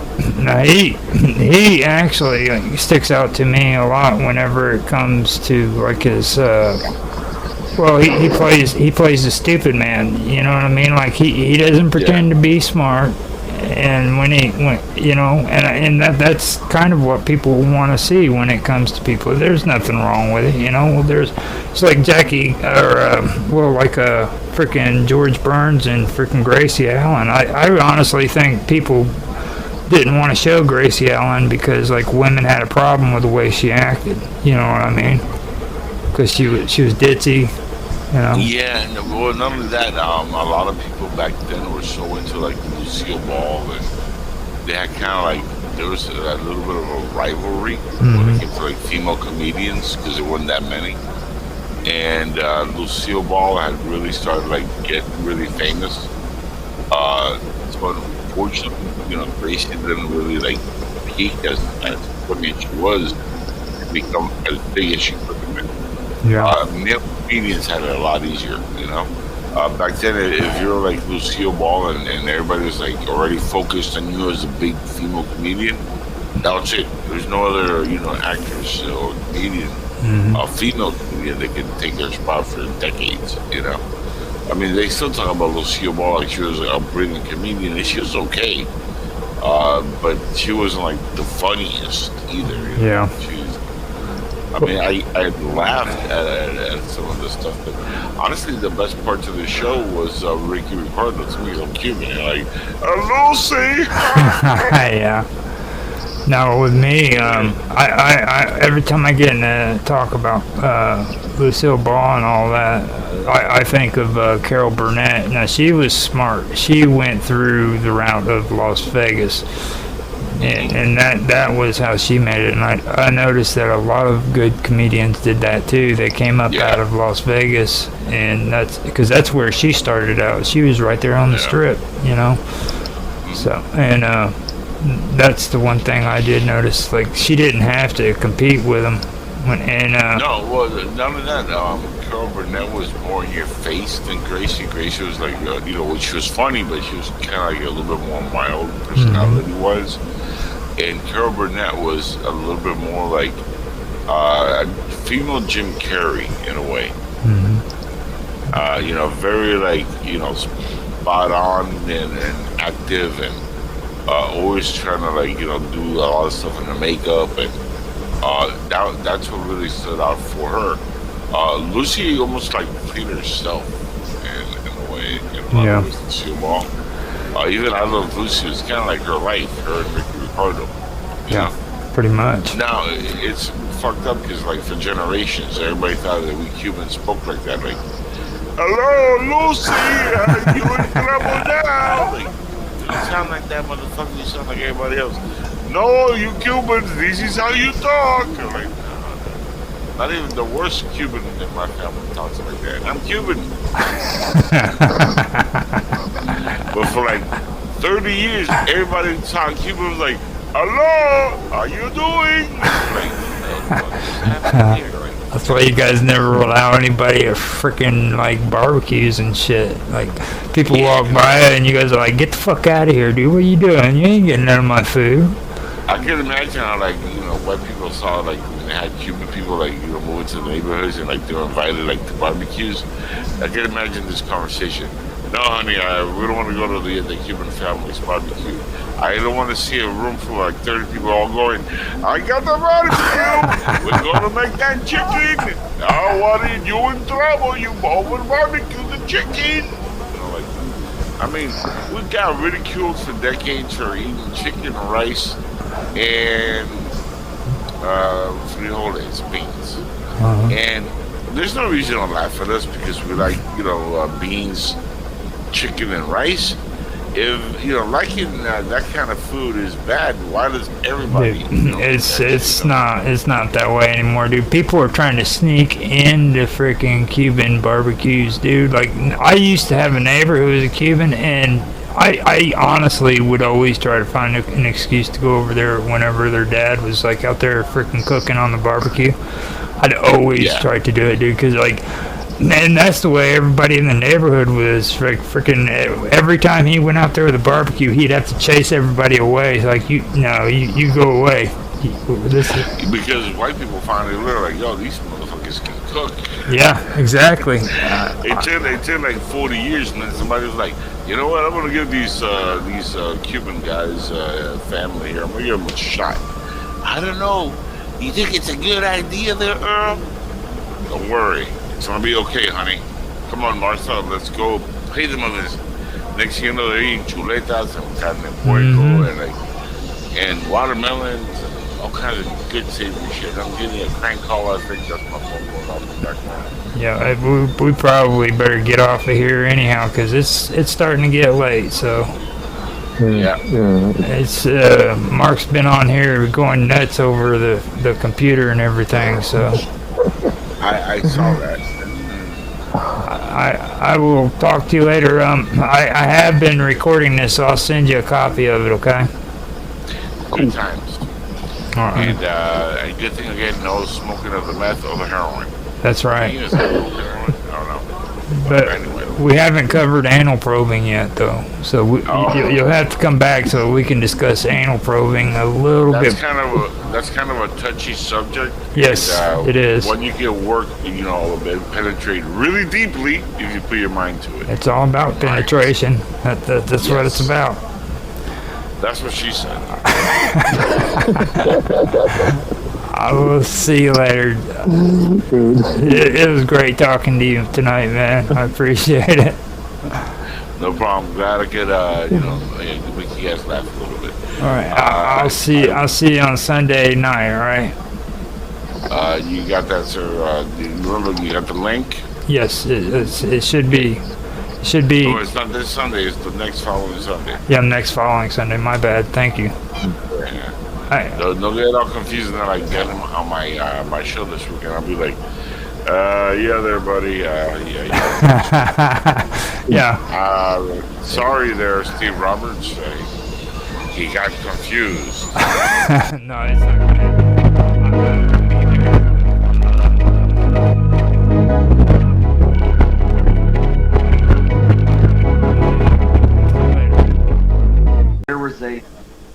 there's the T-Mobile tower. Or I guess there's one in Columbus that's down or something. So her internet connection's kind of in and out. I ended up she sent me a message too, and I ended up telling her that you had already told me, so she knows. Okay. She knows that you told me, and that I know what's going on. So, and yeah, I told her I was gonna touch base with you, so that way I can keep the show going in case she wasn't able to make it for whatever reason.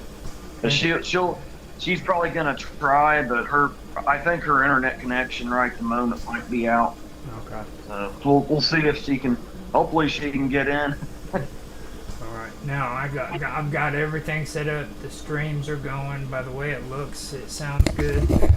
I need to put my mic down closer to my mouth. That would be helpful. Yeah, it sounded like you were kind of talking at a distance. Yeah. Now I'm gonna test the audio real quick. Make sure. Yeah, I know. There was now on my end, my image just froze up, but I can still hear you and everything, and you can still hear me. So Okay. I guess we're okay. I don't see Nancy or anything. I'm actually she's not in yet, but I'm actually picking up on you a lot better on this with using the browser than what I did the other way. So that's pretty cool. Yeah, that's a major plus. Dave said he'd be in too, so we have. Okay, he said he's good. They all run around in the same group, so The same circles. Mm-hmm. Now, at some point, I'd like to talk to John Bell too. I haven't had a chance to talk to him yet at all. no, you better hold on to your britches with him. He's hardcore. Now, if your mom can't come on before she makes any plans for next week, tell her that next week, since it's going to be your guys' basically your season finale, that I'm setting that specifically up for you guys. No plans, and I'm wanting to do where I start talking to you guys on your thing about how you feel about what we've done so far and stuff like that. It's going to be all about you two, okay? Okay, that's fine. Yeah. Because this is your guys' first time out, so it'd be kind of cool to get a freaking episode of what your thoughts are and what you think about what we've done so far and stuff like that. So. Yeah. So far I've really enjoyed it. I'm a little sad to be taking a break, but at the same time, me and Mom need to sit down and make a list of all the subjects we've discussed and all the subjects we want to discuss going forward, and kind of regroup, because we're kind of getting to a point with it where we're stumbling over ourselves right now with some things, and so it's a chance for us to regroup and come back with like a really killer Halloween comeback special or something like that. That's what I'm thinking. No, don't give all that away. You're giving away all the goodies. You see, that's supposed to be for next week. Oh, that's the good stuff. Yeah, that's all I'm gonna say. You know, got all these people here. They're like listening in. They're like, heck, I don't have to come on next week. You just set it off for me. Oh no, I got a lot more to say. I'm gonna get into the details. That's just an overview of really detailed things I want to get into next week. So. I'm just joking. I always do that. Oh, okay. Well, some people do that. You just give them an overview and they think you've told them everything, So. Yeah. Well, so if anyone's listening, I haven't told you. I haven't said everything. There you go. See. Now, I sent a message on here letting Nancy know that we're set up and ready to go. So. I should probably give the link. I believe it's the link. There we go. So I'll be right. If it's the same link you sent me and Mom, it should work. Yeah, I put the link in there in the freaking in the all new Cafe Enigma. Did you hear what happened to Mark? He moved into his No, the hurricane. yeah. The hurricane blew through. Just What, did it take his new place out or something, or is it? it just demolished the backyard and everything, the fencing and everything. But like 2 days, 1 or 2 days after he moved in there, man, it just came whipping right through there. I know the Houston area has had massive floodings recently. Is that around? It's around that general vicinity, right? Yep, most Because likely. it kind of tied with that. Mm-hmm. Yeah, I know Texas got hit pretty hard, but the big hurricane brought some flooding and stuff with it. Mm-hmm. Oh, there's So I David. think he was kind of. Oh, there's David. Yeah, I thought I'd pop back in. Hey, Austin. Hey, What's Austin. up? Good to see you again, David. Yeah, well, I'm not on video. I don't do video. I don't Okay. blame you. Yeah, I can hear you, but I can't see you. Yeah, I got it on just on audio. That's all. Yeah. Okay, I'll be right back. Sometimes I'm going on What's coffee. that? going for a smoke break. Huh? Yep. Coffee and smoke. Okay. All right, I'll be right here waiting. Oh, well, Roger's going to get his smoke. Yeah. Okay. Yeah, he's taking his coffee break and his smoke break. All right. Nothing wrong with that. If you, Yeah, if,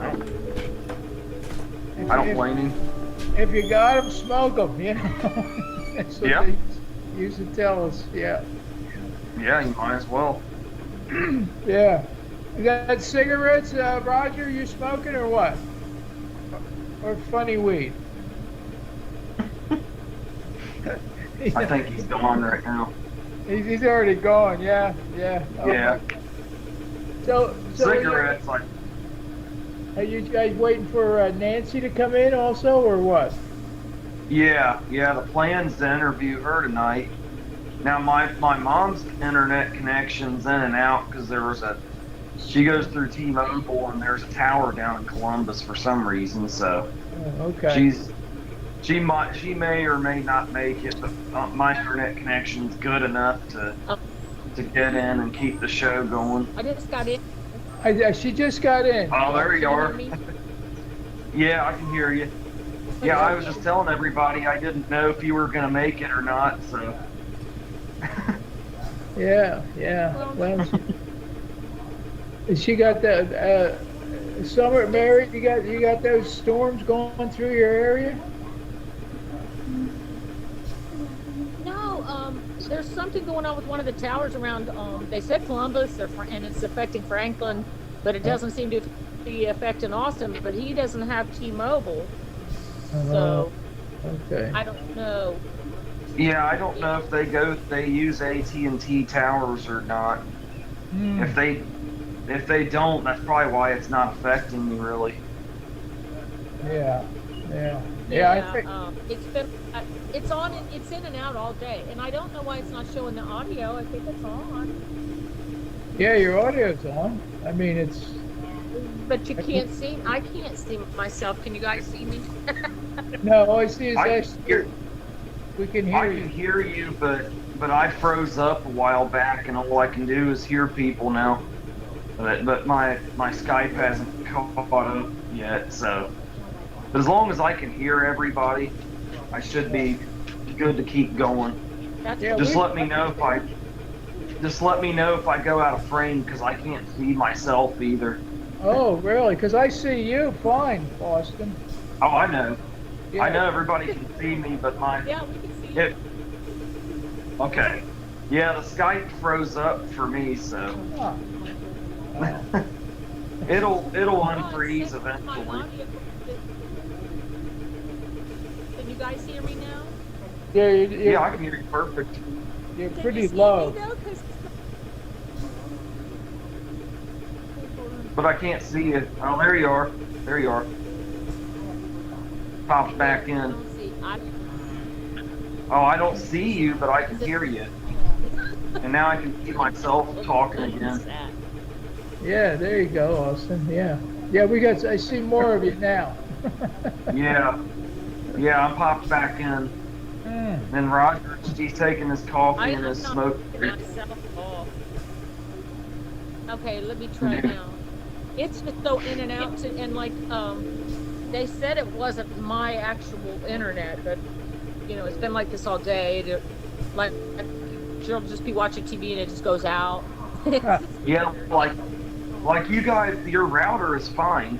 Your router or your modem or whatever's working fine. It's just that tower is not connecting with it. So they're gonna have to do whatever they got to do with it. Who knows? That could be days worth of work, depending on the problem. I don't know. Or the problems. It's probably. I hope it's not like another cyber event or something like we had with that big AT&T outage back in March. Yeah. I don't know if you remember that, don't you, David? Yeah, I do. Yeah. I was hacked. I was hacked just like you. Okay. Yeah, we went into that last week. So. Yeah, we did. Yeah, we covered a little bit of that last week. Yeah. Well, we just lost. Well, what I got is a black. I got a black screen now for you, Summer. I'm back, but. Huh. That's I really know. weird. Well, I'm not seeing myself at all. I don't know what's going on. I don't. You got the camera blocked? No. Yeah, sometimes you can't see yourself, but there. I think you're coming in. Oh, no. I thought your visual was coming in, but then it went back out again. But it's all right because I can hear you fine. So. Yeah, we can hear you fine. Yeah. It's got a weak connection. Yeah, so you could drop out at any. You could drop out at any minute. That's why I told Roger. I was like, she might be in and out. So. Yeah. Don't be surprised if she comes in and then she's gone again a minute later, you know. So stupid. Now we're open. Yeah, it is. It's always something with Skype all the time. It's always something. Yeah, Skype's kind of shaky. Yeah, yeah. I think I had better luck with the word. Yeah. Yeah, well, me and Roger use Discord, and me and John too. It usually works great. What is it that you use? Discord. Yeah. Oh, I've never heard of that. Discord? Yeah, a lot of people haven't. I've tried to get a lot of people on Discord, and they're like, I have no idea what that is. I've never heard of it. Yeah, I've always used Skype. I've always used Skype. And get Roger. Yeah, tell Roger that you've never heard of Discord and listen to him go. He'll get into talking about how you can't get nobody to get on it. But I mean, I love it. I talk to him and old John on there all the time, and so. Wow. She's gone. Yeah, I think her internet went back out again. Oh man, that's so frustrating. It really is. Yeah. I'll keep things moving. Hopefully Nancy comes along here in a minute. Have you heard anything from her, David? No, I haven't heard. In fact, I talked to Roger earlier, probably right around 8 o'clock or a minute before, and I told him he was trying to get everybody in, and I said, well, I'll pop back in later. So, and that's why I came back in at about quarter after or so. Because we got what does it say? 38 people listening online. Wow, so that's a great start for start for this, you know, just right out of the gate, just to have 38 people listening. That's what it says. A lot of yeah, I was watching. A lot of Yeah, I was watching it as people were signing on, and I said, well, let me pop in there before we get too many people, and it says up in the left-hand corner on my screen, it says 38. So that's it. Or 39 now. That's really good because. Yeah, well, 39. Summer just came in, I think, and she just got recorded. Yeah. Yeah, there she goes. Yes, she came. But she came in and then dropped out again. Yeah. It's not showing my audio. Told it to. Yeah, we can hear you We perfectly can hear good. you. We can hear you perfect. So that's now we're just kind of waiting for Nancy to get here. I don't know if anybody's heard from her. I haven't yet. I thought Roger was in touch with her, no? Yeah, I left a message for her letting her know, but I don't think she's been inside of the Cafe Enigma today or anything. No, I didn't see it when I went through it. I didn't see her in there. Yeah. So She gets busy at times. yeah. Yeah, I know the feeling. Yeah. It'd be really nice to actually get her talking with your mom though, because like the conversations I've had with her, I really think Summer and her are going to have a really good conversation, being honest. From the way what you've described, it sounds like they will. So I really look forward to hearing them talk. I've got. Oh, go ahead. Yeah, that's nice. That Yeah. would be nice. Yeah. Is David? Are you having bad weather? No, we got beautiful weather down here. It's 83 degrees and it's blue sky, and the deer are out back. They're fat and happy. I fed all them. The turkeys are fed, and the birds are fed, and the squirrels are eating. Sounds like the Garden of I live in Eden. the woods. Yeah. I got 9 acres. I live in the woods. Well, not quite. Because, well, you do got the snakes. You still got poisonous, venomous snakes here. Oh yeah, you have to have the serpent, don't you? Nobody. Yeah, we got the coral snake, which is deadly, and the eastern diamondback rattlesnakes. They go up to 7 feet. They're scary. Yeah, those things are wicked. You want to hear the craziest part about that whole conversation though? You're more worried about the snakes after having that conversation about alligators last time. I mean, like, you're not even worried about the alligators. You know what I mean? Oh, I've been photographing the alligators for 8 years, so that's why I mean I worry about them, but I respect them. Yeah. Let's say that. The good thing about alligators, you can see them at a distance a lot better than snakes because they're way bigger. But snakes, they could be right there and you could step on them or something. So they're sometimes the gators. Unless I'm missing something. Well, sometimes when you get down near the water, where I go in this swampy area, this wetlands, and you get down there to photograph a bird so you can just try to get eye level with them, and you forget to look in the water because the water can only be a couple feet deep. There could be an alligator just lurking right there, right where you're looking. They're camouflaged pretty well in the water.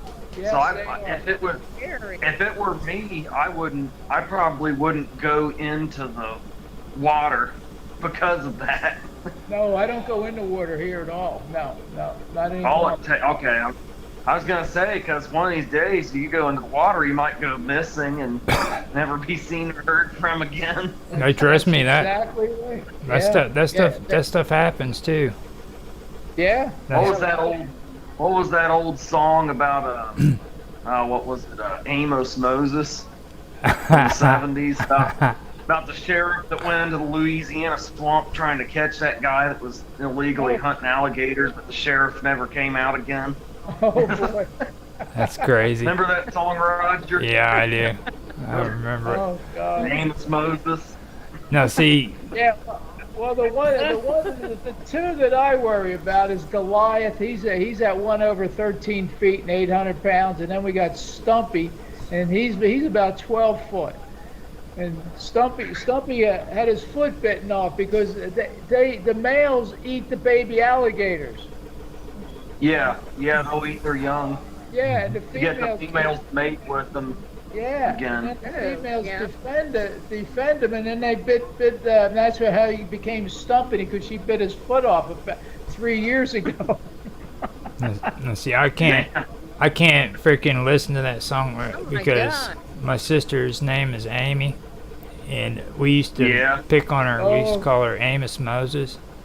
Yeah. Oh, jeez, Roger. That's funny. She used to hate us. we Back call, when that song was a big thing, she'd turn on the radio and be reminded of it. yeah, so it's pretty Yeah. traumatic for all of us.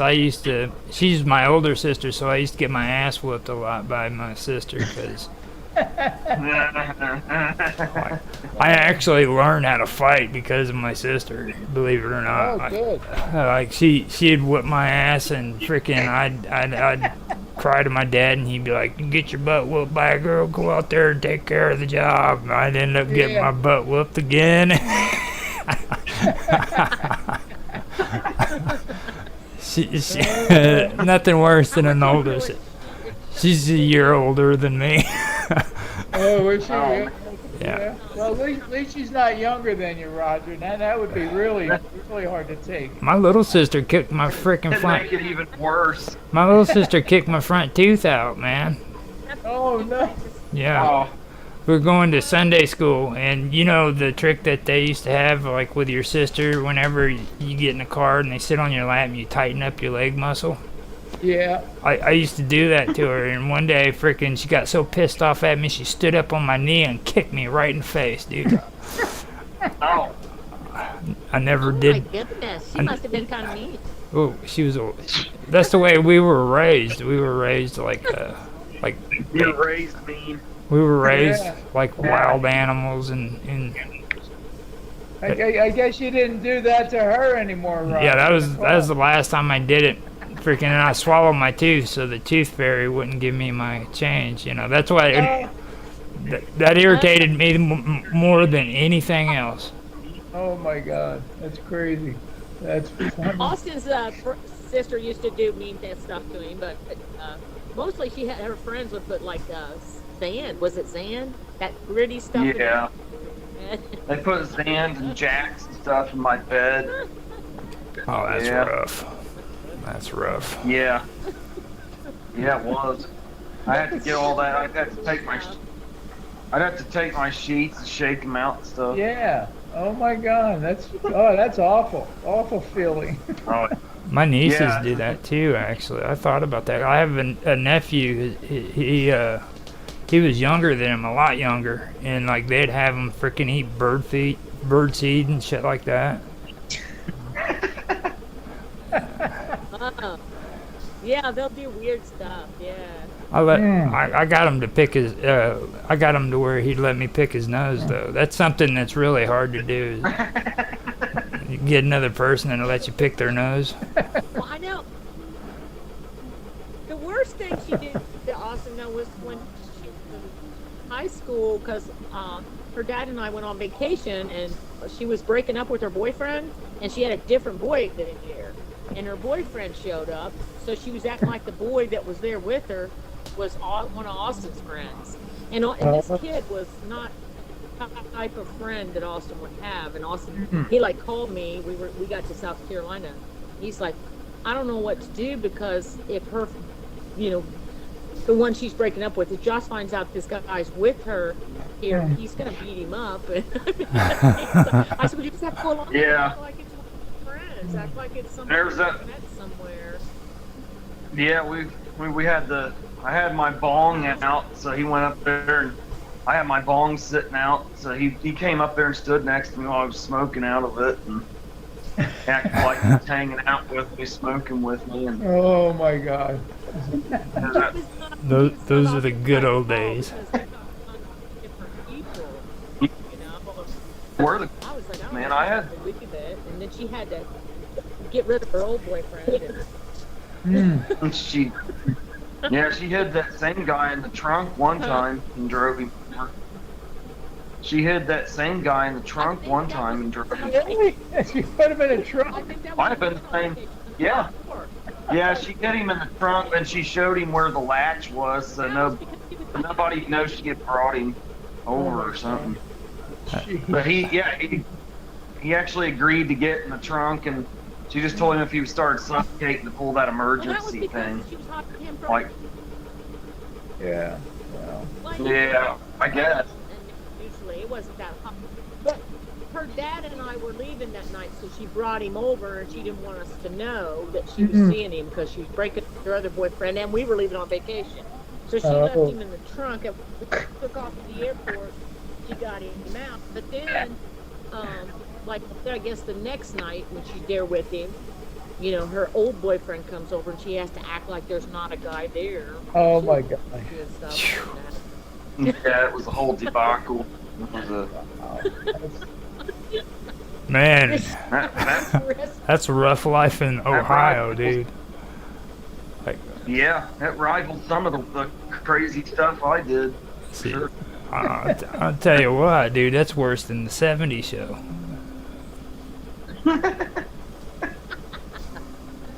Yeah, there was always a lot of drama, and she was about 2.5 years younger than Austin. So, any of his friends that he'd bring over to play music, liked her because, and so instead of playing music, they'd be running around trying to see her, and she was too young, and so it was a lot of issues. Well, apparently they weren't. They weren't apparently seeing eye to eye with you. You know what I mean? They're like, she wasn't too young for them. No. Yeah. That was part of the reason I gave up trying to get a band together. That was one issue among many others, you know. And then My a little lot of those sister. guys were also drunk and high continually. Oh, I'd at least try to wait to get drunk and high until. I at least try to wait to get drunk and high till I had done something, achieved something with the music. But you know, some of those guys, they show up baked, half baked, and keep getting baked even more as they went.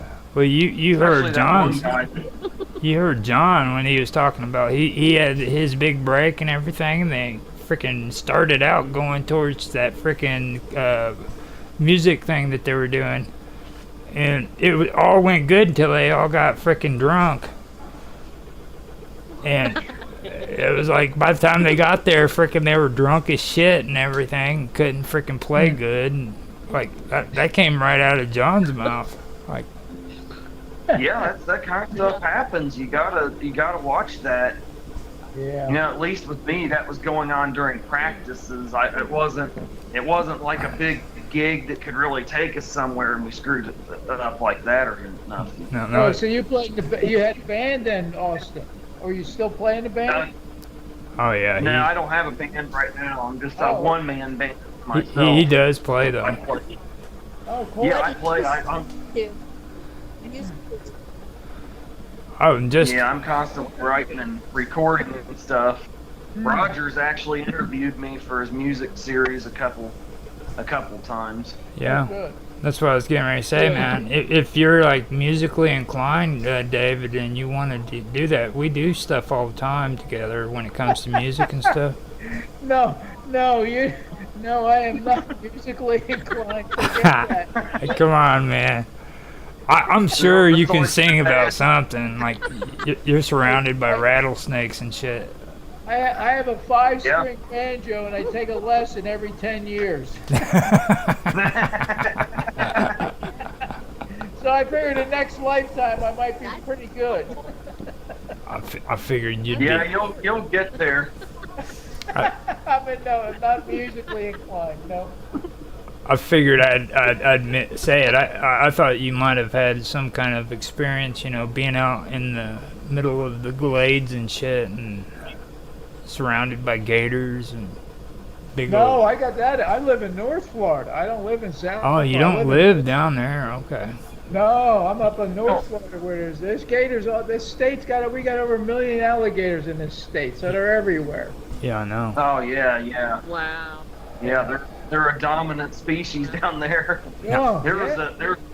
I think the world's oldest crocodile might live down there too. I saw a video of him not too long ago. He's like 120 years. Wow, He's like 120 years old or something. Yeah, that doesn't surprise me. Yeah. How do they know that old? How can they tell? Huh? I'm not sure how they can tell how old he is, but No. they might know. No, I have no clue how they tell. I don't. I just photograph them. I don't worry about them. I just keep my distance from them. Except sometimes I was sitting on the side of a hill of the trail one day, and I was the only one out there. And this whole acre is like 125 acres. and there's all different ponds and cells that they call them, and and the trails got rocks on them. And I forgot that I was on Stumpy's trail as I was photographing this Lee Spitter, and I heard these rocks crunching behind me. So I got up they're territorial. I got up very slowly and walked away, and then I got about 30 feet away before I turned around. And I didn't. You don't move fast because then the animals they strike at you because you're a predator. Yeah. Yeah, you just walk away. And, if you start running, they'll chase. Absolutely, yeah, they'll chase you right away. And yeah, that was the closest encounter I had with Stumpy. That right there, see, that's the good. That's good stuff. There was one lady I was teaching to photograph out there a couple of years ago, and she went. And there was a female guarding her nest in the water. They got the nest mound on the land, and then she stays in the water. And this lady went. She says, "I'm going to go down there by the water and get a picture of this alligator." And I said, "That's not a good idea." And then the thing, she got within 5 feet, and it opened its mouth and started hissing at her. And I reached down there and grabbed her collar and drug her back up before she got killed. Yeah. That's crazy. Oh my God. Yeah. I That's don't. messed up. You don't trust water to skin you. Yeah. They do like death roll. Yeah. They get a hold of you, pull you down, and then they do that death roll. And when they do that, it's over. Yeah. Well, that little. Yeah, they have to have water.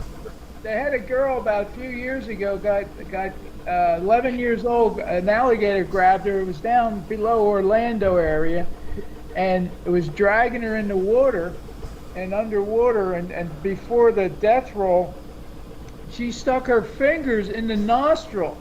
How she did that, I don't know. It was like a 10-foot alligator, and they can't breathe, and their nostrils are right at the end of their snout.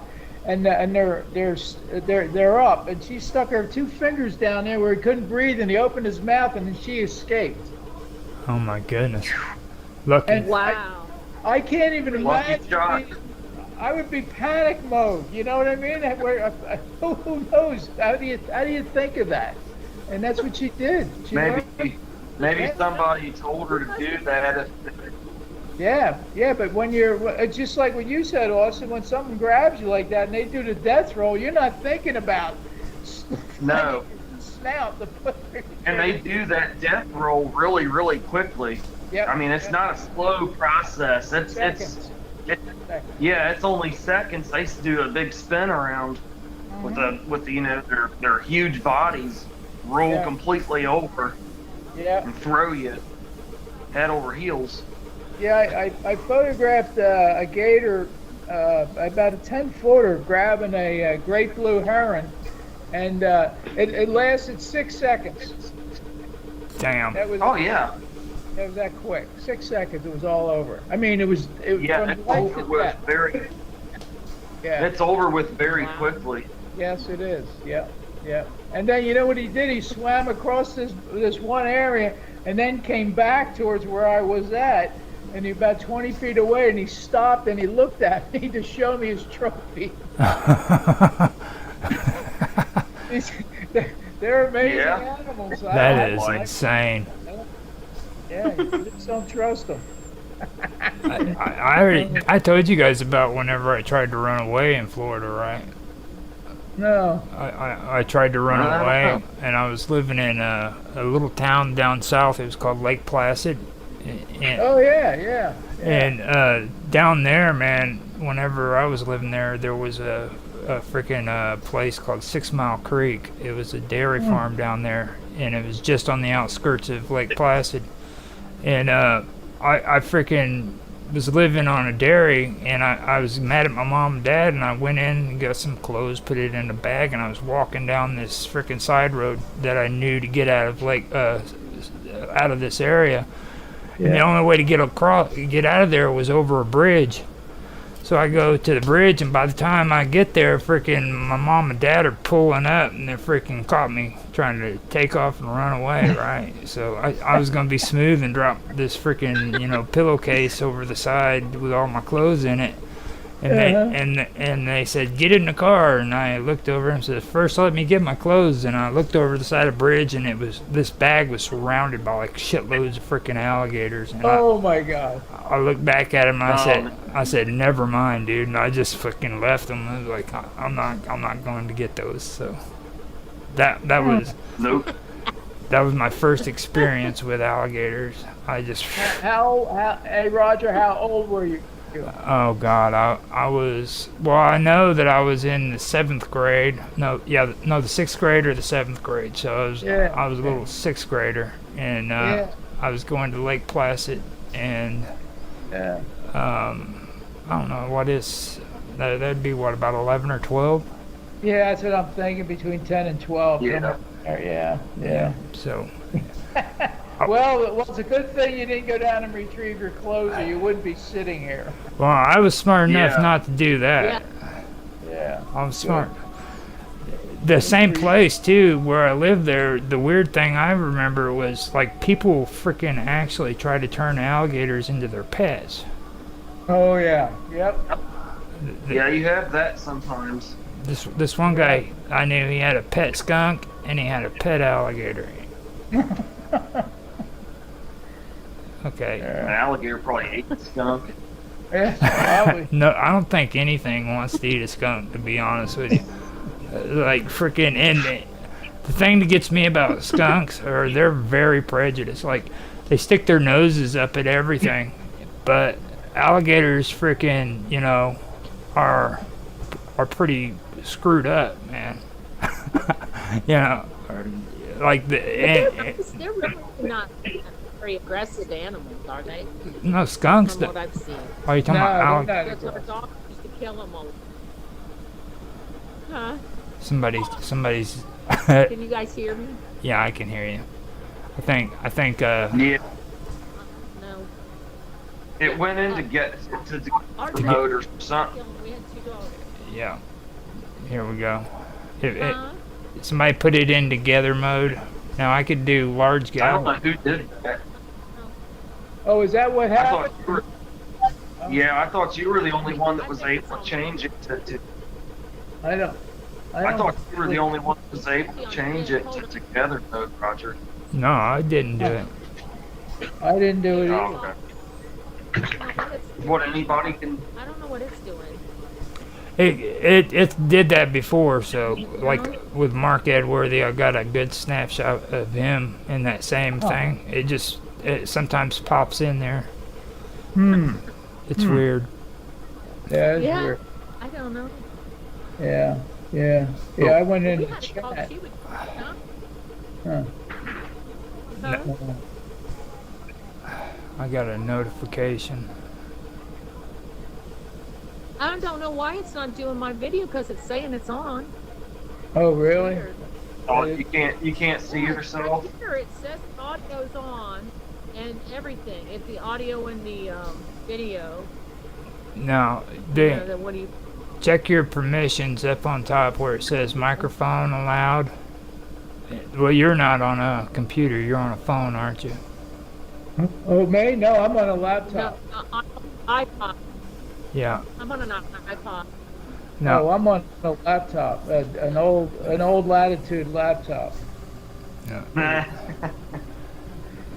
I'm on just, but usually I did this last week.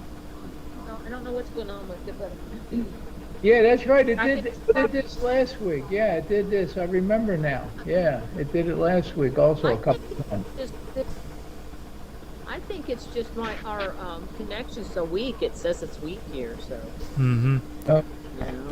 I don't see anything indicating anything on your profile and stuff now.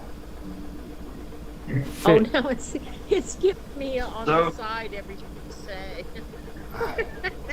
So we're recording right now, Roger? We're streaming. We're not recording. So if nothing else, we'll have a cool freaking stream of freak show. Yeah. And then about alligators. Hey. Yeah.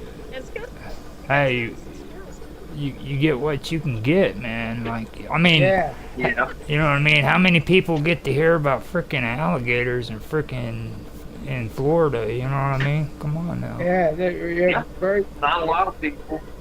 Yeah.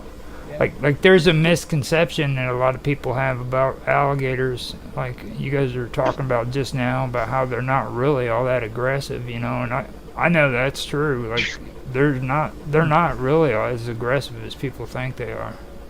Right. You know? Except Yeah, when you kind of got to go into their domain for them to get you. They don't come out of their territories they establish for themselves. Yeah. Well, but when they eat something, they eat a lot, and then they lay around for like 20 days before they go and eat again. So they don't really seek out food, and once they've had their fill, they just that's right. Yeah. they just lay around. well, you know Yeah, what's because just they eat a lot of fish down there where I'm at, where I go to photograph them also, and you know what's the scariest thing that's- I've ever seen when it came to alligators? We were freaking driving down a gravel road, okay? And all of a sudden, an entire freaking herd of these things came out of the freaking woods. And they were crossing like sheeps crossing this freaking gravel road, dude. And our car was like right at the edge of it. oh man. And a lot of people don't know that either. They don't know that these alligators, they travel in herds, man. Yeah. Yeah, they do. They travel in herds. That's probably... Big swarms. Can you imagine, like, just walking out in the woods by yourself and all of a sudden a herd of freaking alligators come out of nowhere? There's a place down not far from where I go, and but it was a few years ago. A ranger that I knew from where I go at, and she says, "Well, why don't you go out to this? It's called the Chua Trail." So I said, well, let me go out there because the bald eagles were out there. And I said, well, I'll get some shots of the bald eagles. Anyway, and as I walked off the boardwalk after a mile walk in there, I thought I hit a portal and I was transported into Africa because there were 400 alligators. 400. And you're walking along the trail and they're right level with the trail, right where you're walking, like 5 feet from them. And they're all lined up like logs. Scary. I was very concerned for my life. I'm telling you. Very concerned. Yeah. That is weird. Freaking summer. Well, now it's got me like on here. Why? You guys? No, you're still on here. You're just on another... What happened was Yeah, somehow... she came in again. Yeah. You got a yellow circle this time. Yeah, you came in again on another thing and it... What am I supposed to do with it? Don't worry about it. Yeah, but that's the only one. The new one's working, Summer. That's it. That one's working. I'll just remove... Now you're gone. I removed that one from the call. Oh, did you? Yeah. Oh, okay. Oh, okay. Yeah, it says Roger Hanson kicked out Summer from the call. Are you still there, Summer? Oh, I kicked the wrong one I out. think You kicked the wrong I one. think you accidentally kicked.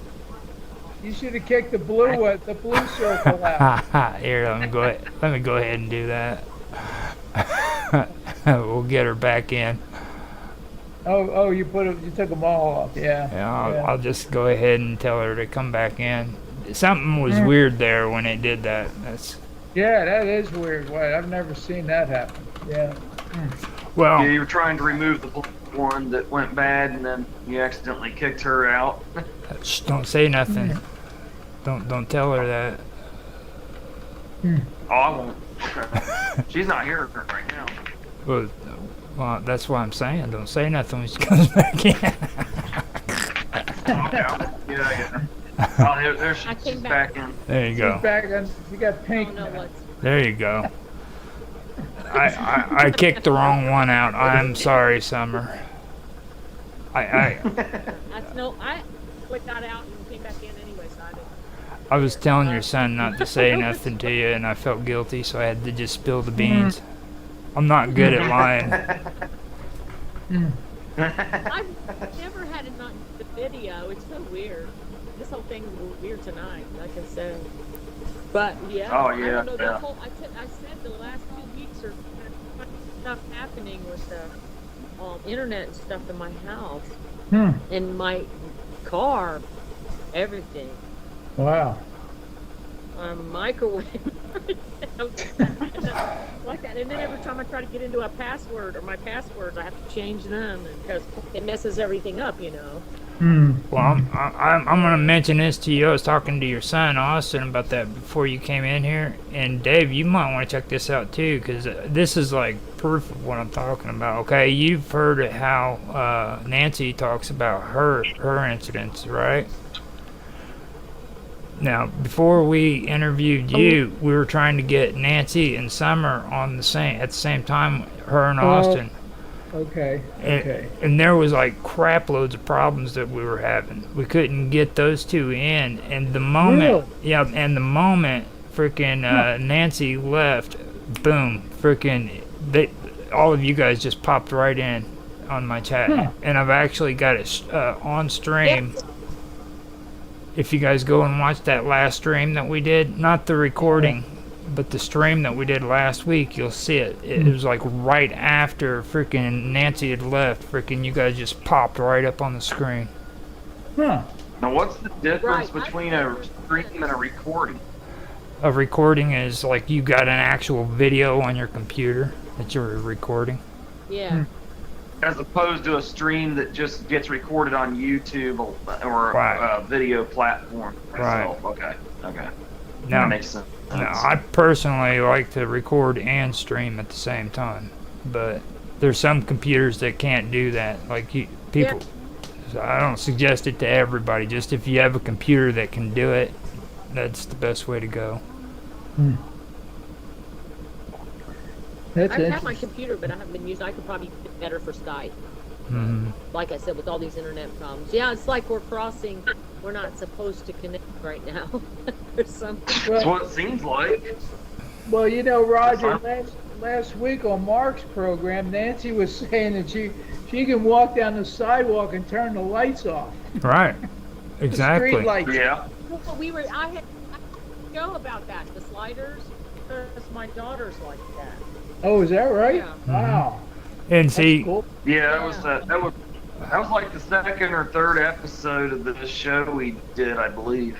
The one about sliders. Yeah, a lot of people didn't know what they were. Actually, I never knew until I started kind of seeing it with my daughter. And then when I worked at Miami, one of the professors said he was like that too. He said he could never wear watches, and his computer would get messed up if he was upset or something. So yeah, she would walk under streetlights if she was mad or upset, and they go off. Toaster ovens will freaking start blowing up. Toaster oven. Did any toaster ovens spark up? Light bulbs, especially. Summer. No, but she put like she had light bulbs blow out her light bulbs would blow out in her room a lot though. Wow. They stood, depending on if she was upset. You know. Yeah. And then when she was moving, it was weird too. She's highly emotional, so she was pretty emotional. You know, she moving into stressful. I told her she had the old player, you know, the CD player and stuff. It was unplugged, and so we were packing stuff in her room, and you know, she was getting stressed out, and then it just came on. There was an old CD in there. There was a CD in there, and it started up, and I was like, "Well, I thought you said that was off," and she's like, "It is." She's got a lot of, like, I guess it's electricity or something. Oh God. Yeah. Yeah. That's wild. So what's our? I guess if Nancy's not gonna make it tonight, what's our plan for the show? We're gonna do like a part 2 interview with David since he's here. Well, technically we've been. Well, this could be a show. This could be. That's what I was getting ready to say. Everything huh? I mean, technically this could be the show because like we've got like 49 minutes of freaking content, and it's good content. It's not. Yeah. Alligators. Well, yeah. Well, you know, next week we're doing the season finale for Summer Todd too. So freaking, that's one thing I was talking to Austin about Summer. don't make no plans because I want to start it out with a topic on just you two because this is your first year out, okay? And I want to get your guys' take on what you think about what we've done and stuff like that. So. Yeah, now I'll go into detail with what we're planning to do, like over the summer between on the break with it and stuff, with other series with me and Roger and stuff, stuff like that. Yeah. And Because we got a lot of pipeline. That's all I'm gonna say. I'm not giving any goodies away, like Roger would say. You know. Yeah, don't. I'm just saying, there's a lot in the pipeline, as Roger knows. Yeah, there's a told lot him. going on with me and John now, music too. So that's another big thing that's going to be going on that I'll get into some detail about next week. No, we got to figure out how to let your mom cause more trouble though too, because like she's gonna be like on vacation, so she ain't gonna have nothing to do. No. Yeah, really. Yeah. So what do you take the whole summer off then, Roger? Summer is in Austin from this show until October. Oh, okay. Oh, I didn't know that. Yeah, Roger. Because I mean, we could do it, but I just don't want them to burn out. Yeah, yeah. Well, we're getting to a point where we need to like regroup with like the topics, but between the topics we've already discussed and the topics we need to discuss in the future. So we kind of got to get a plan together to take the show forward. Right now we're kind of stumbling over ourselves a little bit because it's coming at us pretty quick. So it gives us a chance to group and come back, better than ever. And maybe have Roger get some guests lined up for us. Okay. No. Okay, yeah, that's good. We would just talk about paranormal stuff in the beginning. It's basically things that I was going through it with old John, which was, and I don't know if you know him, but I was kind of going through from my childhood up some of the paranormal experiences that I had in most of the houses I've lived in and some places that were. It was going along pretty well. Then Roger took it over, and I kind of forgot what I told John, and it kind of got, a little messed up. But we had some really good subjects. We tried to have. We made it work really good, though. Yeah. Yeah, we did sliders. We did the thing with sliders, and. Well, I noticed one thing with. The mysteries at Miami University that Ron Taman and disappearance, and then the thing in Hamilton where the guy Rupert killed his family and the other guy. One thing that I noticed you like too that you need to think about too, Summer, and that's murder mysteries. Oh, wow. Yeah, that's cool. She likes murder mysteries. Murder mystery dinner theater. She who done it? Yeah. You go and walk it. There's unsolved mysteries. The other night I was watching it, and this is in Kentucky. I forget what city it was, but they have four murders within like a 5-year period that are unsolved. Wow. Yeah. Killed. There was two girls, and then another person. Maybe it was 5 people. Yeah. But I mean, why would you have that many unsolved mysteries? I'm wondering if it's the same person. Well, they were kind of. I think the same thing about your hometown, though. They're not together.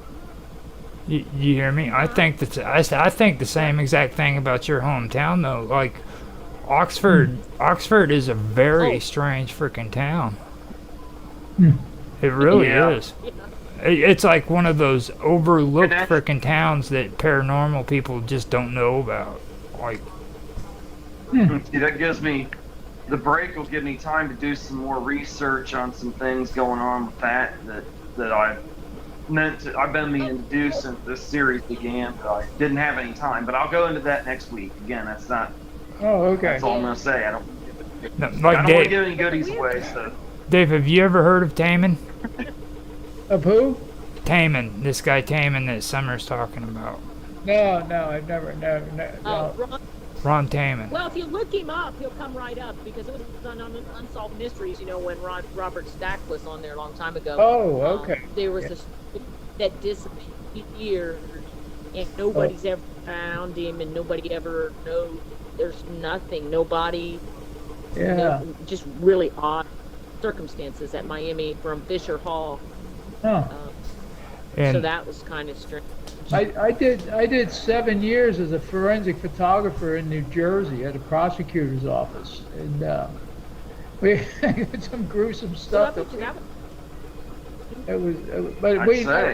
We always solved everything. I mean, it was just because the guys were good that I worked with, and I was just all taking care of the evidence and the fact findings and what we used to do. I used to go up in helicopters and shoot it, photograph with infrared, or go into the invisible spectrum. And that was before CSI stuff on TV. Mm-hmm. You know, it doesn't happen that quick. It doesn't happen. Yeah. Yeah, CSI wrapped everything up in a neat. They wrap everything up in a neat little episode that's an hour long or so. Oh, absolutely. Yeah, it takes like 6 weeks to get a DNA test back, and they do it in 6 seconds. You know. Yeah. Well. Yeah. Well, they have to condense everything down to make it viewable. So. Yeah. It's acting. They're all acting. No, that's magic. It's Hollywood magic. Yeah, that's right. It's right. Like, yeah. Don't it's amazing. Yeah, it is. Why does it take so long to get those? Because they're all backed up. Seems like it shouldn't take that long. Yeah, but they're all backed up. When I used to do black and white pictures for the FBI out of when they were bank robberies in Philadelphia, and I said, "What are you bringing the stuff over here for?" And the one guy, and there was a couple that came, 2 FBI agents, and they brought the film over, and they said because it takes like 2 months if they send it to Washington D.C. and I can pop it out in like 4 hours. Mm-hmm. So that's the only reason they. Yeah, they got like this. See, that's crazy. They got a huge backlog of stuff that they got to dig through. Yeah, and they're working with the whole country. See, they're dealing. Mm-hmm. Yeah, they're dealing with the whole United States. We're just one little segment there, little area. Yeah, you're just a corner of it. Nothing. Yeah, we're like a grain of sand on a beach, See, now that. Yeah. Watch the show, they could get people off the streets if they could get this some of this forensic stuff done quicker. Yeah, because a lot of times they can't. More people rape. Well, one of the biggest problems is I guess I could say it. I don't care. Anyway, they don't hire the most competent people. that's actually not bad. You're hitting that on the nose. Yeah, they're not competent. I had a piece of cardboard with that was soaked in from a murder scene on a knife stabbing, and when they brought it into me, and I thought, oh cool, there's a fingerprint because the guy had slipped and he put his fingers down so he wouldn't fall all the way down, and I thought, wow, look at the fingerprints there. Well, then the stuff dried, and I was busy doing another project, and I tried to figure out a way to get the fingerprints to come back, and there was a guy in. Anyway, I went through this whole rigmarole with ultraviolet light and infrared spectrum, and I couldn't get it. So I went to the FBI. We sent the findings down. The FBI, so they could see. I watch television, okay, like everybody else, and sees movies, and I thought they were so competent down there. Well, I sent it out Monday. Yeah. I sent it Monday, and it came back Friday. I had it back in the office on Friday, and they said, we can't do anything that you haven't already done. And I'm thinking, what, are you kidding me? Well, here do you yeah. That's crazy. So it's no wonder they got so many cold cases out there. Absolutely, and that's the truth. That's why they have so many cold cases. Yeah. Now, see, that's the kind of thing I was thinking of too. Like, that's an avenue that we could talk about too, taking if you want to do that. I mean, because that's still mystery. It's Summer Todd's mystery show. It doesn't have to be all paranormal. Yeah, I mean, we've done like we've done true crime stuff on here before, so yeah, it ties into that. Yeah. So we've done true crime, we've done conspiracy theories, we've done paranormal, supernatural. All it's a mystery show, so it's all everything mystery. Well, Summer Todd's mysteries, like. I think she's got a fan base too, because like there's been a lot of people coming on here wanting just to see Summer Todd. Yeah, good. That's good. I think we got. What, tonight or just in general? In general, she does really good on the thing. Okay. You got 45 people. She gets like 200. Logged in, right? Yeah, she gets like 200. Yeah, I see that. She gets anywhere between like 200 to 300 views an episode. Ultimately, I mean, so it's as a series, it's done very, very well. You know. Yeah. And the live streams like get 50 or 60 views like we're getting right now. Yeah. So that's that's very it's done great. So the break will give us time to visit Miami University. You know, we can revisit that whole thing. There's a lot of mysteries and things that we haven't even talked about with that. That's where we kind of started. Well, Taman. Oh, you haven't even. Ron Taman is one that I'd like to talk about, because like there's that one woman who kept talking about he may have been involved with MK Ultra and shit. That's wow. Now that's some crazy stuff. And then there was a professor, a scientist that was involved in Oxford University, or no, it was the hospital that was there in between the university and. Fisher Hall. Yeah, in Fisher Hall. Sanitarium. She goes even further to say that he was associated with freaking experiments through the government. Oh wow! Wow. And it's really, really strange. Huh. I mean, every time universities always have a lot of weird stuff going on. Every time I try to research something about this university, it's like a rabbit hole. It just keeps getting deeper and deeper and deeper. Yep. It really is an interesting place. You could do. But you know what it's almost like you could do an entire series about the university in and of itself. Well, we have actually. We've come pretty close. I think we've done 4 episodes of it. Wow. Yeah, like the first 6 episodes was like a mini series within this series. Yeah. Kind of. I was really. Well, there's so many murders that have happened up there, right? Yeah. We talked about like the girl that got killed by her boyfriend. There's a couple of those, and then there was that Rhett Depew who killed the family, and I mean, there's a lot of crime up there, not just related to the students. It's it's just strange. Well, but even the ones with the students. Yeah. They're weird, because like the thing about these murders is they freaking turn around and they happen. It's usually involving the students. That guy got away scot-free. They literally did. And then the cops turn around and they talk to the media and they say to them, well, we're not used to having all these murders and everything. This is just a small town. And when you do the research, you find out they're getting murders every freaking year, dude, or every other year. I mean, wow, absolutely. But the university suppresses those. They don't like bad correct publicity. Like you probably, I don't know if you've heard this, Austin, but since Gerald watches basketball a lot, there was a coach, and she was having an affair with one of her players, and last year they let her go. But you don't hear anything about that. No, Miami. And now she thinks coaching. Yeah, I don't think she's coaching anymore because she can't find a job. But yeah, not in coaching anyway. But yeah, and they just Miami.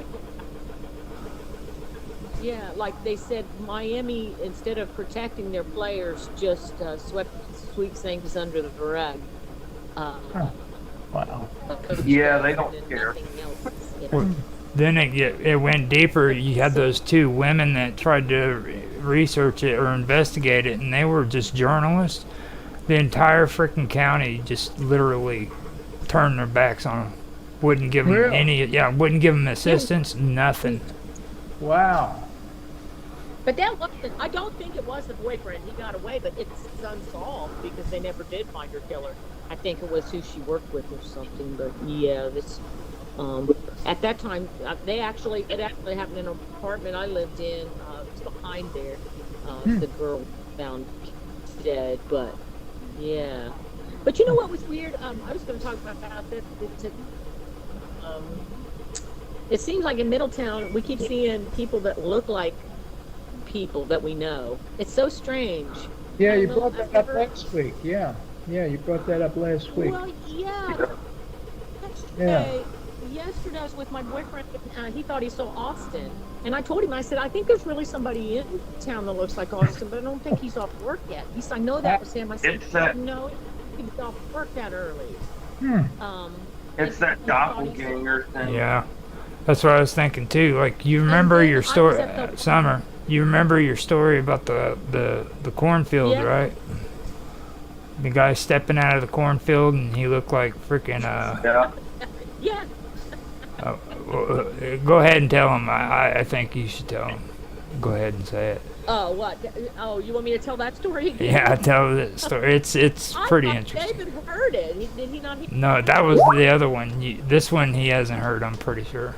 No, I didn't hear anything about a cornfield. The one about the Huey Lewis guy? Yes, Huey. Yep, that's the one. That's the one.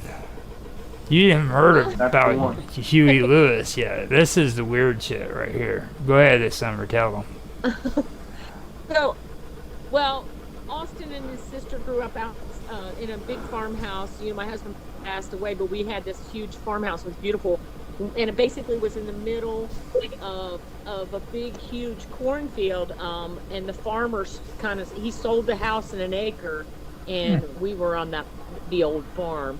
So, we had like 3 dogs, and I would, like, Austin and I a lot of times would, or just me, I would take them out to walk them at night. And, you know, we're out on this country road, only has about 5 houses, not a lot of traffic, so I wouldn't put them on leashes. They knew to kind of stay with me and stay off the road. So one night, Austin and I were taking them out, and it was getting dark, but it was kind of like dusk, so you could still see a little bit. So we're taking the dogs out, and we have this huge dog. He was like a Mastiff Chow mix or something. And he could be intimidating, but he never bit anybody, but he was pretty protective. So we were walking off of our driveway out onto the road, and we got like a little medium-sized dog and a small dog, I think, at that time. So the dogs ran up into the field, and there's like corn and stuff, and they were barking and carrying, you know. So we thought that they saw we thought there was a raccoon or something, and the poor thing they were just going to kill it, but they were really making a ruckus. So, you know, we're starting to walk up there to try to see what's going on with them, and this guy comes out of the cornfield, and I swear to goodness, it's so funny, you'll probably laugh, but he looked like he had the acid wash jacket on, or the acid wash jeans and a jacket that was like a bomber jacket. And he looked like his hair was like a Huey Lewis style, but it wasn't. It was after that. It was probably, what year do you think that was, Austin? Past that time, you know? That was like 2002 or 3. No, it wasn't. Maybe in 2005, or something. So, yeah, he was way outdated. In the world, so yeah. No cars around or anything, so the guy just comes. And the strange thing is, our dogs were all running around. He walks out on the road. The dogs were running around him. He's got this big, huge dog barking at him, and we never heard him scream or exclaim or, you know, just make any noise, because you think he would, right? Yeah. And so we're thinking right away that he's acting strange. So I told Austin, I said, get back to the house. But then he was walking towards us, and he was walking real fast. And Austin just said, hey, to him. and he just kept walking. And I was yelling at the dogs; they were still barking at him. None of them were biting, and they were just trying to chase him away, But I got them settled.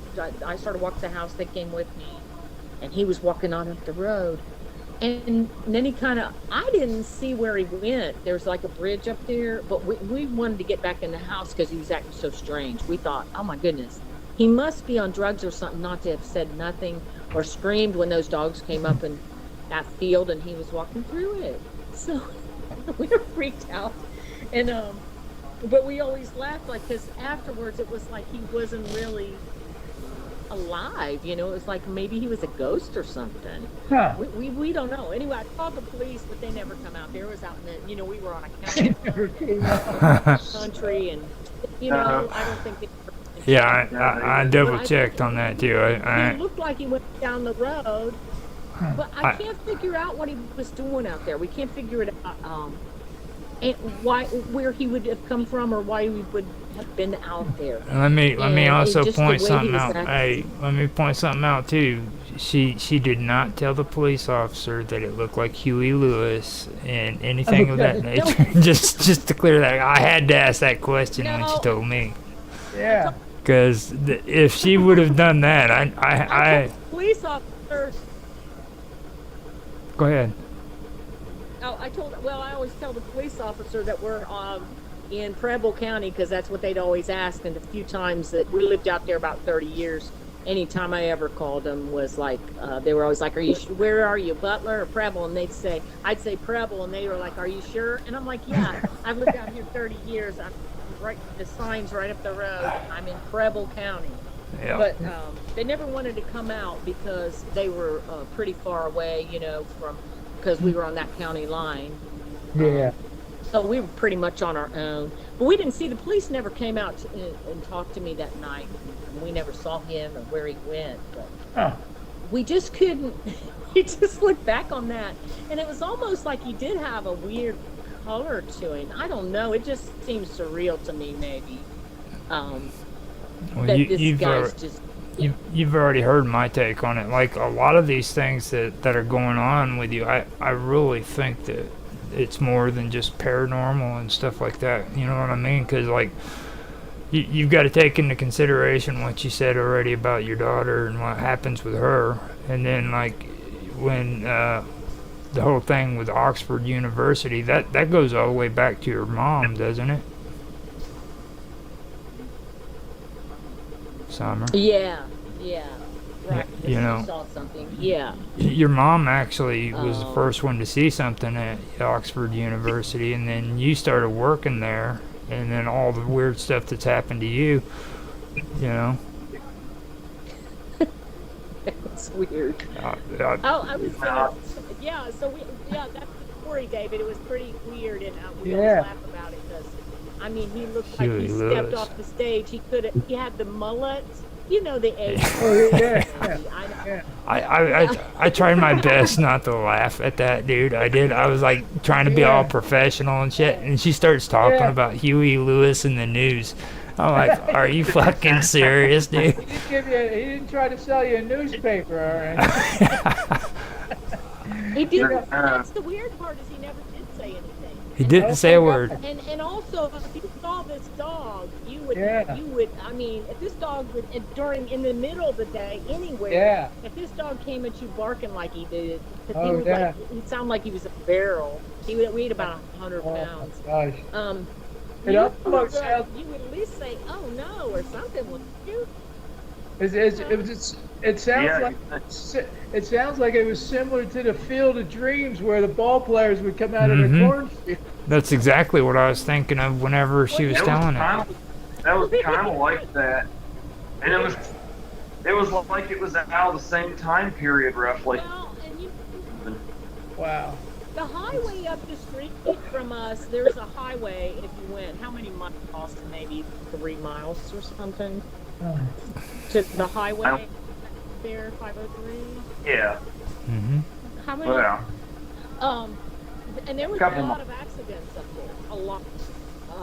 It's one of those old country highways, and Mhm. there was a curve, and a lot of people would have accidents, and there was some fatalities around there. So maybe if you believe in spirits, that Yeah. maybe it was somebody that had got From an accident, quite possible. Well, even in the field of dreams, though, It that's really- kind of iffy too, because you can't really tell if that's something paranormal or if it was some kind of manifestation. You know what I mean? Even Yeah. that whole movie was really, really strange. It was. You know, Yeah, it was. I mean, you could. Well, the road we lived on looked like the Children of the Corn, like in the fall. I Oh, got God. some really spooky pictures I need to send you. Like you come Yeah. down the road and there's just this corn on both sides, and it's just really an old country back road, and it's beautiful, but it's scary, you know. Yeah. So, Yeah. speaking of that, remember the story? I don't know if I told you this one, Roger. I think I did, though. Of the kid at the ball field that played. My brother coached him. I haven't heard it. I haven't heard it. My You probably brother have, coached the but you ball might team. forget. I don't know. Yeah, my brother coached a ball team, and the kids, I want to say they were pretty young, between maybe 10 and 12. And there was this doctor, and his son played on the field, and my nephew was saying that he kept acting, for a few weeks, he was acting like he was seeing something. He was saying he was seeing angels or something, and they were just like thinking he was kind of goofy, so they didn't pay much attention to it. So anyway, the last game of the season, the doctor worked in Oxford, of course. He worked in Oxford, and he was going to pick his son up at one of the players' houses. So they, whoever house it was, they were going to take his son home, and they did. So, but they had this pickup truck, and it had a thing over the back, like a camper shell or something. And they didn't live too far from the ball field, and they weren't being very safe. But I think there was, I don't know how many people's in that car, maybe 5. But I think they put 3 kids in the back, and one of them was Dr. Hinton's son. And then there was some people in the front. And what they did, and if you've ever been around here and seen some of the old farms, you'll go up like a hill, and there's a railroad track, and there's no lights. And you go up over the hill, and it goes into a driveway, to a farmhouse. So that's kind of what they were doing. They came out of the little town, and they drove over to the, over to the train tracks.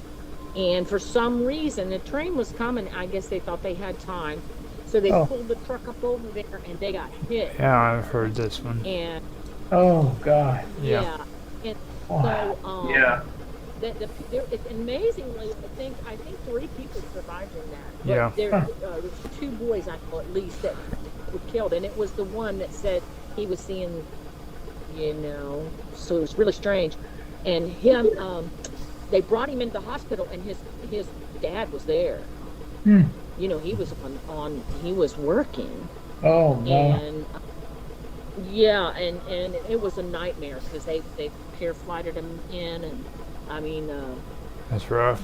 and it wasn't too far from it, but they got him in there, and so his dad had to make the decision, I think it was the next morning, whether to take his son off life support, and he did. And then some of the body parts, or the organs and stuff, and bones, even ribs or something, helped some of the other people in that accident.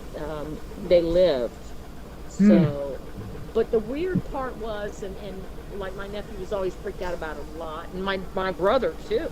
My brother heard him. He was the coach. He said, "I swear I've never seen nothing like it." He said he would say like he was seeing weird things and stuff, but he wouldn't act scared about it. And he said, then that happened, and he said, it just amazes me. I always think about him. So that was pretty weird. Yeah. Yeah. Have you ever seen the boy I don't know itself? if it's a premonition. Yeah. Have you ever seen him, Summer? Have you ever seen the young man What? since he's passed on? No, well, he died. Yeah, the one. Yeah, but has he come to visit you? Is what I'm saying. Oh, not me. Yeah. Oh, okay. No, I Yeah. don't know him. I know She doesn't know him too well. Brother. Oh, okay. Okay. Yeah.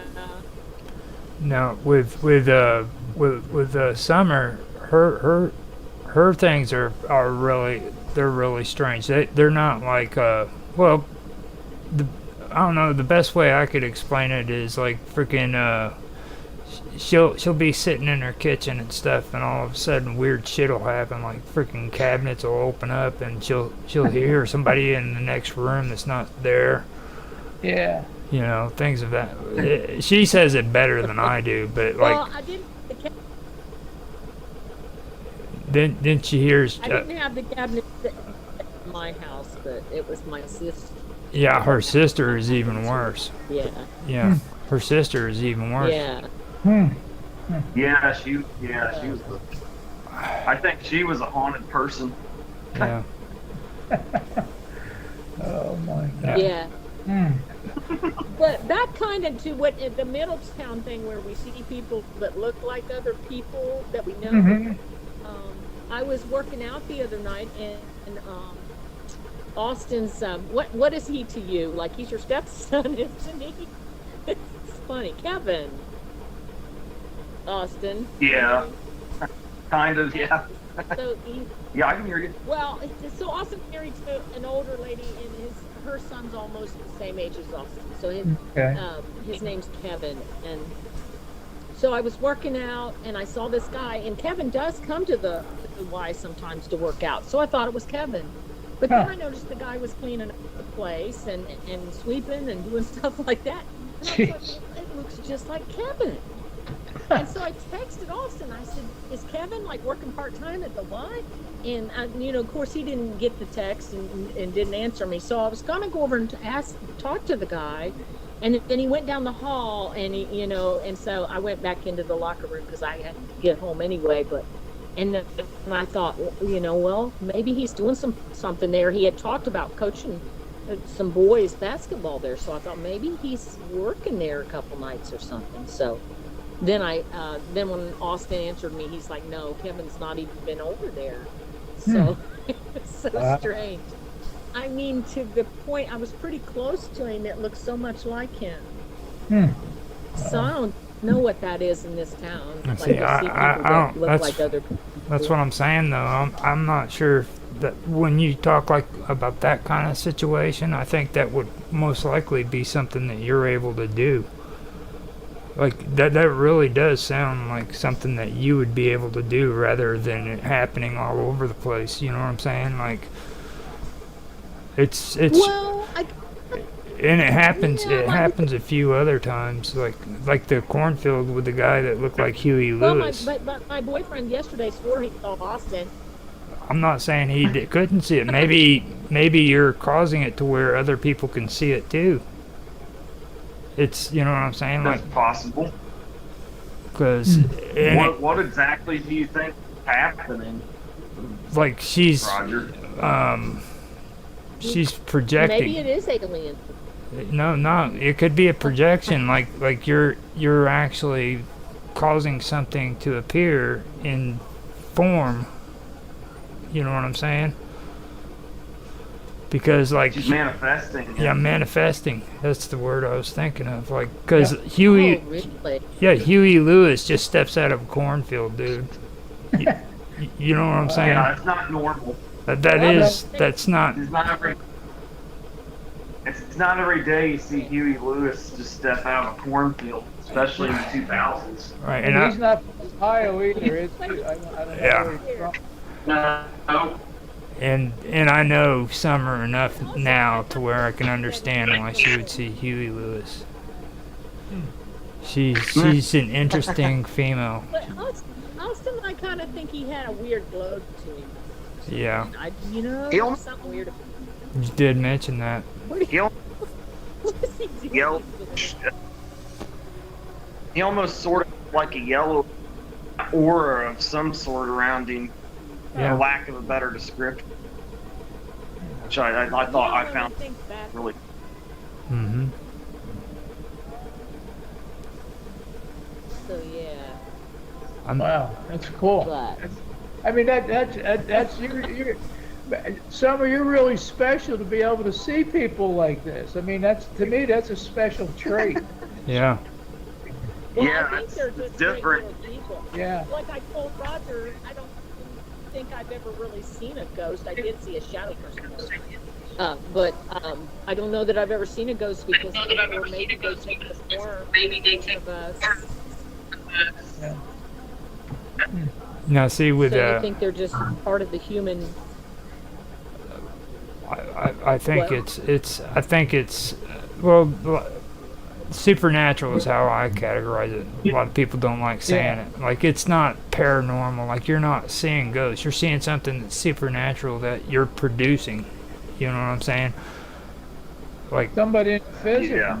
right? Yeah. As Austin said, a manifestation. Yeah, a real person Yeah. walking. Or was actually doing work. He was cleaning, right? He was cleaning up. Yeah. Wow. Manifested him.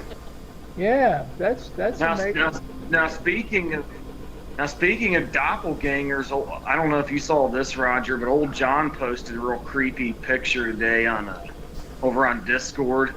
Somebody at Facebook group he was on posted a picture of their brother not too long before they passed, and they were trying to edit the photo, and this really creepy looking figure with a contorted expression on his face appeared after they edited the photo. And I told John I thought it looked like a doppelganger of the person. You could show David that and see what he thinks, because me and old John, we really don't know what we thought it was. My best guess is maybe it was this guy's doppelganger before he passed, but that was my take on it. Yeah, it was really interesting. But he looked creepy. It looked really creepy, and his face was kind of messed up, though. So Yeah, if it was a doppelganger, a little odd. Yeah. I only said that because I thought that looked like that kid, but just like like he had died or something. That was kind of what it looked like. You have to, but yeah, you have to take a look at that, Roger, if you didn't, because Yeah. it was pretty creepy. Yeah, I'm looking at it That was now. one of the. Okay, that was one of the creepiest images I think old John posted on there. Yeah, That really made my skin. Yeah, it was pretty weird. there we go. Yeah, that was eerie. I don't know if you can show that to David, but Let You can me, put it in chat maybe, because I got chat. Yeah. I'm on chat. Yeah. I've got it in screen share, but I don't know if it's going to show what I have on there. But yeah. Yeah. Can you guys see the screen share? No, I can't. I've never been able to figure out how to use screen share properly on here, to be honest with you. Let me see. It's supposed to be sharing the screen, but it's not sharing the screen. Yeah, like, it drives me nuts. I'll keep working on it, try to get it going, but Oh I'm yeah. still stuck in that group. Oh, I see it down here at the bottom, but I don't know if it's. I don't know what that is. There's nothing there though, Roger. I see Okay. this. It says screen share, but I don't know how that works. I've never. You probably push the button. yeah. Yeah, maybe click on it. Well, if I Maybe hit, click on it and see. it says stop screen share if I click on it. So Oh. So- Okay. now Maybe let me see here. Okay, yeah. It disabled my video because the screen share is supposed to be on there. So Oh. Okay. Yeah. Okay. Yeah, see, well, I'm interested to hear what David thinks of that too, because me and Yeah, John that- were pretty well stumped. Yeah. That was really bizarre. If you can see it, that is. I don't know if you can see it or not. No, I can't see anything. I just see our little squares, and Austin, I got you in a horizontal position. Yeah, I turned my phone on. Oh, okay.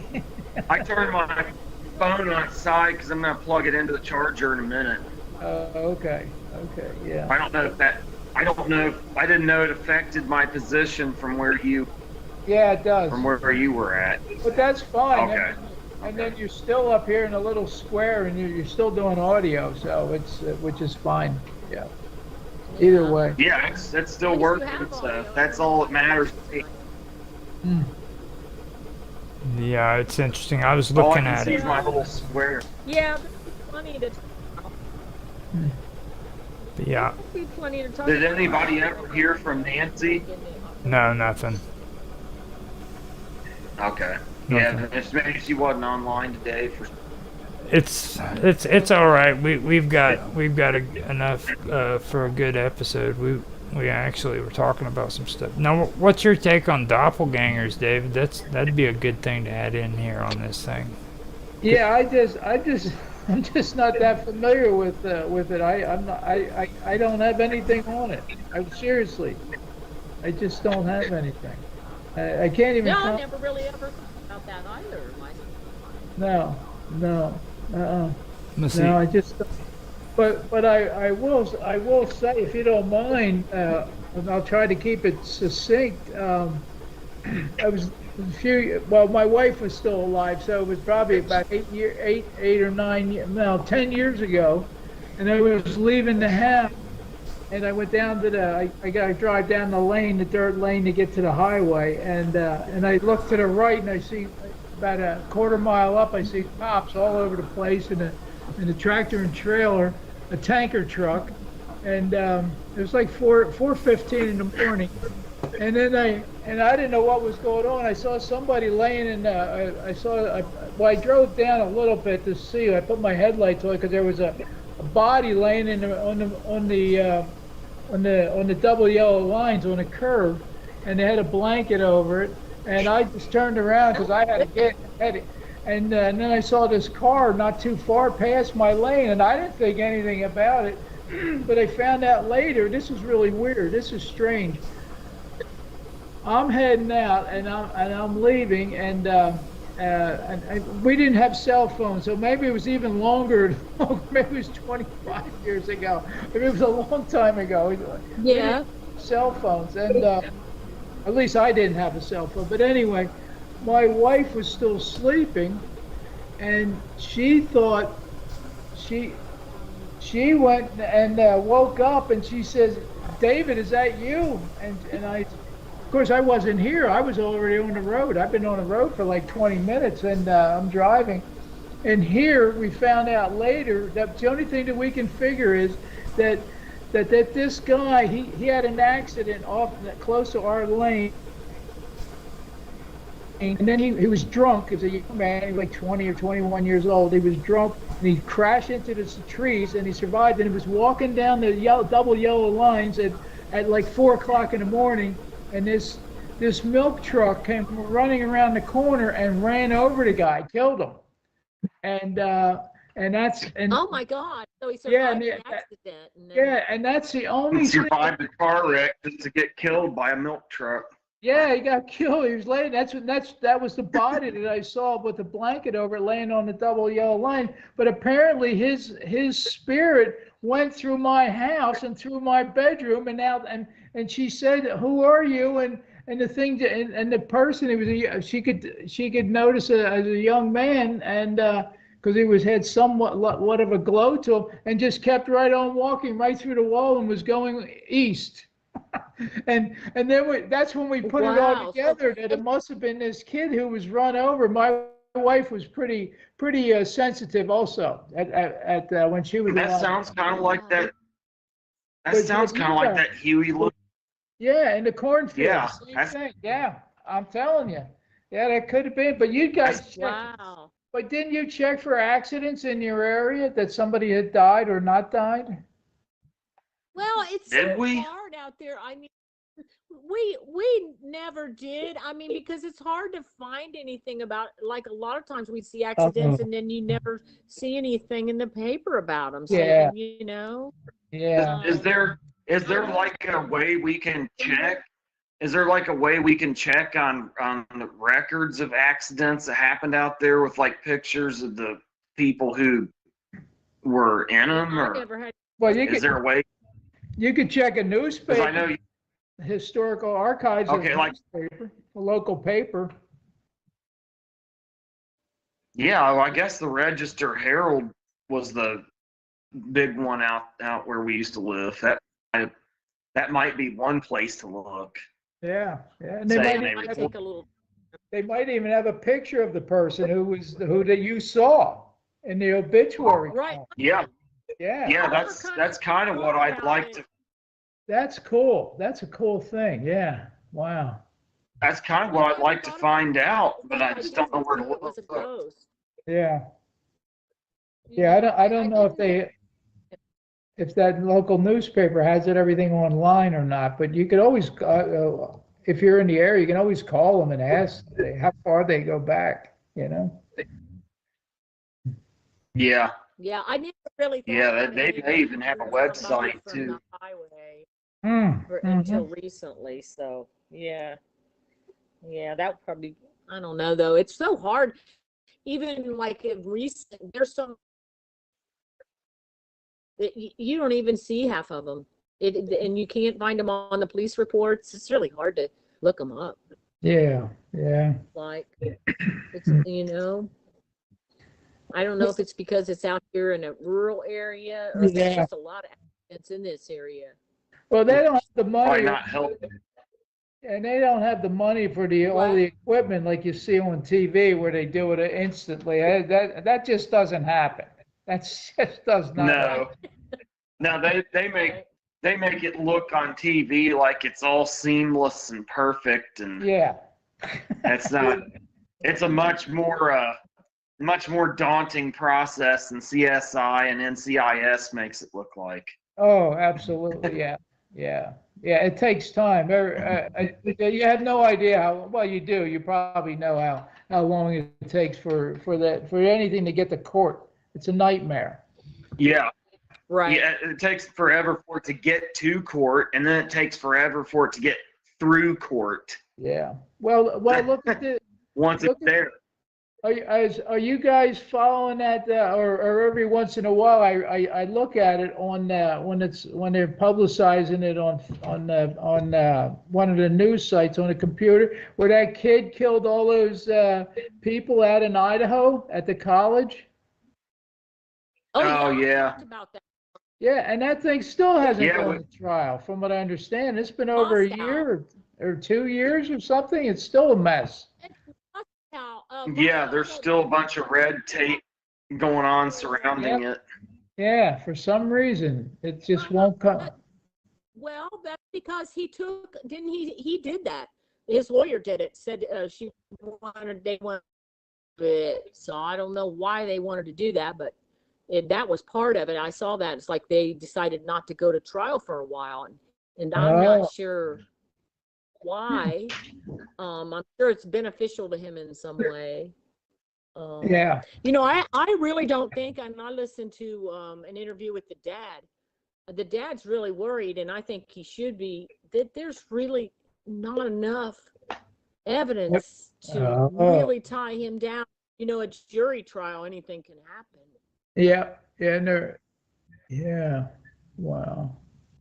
All they have is like there's one little, I think they said that there was a knife, the sheath, and there's some of his blood, like one drop or something. But there was a lot of students in and out of that house partying, and the girl, she's not sure. The one girl said she saw him, but it was dark.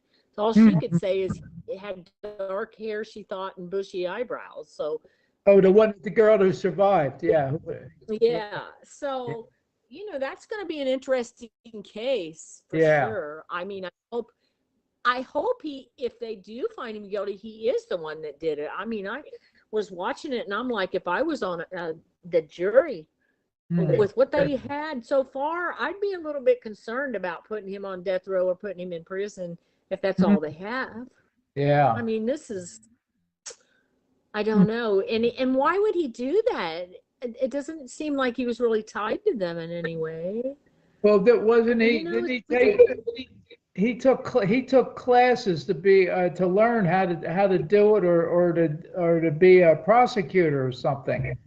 I think he did some kind I of. think it was in the forensics or something, and then Yeah. they said he had looked up how to do a perfect crime, but that Yeah, really, right, that could exactly. be related to the classes. I Yeah. don't know.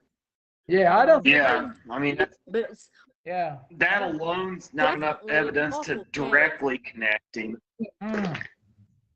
No. Well, no. and you know what bothers me a lot, and the dad was pretty mad about it. The family was of one of the girls.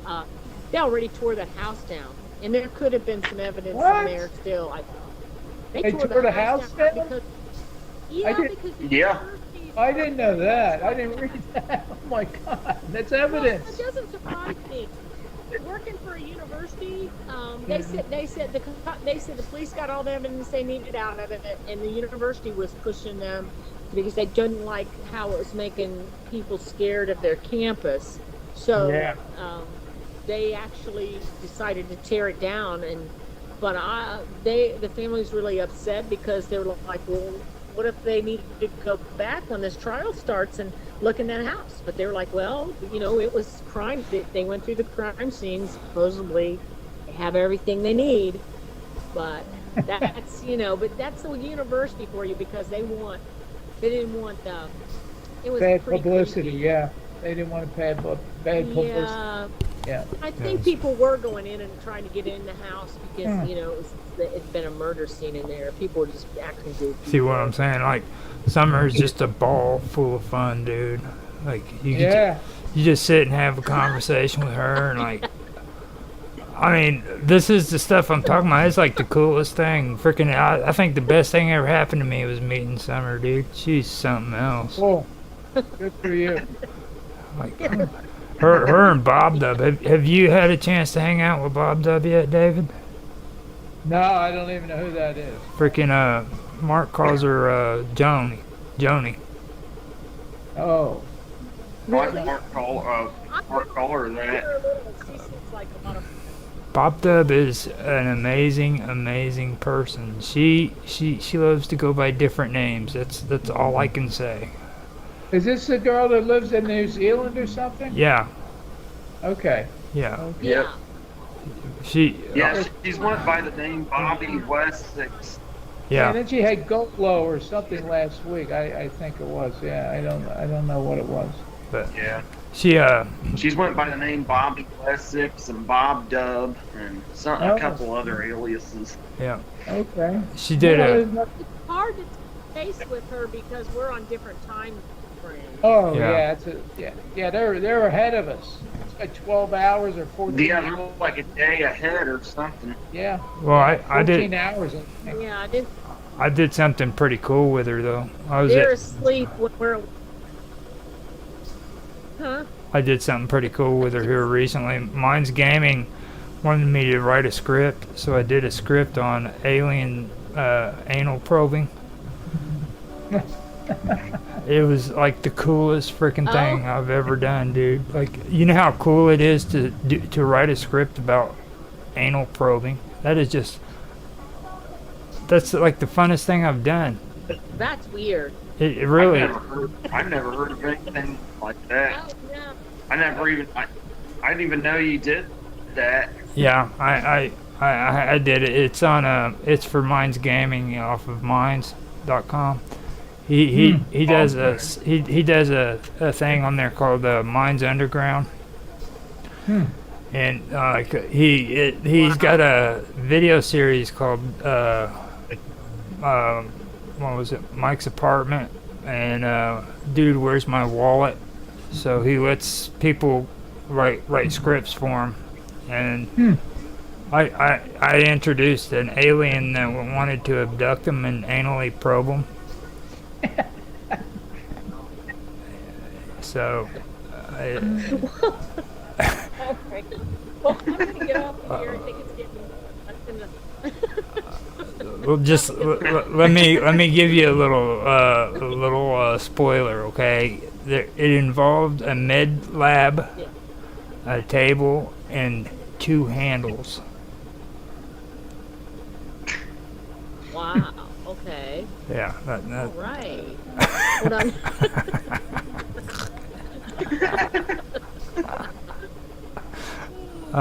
Okay. Are you done? Well, so, Is that what you're saying? yeah, like I said, she seems like a lot of fun, but I haven't talked to her much because, like I said, with that time change. Yeah, the time zone difference is big. Yeah. I need to ask Bob Dub if she knows that one band in New Zealand that I've been trying to get to your music series, Roger. I need to ask her about that. What's the name of it? She might know him. What, the name of the band Yeah. that I'm trying to get on there? Yeah. Tripsville Tripsville. with a Z. Yeah. Tripsville. Okay. Tripsville with a Z. I could probably ask her. I could send. I might try to send a link to their YouTube channel for you to check out their music, but I can't get a. I mean, I talk to them through comments on YouTube and whatever. Let me I can't talk to Bob Dub. She loves me to death. You know how it is with my I know she does. my sexy, alluring voice. It just women love it. She just wants me to keep talking, and I'm fine with listening to her because she talks with that Australian accent. She goes, Roger. Roger. She goes, oh, Roger, you fancy pants. I love that. Fancy pants. And she says it just like that. She goes, you fancy pants. So She could have been a professional narrator, actually. Yeah, I know. I think she missed the falling with that. Mm-hmm. She could have been a professional narrator. You should have her do some of the campfire stories things if she has any creepy stories to tell. Oh, that'd be good. Yeah, with that accent. She's afraid of scary stuff. Like that's the reason why she won't come on here, because she's afraid of scary stuff, like paranormal stuff. Oh, really? Yeah. Like gives her the weebie-jeebies. I thought she was interested in all that. I thought she was interested in all that stuff. No, she's into stuff like duality and philosophy and stuff like that. Like, you start getting into. Yeah, you start getting into that other stuff. She gets nervous. Like the true crime stuff and conspiracy theories, and the paranormal that we talk about scares her. I was able to get. That makes sense. I was able to get her to come on to some shows with me and Otto Excelsior about Shakespeare and like the Shakespeare theory, where people think that it was Francis Bacon who wrote all of it, and she was able to do that with me, but she's not really too much into the conspiracy theory either. That's kind of scary for her too. I could see that. Some of that stuff can freak you out if you start getting too deep into it. I'm more worried about open sourcers. You know what I mean? People who are obsessed with open source drive me freaking nuts. They're worse than any conspiracy theorist there is on the face of this planet, dude. What is it? People who are obsessed with open source. Now, what is open source exactly? Open source is like anybody could use open source. They're not like if you go on and use something from Microsoft, you have to freaking pay for it and shit like that. Yeah. Okay. Or like you go on to Windows, or you do like Skype here, this isn't open source. But when you go on to open source stuff like Jitsi is an open source program where people just write the programming and it's free for everybody to use. OBS. I use OBS as an encoder. I could use that, which is open source, or I could use XSplit, which you have to pay for. Now, what are the people who are obsessed with open source? Are they like Mr. Robot, where they think the feds are on certain platforms, so they don't they avoid those platforms? Yeah. The open source ones are okay, even though the feds might be on those too. Yeah. So I remember he was. Some people won't use Skype. They think that they're. He's one of them. They think the CIA is listening in and watching them, and then people are like stealing their data, and I'm like, dude, seriously, you don't think your data is getting stolen? That's right. Everything goes through the NSA. Yeah. Everything goes through the NSA. Everything. You know, if you're on open source, trust me, they're hitting you first. They are, dude. I mean, think about it. Who are you going to go after first? Are you going to go after somebody who's using Microsoft or somebody who constantly uses open source? Yeah, they're going to. That's the thing. The feds are on everything. You're not getting around that. So it's like saying I'm not going to use this platform because the feds are on, as opposed to this other platform. The feds are everywhere. You know? But I ended up getting frustrated on chat yesterday because of it. Like, everybody's all upset because I'm using freaking Skype instead of using freaking some kind of open source VoIP, and I'm like, dude, you know, the thing of it is I like quality videos, you know what I mean? Once these open source people can come up with something that has quality, then I'll be able to pay attention to it. But I'm tired of freaking getting on these VoIPs and they keep crashing.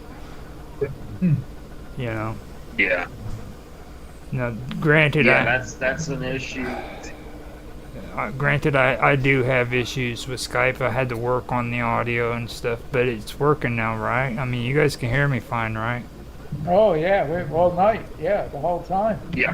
You know, but I got that taken care of. Discord's a pain in the butt sometimes, but I have no problem with Discord whatsoever. I would use Facebook, but I just don't like them. I hate Facebook with a passion, and it's not because of the platform, really. It's because of people I've known in my past, like people I grew up with annoy the shit out of me, and I don't want to hear them. Gotcha. I know what you mean. Can you hear me? Yeah, I can hear you. But like, I don't want to hear, you know, I don't want to hear like certain people freaking say, "Oh, I miss my mom," when freaking I knew damn well they treated them like, you know, when I knew damn well they freaking never visited their mom when she was alive. So why the hell are they missing her so much now? You know, that kind of gets on my nerves. So they're trying to get sympathy from people. That's what it is. Yeah. And they do that stuff on there all the time. These are people freaking I know. You know what I mean? Yeah. If I hear people saying that shit, I don't want to know. Some of them probably regret it. I mean, yeah. Well, I mean, if I have to hear that shit. Yeah, then they got that. He sounds drunk. Like your voice is making you sound drunk. Like literally when you speak, it's like. You see a lot of it. Why is he in the middle of that? Why is he like in that thing? Like, awesome. Why are you? He did that a while back. Like it's like you're in grass, huh? He did that a while ago. No, it's gone. Now I can't hear you. I shouldn't have talked. I'm gonna get off of here. I shouldn't have talked shit on those open sourcers. Somebody is mad at me because I started bad mouthing open source. See? Oh yeah. What? That's funny, dude. I just love watching your video. I'm still stuck in that. I didn't do anything. It just went into it. I don't know. You sound so drunk, dude. That is cool as shit. I don't know why you never got audio. So. Yeah. Or, not audio, Yeah, that's who did it. Are you guys seeing this and hearing it? Like he does. He's like sounds like he's drunk as shit. And Mr. Robot probably. Yeah. He's probably lurking in the background. He's mad because he knew you were referring to him about. Oh, he knows it. He knows it. Sorts or. I swear to God, he knows it. Like Have you talked to him recently, or is he? Yeah, he dropped off the face of the earth. I talked to him just a little while ago. He started posting a bunch of weird shit. Oh, he started posting a bunch of weird shit about Adolf Hitler faked his own suicide, and like he escaped to Argentina and stuff. So I went on there and I did the freaking. Yeah, I never saw you once.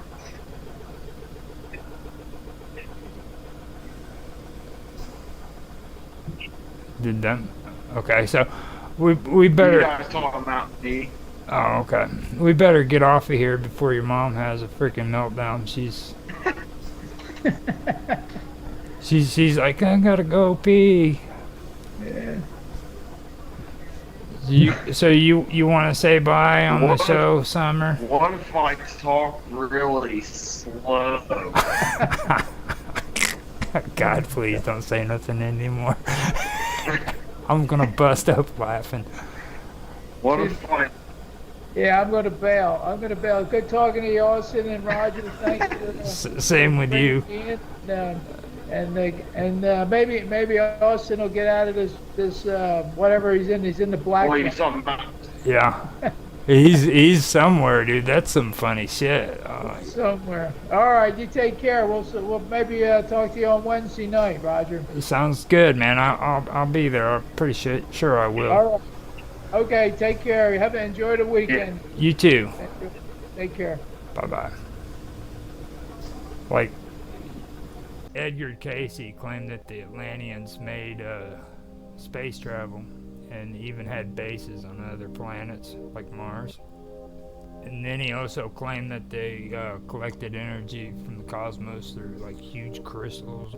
Different stories make two separate claims that the Atlanteans were benevolent humans who fell into evil, while another claims that they came from another solar system and they were already had genetics that predisposed them to be cold and cruel. But there's so many different versions of what happened. Like you can easily go on YouTube and you can see like 50 different people with 50 different interpretations of Atlanteans. Evidence-wise, the only real thing that was presented about Atlantis was Plato, and he was writing the Republic and used it as a reference. You gotta kind of put that into perspective too.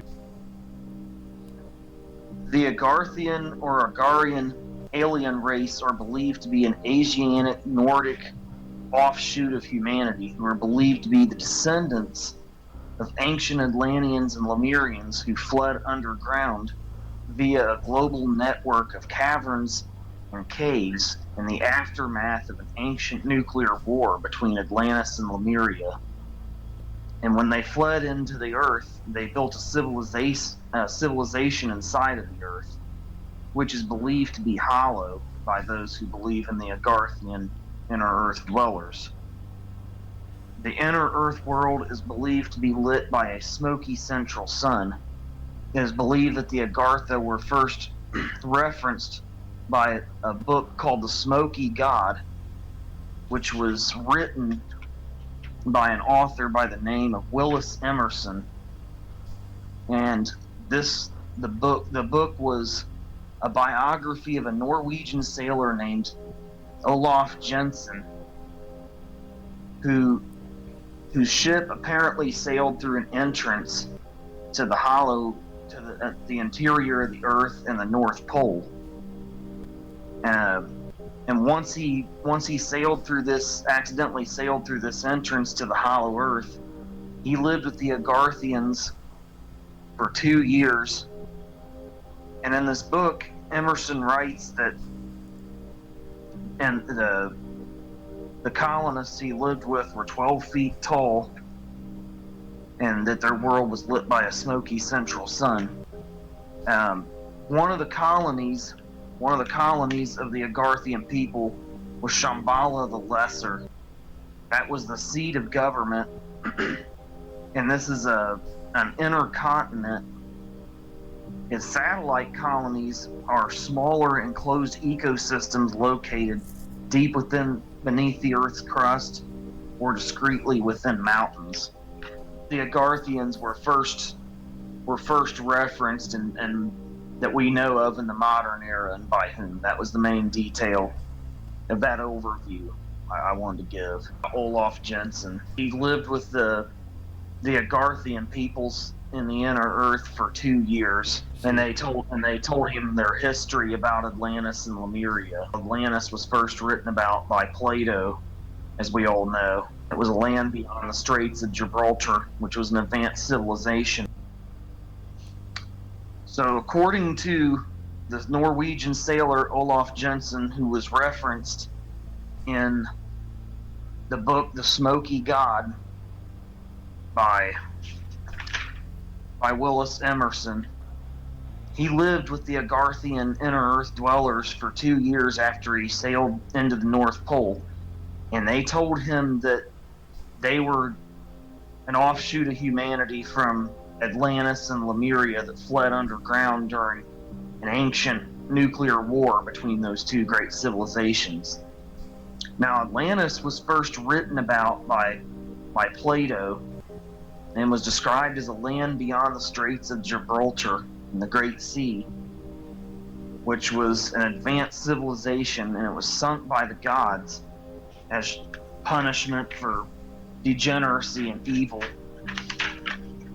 Now, the Atlantean-Lemurian War is directly referred to again by author Willis Emerson in his book Agartha, Secrets of the Subterranean Cities, but it also appears to be referenced in eerily similar stories and myths throughout the world and millennia, from the Hopi Indians in North America, the Egyptians, ancient India, and ancient Greece. The Mesopotamians, the Sumerians, and that they also showed, these reptilian gods. Same in Babylon, same in Egypt, same in India. The Asuras and the Nagas, they're all related to these reptilian gods. The reptilians ensured that the new man could be forever attached to the reptilian frequency because the foundational prototype was reptilian. This meant that the new man could easily be mentally controlled by them. Upon discovery of this information, that the reptilians wanted to control the new race, the Atlanteans began a severe electromagnetic bombardment of Lemuria. This bombardment caused the bulk of the continent to submerge into the ocean, now called the Pacific Ocean. The only parts left above the water are the Hawaiian Islands, the Californian coast west of the San Andreas Fault, Australia, New Zealand, and the South Pacific Islands, Japan, the Philippines, Taiwan, and the islands southeast of Asia. The inner Earth became the homeland for most of the surviving reptilians of Lemuria. Here they created a vast underground civilization. This started the legends of hell and demons living in fire under the earth.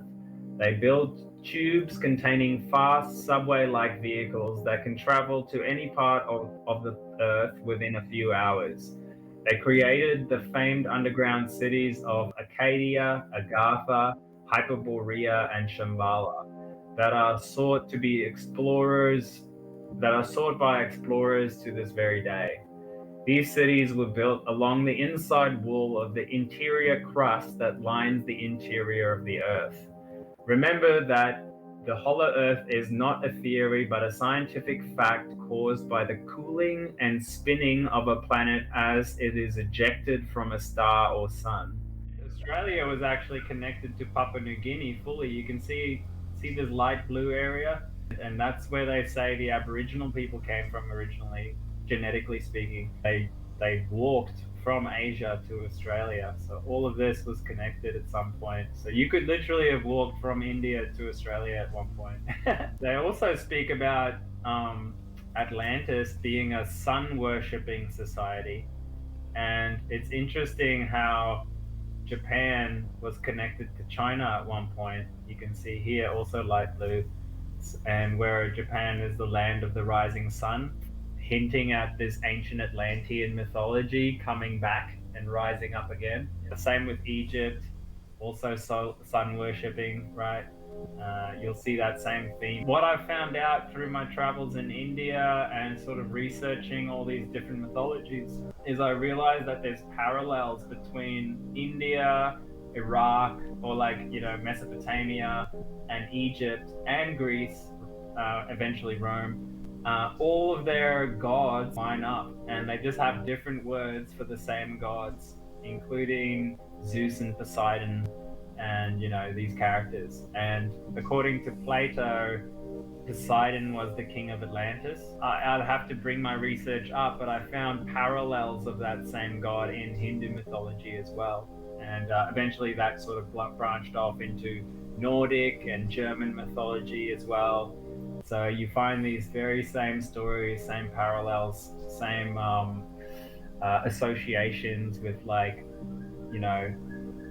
Poseidon having the trident, for example. You'll find Krishna has the same kind of trident, and you'll see this sort of themes run across the different mythologies.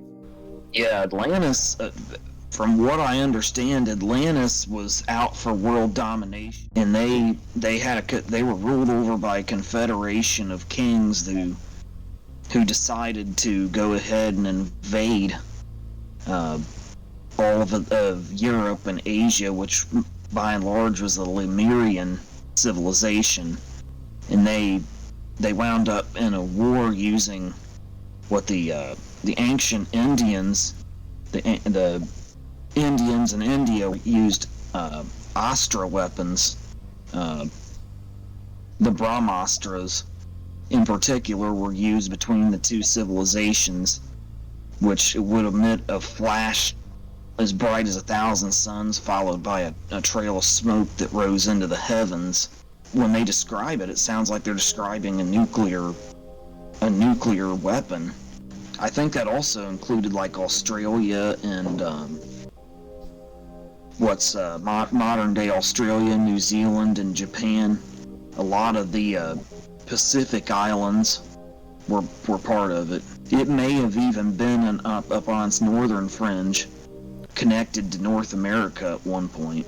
Who knows exactly who was the good guys and who was the bad guys in that conflict, or if maybe it was both of them, It's hard to say. When you listen to what the research I did on the ancient Hindu texts and stuff, where they talk about a great war and the Hopis, they appear to be telling a very similar story to what Plato said. So it's not too much of a leap to put them together. But we don't know for sure. I mean, I don't know if there's any way to know for sure if that's exactly what they were referring to. And then, of course, the Egyptian priesthood told a very similar story to that Plato later also discussed. But it's hard to say if they're all talking about exactly the same thing. It seems that they are. So that's kind of what I'm going on, is it just seems that they are. It seems to really add up. But I mean, can I prove it beyond a shadow of a doubt with cold, concrete evidence? No. Hinduism is the predominant religion in India and has shaped its culture for at least the last 5,000 years. The central texts of Hinduism are the Vedic texts and the Upanishads. Both were originally written in an ancient dialect of the Indian language known as Sanskrit. This is important for understanding the terminology the ancient Hindus used in the Vedas and the Upanishads when referring to ancient wars and the weapons that were used. First, we'll dive into the weapons that the Hindu epics discussed having been used in many of their mythological wars. These weapons were called astras, that's spelled A-S-T-R-A. Now, an astra in ancient Sanskrit is a supernatural weapon, and each astra, of which there are nearly 100 different kinds, are presided over by a specific deity and imbued with spiritual and occult powers which cause their effects. Usually these weapons are released from the hand of a bearer, and a bearer of an astra is called, in Sanskrit, the Astradhari. Astras first came into importance in the Ramayana and Mahabharata texts, where they were used in battles described in each of these epics. The specific astras I'm going to cover here include the Brahmastra, which was overseen by the chief deity in the Hindu pantheon known as Brahma. This was believed to be one of the most powerful of the astras, and it was charged with all of the energy of the universe, and was capable of emitting a flash as bright and as hot as 1,000 suns, followed by a trail of smoke that rose high into the heavens, and it would unleash a fearsome wind. And it was thought to be an arrow released from Brahma's hands, or the hands of warriors who he imbued this weapon to, that was capable of unleashing this said explosion. Hi, this is Summer Todd. I'm doing my mystery show tonight. Basically talking about some paranormal experiences I've had. Also talking about phone calls and computers and things like that, especially with in light of the AT&T thing that just happened during the week. So we can get started with that. My first story, I think, that happened to me recently. I got a new phone from T-Mobile, and I'd had it probably about 2 months. And I was in the kitchen one day and it rang, and all of your contacts have a name. So it came up under my husband's name, and we always called him Cuddles. So it's kind of silly, but we had a nickname for him. So I saw that, and it was really scary because I still have him in my contacts and stuff. So it came in, and I was just like kind of shocked. So I tried to answer it, I think, but there was nobody. It was like staticky and stuff. And so it just kind of I think I hung it up or disconnected. And I got to thinking, how does that happen? Because I know when I went to T-Mobile, they said that they had given his phone number to someone else. So it's been assigned to someone else. And it bothered me, and I told my boyfriend about it, and he's like, well, go ask them how's that happen. So I went to T-Mobile, because it's right down the street from me, and I was like, I talked to this young guy, probably 20s, and he was like, that can't happen. I said, well, it did. And I said, and I showed him, and he's like, well, I don't understand how that could happen, because even though he's in your contacts, that number belongs to someone else, so it shouldn't have come in on your phone. He said, so I have no idea how it could have happened. He said, it's kind of weird. So yeah, and I still can't figure it out. It's just really scary. And it was bothering me so much that I called his old number, and I got a hold of this real nice lady, And I told her, I said, if you don't want to talk to me, it's fine. But I said, can I ask you? I said, here's the situation. I said, my husband passed away. His number obviously was given to you. I said, there's no way that you called me by accident, is there? And she's like, no, I haven't used my phone today at all to call out. She said, I'd use it a lot for texting and things like that. But she said, that's really strange. She's I'm sorry to hear about that and all of that. So, but she didn't act like she was like, scared of me or anything. So I even asked her, and I still to this day can't figure that one out. So yeah, you remember that happening, Austin, don't you? I told you. Yeah, that was pretty weird. Yeah. So, what are your thoughts on that? I mean, seriously, like, what do you think happened there?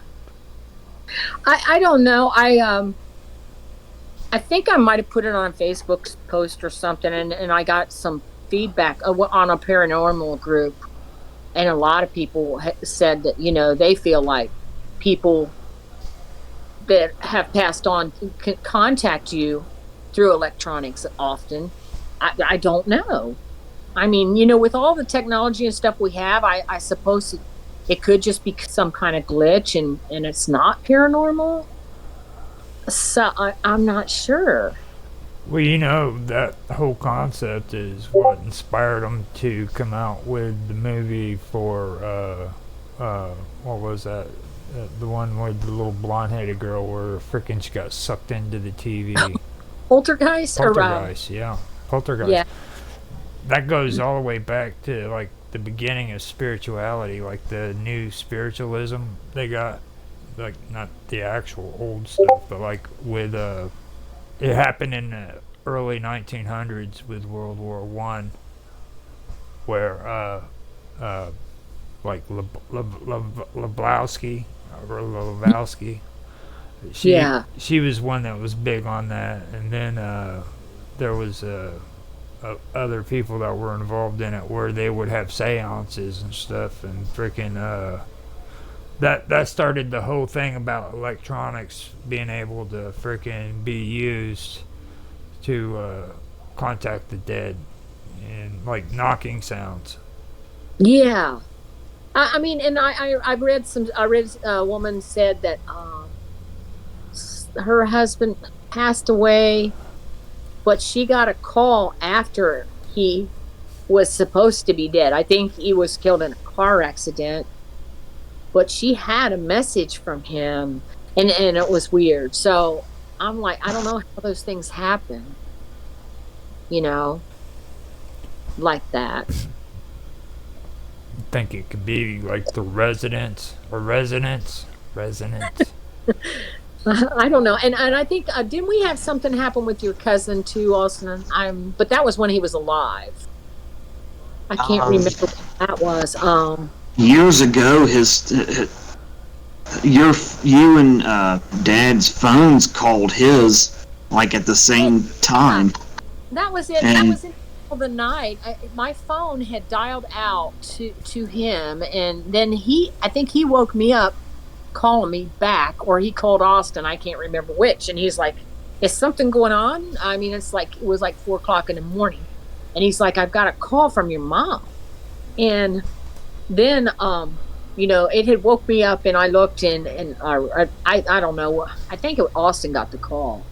But then when I looked at my phone, there was an outgoing call to Sam. And I was like, I didn't do that. I was asleep, So I don't know how phones do some of that stuff. But I know they do, Yeah, that was weird. I was trying to say the word right. It's residual. Like, do you think it could be something that's residual? Like, doppelgangers are supposed to be residual imprints of freaking a person. Like, are they people that have passed away though? Because it could be people that are alive. Yeah, because Austin and I we were taking a walk down the road one night, and his girlfriend, or his wife now, was on our deck. She was out there talking on the phone or something. So we took a walk with the dogs, and we were coming back, and my husband, when we left, he was on the couch, so, and he was about half asleep. So anyway, we're coming back and we saw his dad, my husband, walking into the shop. It had the big open garage door, and the light came on. And I said, well, your dad must have got up. And anyway, so we go in and we're going in the house. We go in the house. Austin goes out to the deck, and I'm taking my shoes off, and I hear my husband snoring on the couch. And I'm like, we just saw him go out there. There's no way he could be back in the house snoring on this couch, because that's where he was when we left. So I went out to the deck, and I told us, I asked April, I said, did Marty get up and go out to the garage? And she's like, no, he's been in there asleep. I think she even said she went to the restroom or something, right? Austin, and he was in there asleep. Yeah. So, Yeah. and we were like, but we both just saw him going into the shop. It was so strange. And then finally, when my husband got up later, I asked him, I told him what happened. He said, I don't know what that's about, but I wasn't up. He said, I never got up after that. He said, I didn't even know you guys went for a walk. So yeah, I don't know what that was. That's the one time I've seen a doppelganger. Yeah. And actually, talking about my husband, this was strange. Do you remember, Austin, when he worked in the shop with Mike? He worked in a shop, and it wasn't an old shop. It was a real nice shop and stuff. He said a guy came in that looked just him and freaked him out. Yeah. Yeah. He saw doppelgangers of himself a few times throughout his life. We saw one of him, but I From- don't know. Yeah. From what he told us, because he said he saw one back when he was a kid too. Back when he worked at that old burger joint, he said he saw somebody that looked exactly like him. Now, is there a way you could tell the story word for word, if you What? can remember it? Like how he said his stories to you and stuff, word for word. The one about the shop, do you remember the details more than me, Austin? I said, I think the guy kind of walked into the shop and he didn't hear him. Yeah, he was alone at the shop one evening for some reason. I think it was during the winter when it gets dark early. So he was alone there just after it had gotten dark and there wasn't anybody around. He said he saw some guy walking through the shop with a black coat on and slightly longer hair and a beard, but he couldn't make out his features other than that exactly. But he said it was weird because the guy was, when he would walk, he couldn't hear his footsteps, which was really strange because it was pretty quiet in the shop. And he went to see who the guy was, but before he could get out to the next room, there was nobody there. Now that's actually a sign right there of doppelgangers, because you always hear all of them say that stuff, like when they actually go to try to make contact with the other, the other person, they're gone. Well, yeah, and I remember the one he told about the restaurant. He said, he was like a cook, so you were behind the, like a McDonald's thing, they have all that stuff and you're back there, but you can see the people that are at the counter that would come in to pick up food. Counter, you could see all the customers coming and going from the stove where He said he was flipping his burgers and he looked out and he saw this guy and he said he looked just like him. But I don't think the guy disappeared. I mean, he got some food and left. But Marty said my husband said he was freaked out totally because it looked so much like him. So yeah, and it's strange in Middletown here.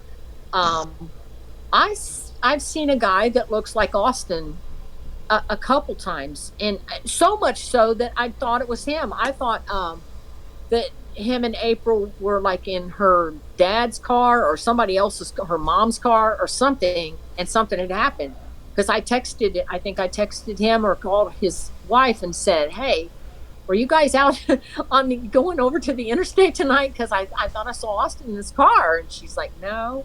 And I swear I see this person, but maybe you just, because it's your son or, your husband or it's somebody you look for similarities. But I mean, I had to look 2 or 3 times, and I was sure it was Austin, the mannerisms and everything. So it's kind of weird sometimes. Well, I've Yeah. actually listened and looked into all that, and I understand where people are coming from when they say that we look for similarities because Yeah. there is like science behind that. Okay, but this isn't like the same as that. I don't think. No, No. I mean, well, what you guys are talking about is like completely different. I think they're talking about things like seeing a vision of Jesus in a freaking Burger King wrapper or something. Well, you yeah, know? and you Yeah, it's faces and things. Like you'll look at like how we see the man on the moon. You'll look for faces. That's something they've proven, but it's not Yeah. like that. Yeah. Middletown's a weird place here because I was working out with this older man, and he didn't tell me this, but the aerobic instructor did. I don't know what we were talking about.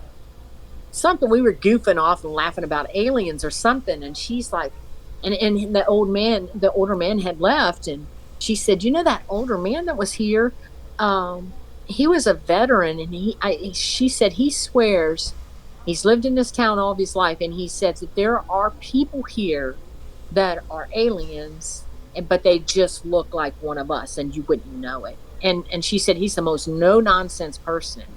And I still go over there and work out, and I see that man, and he hardly ever talks to anybody. He goes in, does his job, and he's friendly, all right, but he doesn't look like a kind of person that would make up something like that. He's probably in his 70s. Well, That's always freaking out. after the conversations we've had about freaking Miami and all that, I wouldn't doubt them. You know what I mean? Like freaking, there's a good chance you got aliens around there somewhere. You know what I mean? Oh, absolutely. Yeah.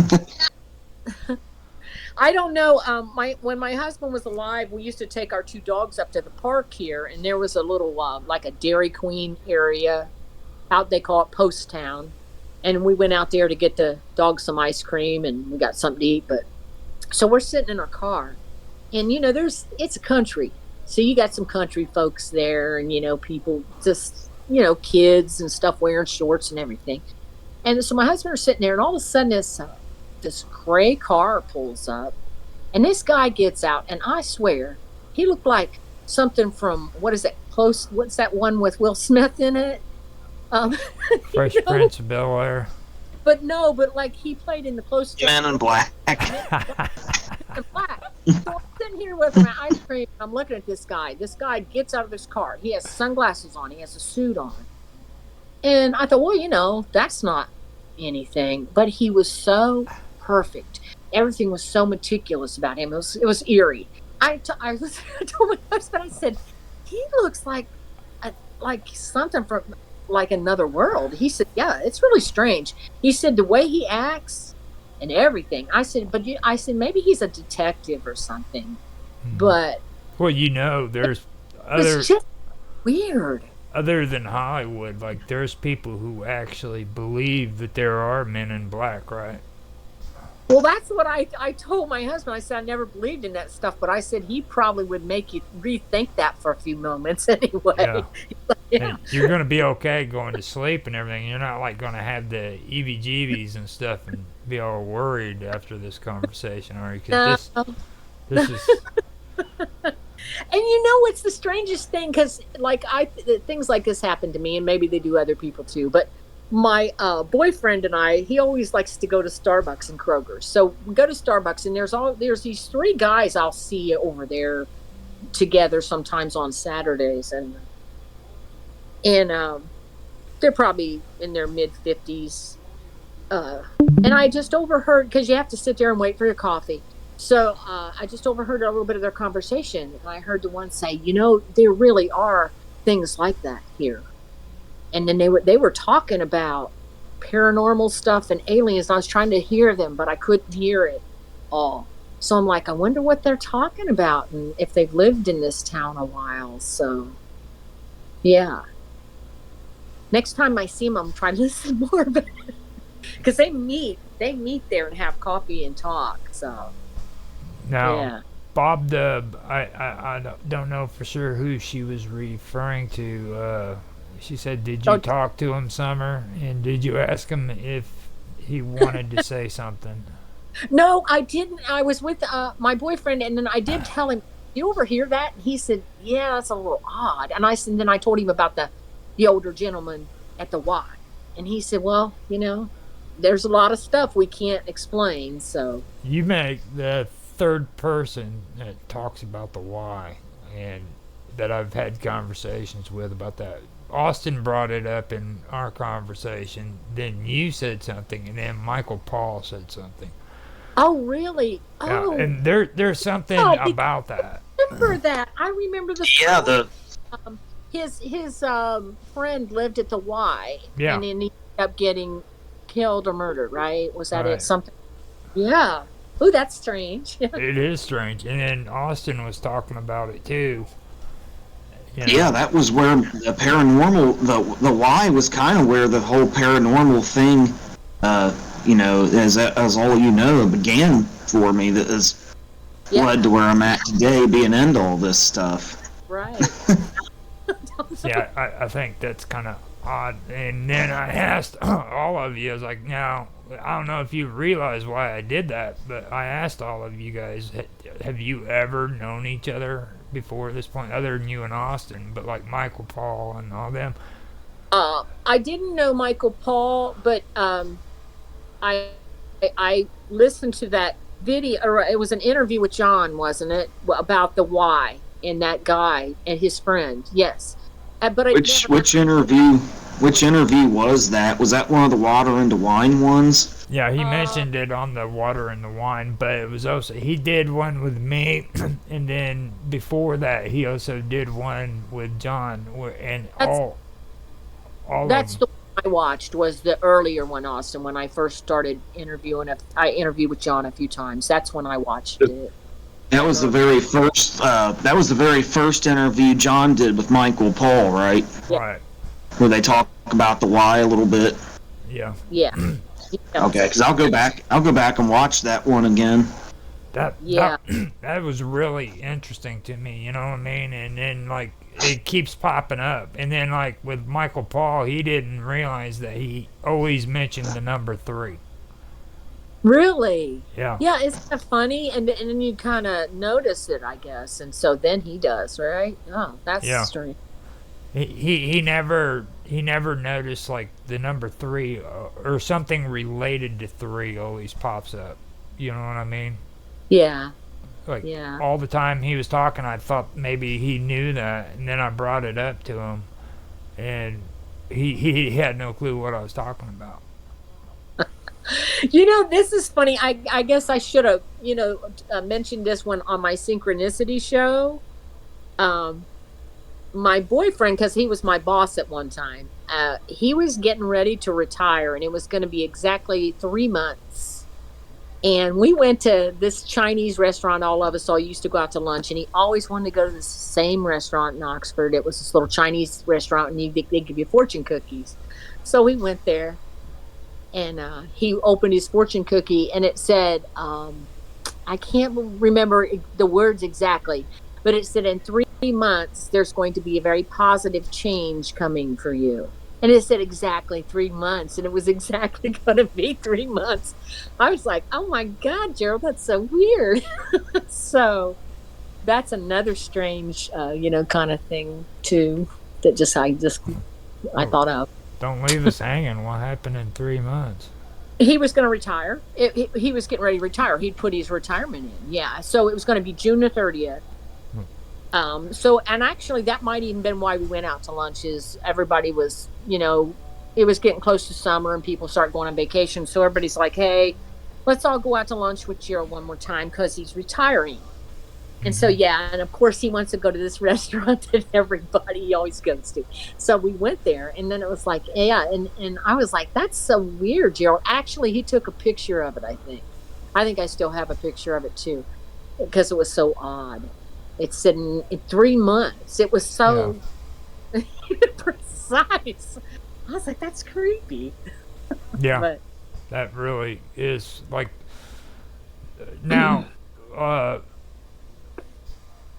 the one thing that we were talking about with synchronicity too is like freaking everybody, like talks about like the synchronicities and stuff like that, okay? But then they also like get the whole thing confused because they start putting like the spiritual stuff into it. Like when you have those synchronistic events happening to you, okay, when you start seeing ghosts and when you start seeing spirits, that's when it goes to another level. You know what I mean? And like you're talking about right there, or you went, you got that fortune cookie, and then all of a sudden 3 months later he retires, right? Yeah, he had the date set. Yeah. Right. So we all that was very weird. That's synchronicity. Yeah. Now see but what you know, the spirit part, when you start seeing spirits and you start ghosts and paranormal stuff, that is what sets it apart. Like you can't just chuck that up to synchronicity, you know what I mean? Because honestly, right. I honestly believe that synchronicity is like it's a supernatural event. It's not paranormal. You know what I mean? It's something that every single person is capable of doing, of being able to pick up on synchronicities. Okay. You know? Too, the synchronicities, sometimes they're also created like when you're manifesting things, like when you visualize and whatever it is you're visualizing starts to manifest. Sometimes you'll have synchronicity surrounding a manifestation. Yeah. Which is kind of that's supernatural too. That more so than it is paranormal. Yeah. And then like doppelgangers, we were talking about doppelgangers. Now, you could be mixing spirits up with doppelgangers. Possibly. I never thought about that. Residual effects of something that happened. You know what I mean? Like, and they also say that there's ghosts that are trapped within a routine that they've done. They would just completely do it over and over again. What do they call it? Repeat haunting or something like that? Yeah. Now, for me, I would say that would be a synchronistic event. You know what I mean? And that probably isn't really even a spirit. It's probably just a residual effect of somebody's past life. Right. It's just like a pattern of energy replaying an event that was imprinted into it by. Yeah. Kind of like the Lincoln, they said that train, they see that all the time. A lot of people that live around that area, they said on the anniversary of his death, that train, they'll see it. Mm-hmm. They see his funeral train. Mm-hmm. Repeat on him. But yeah, I've never really seen a doppelganger except for, like I said, it was my husband. And then I was worried because some people say, "Ooh, that's a bad omen. He's going to die or something." But that was, it was a couple years later that he died, so it wasn't right away. So I don't think that had anything to do with that. So that actually, that actually brings me to a question I wanted to ask you guys. Now, death itself, do you think it's paranormal? Death itself? Yeah. No, like deep. I do think there's. I think maybe someday we'll understand it, but I think people know a few weeks before they're going to die. Now, if you're sick, of course, like my husband, of course he knew he was not long for this world. But I'm just, you see people like let me have a accident and they say something weird. Hold on, Summer. Let me kind of explain that a little bit better, okay? Because death is a natural occurrence. Everybody is going to die. All right. It's natural. All right. Right. But you have to die in order to become a spirit.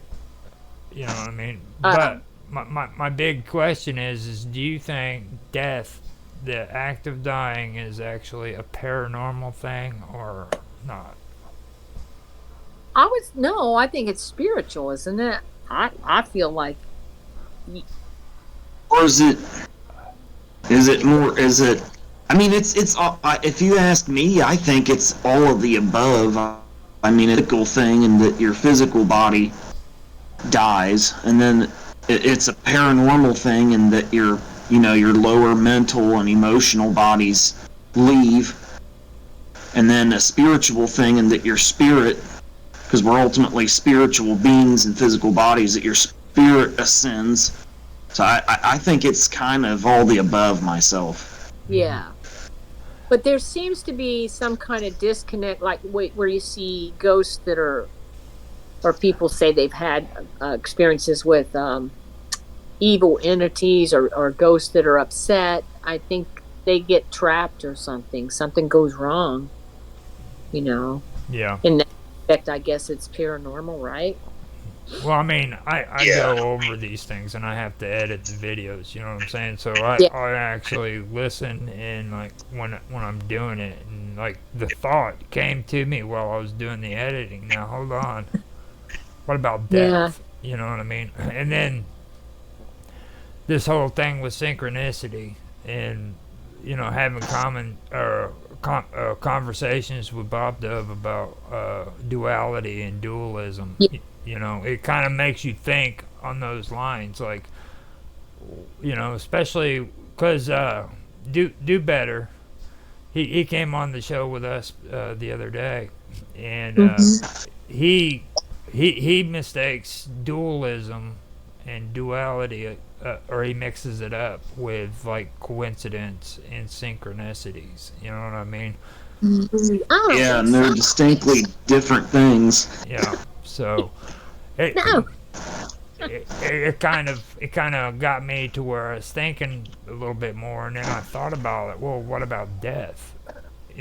Is death paranormal? Is it? And then, like, Austin just said, it's all of the above. Because if you think about it, it's just as important as birth.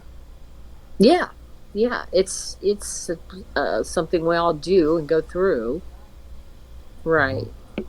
Yeah. So, I think that's a pretty good analogy. I think you did a good job, Austin. Yeah. Oh yeah. Oh, and I said all the above. Uh-huh. You taught us old people something today. Yeah, I mean, I've always thought it was a process of all the above, because we're actually. Can you guys hear me? Yeah, I can hear you. Okay. I always thought it was a process of all the above, because we're actually multi-dimensional. We're physical. We have a physical body in this physical plane, but we also have, an etheric and an emotional, and then a mental body, and then of course ultimately we're spirit. But those all exist, simultaneously in different planes. And when you go through the death process of your physical body, and then your lower etheric and emotional mental body shedding from the physical body, and your spirit shedding, it's really an all the above is the best way I know how to describe it. But I mean, what I was starting to talk about earlier, and I think you remember this with your dad, it seems like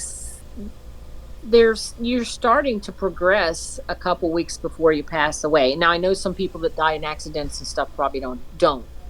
But with my husband, like in his hospital room, it felt like there was something around. It just felt heavy. Even before we knew that he was real sick, it just felt weird. And my husband wasn't really into paranormal a whole lot, but he was open to it, I suppose, a little. But so I went to visit him one night, and I heard something in the bathroom. And there's no windows open in hospitals; they're all self-contained now. And I was like, "What is that in the bathroom?" And he's like, "I don't know." He said, "This room's weird." He said, "Something's weird about it." And I got a bad feeling then. And then, so he came home for about a week or two, and then he went back to another room that was right across the hall. And one night he texted me and he said, "This room is really creeping me out." And I talked to somebody, maybe it was you, Austin, I don't know who it was. And they said, I think it was a nurse. She said, "He's getting ready. There's something that gets people ready." She said, we know what sometimes when people are going to die, we've seen like shadows or, and things in the hall. We know. Or she said, you can just feel it. I remember on a paranormal show I was watching years ago. I can't remember which one it was. It was the one that was hosted by that Asian guy. You might remember. Just if you remember it, just shout out what it was at some point later on, because I can't. I think it was Ghostly Encounters maybe, but it was there was a guy on there who's, I guess, his grandfather and he had met some deceased relatives, and he asked him what happens after you die, and he knew they couldn't answer him, and so it was like they were sitting thinking of a way to tell him for a second, and then they finally answered, well, we can't tell you everything, but immediately after you pass, somebody comes to meet you to guide you over to the other side. So, well, that's kind of what I was wanting to, or I was actually thinking when you were talking about that room and having that weird feeling. Like, do you think possibly death is an entity? Yes. Well, yeah, because the one nurse that I talked to, well, actually, she used to be a beautician and then she became a nurse, but she told me, actually on Facebook, I think she said that they had 2 people that were having drug overdoses at the hospital one night. And she said they saw like dark shadows going between the rooms. And one of them did die. Mm-hmm. So there has, then maybe it is, It's a good thing to think about, and I think we're like entering like the coolest part of the paranormal part. You know what I mean? Because like, and I'm not I'm not a chick flick kind of guy. You know what I mean? But right. the what was it? The Ghost Whisperer. Yeah. The way they do her with the whole ghost entities and death and everything. That was actually not the. I don't like the mushy stuff where they talk all the peace and love and stuff. But right. But like the dark entities that bounce off the walls and stuff. No. That's right. Yeah. But Yeah, I mean, it's interesting when you mention death. Possibly being an entity. I mean, basically, the Bible says that death was introduced to humankind, when Eve ate the forbidden fruit. So I mean, I guess the Bible sort of alludes to death being an entity because a natural it was something that was introduced to us. Yeah. I mean, you could take it. You could take that way.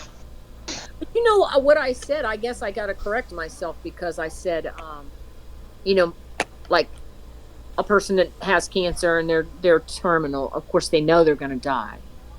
But I remember the story that Sam, your cousin, told my nephew about. He was on a ball team.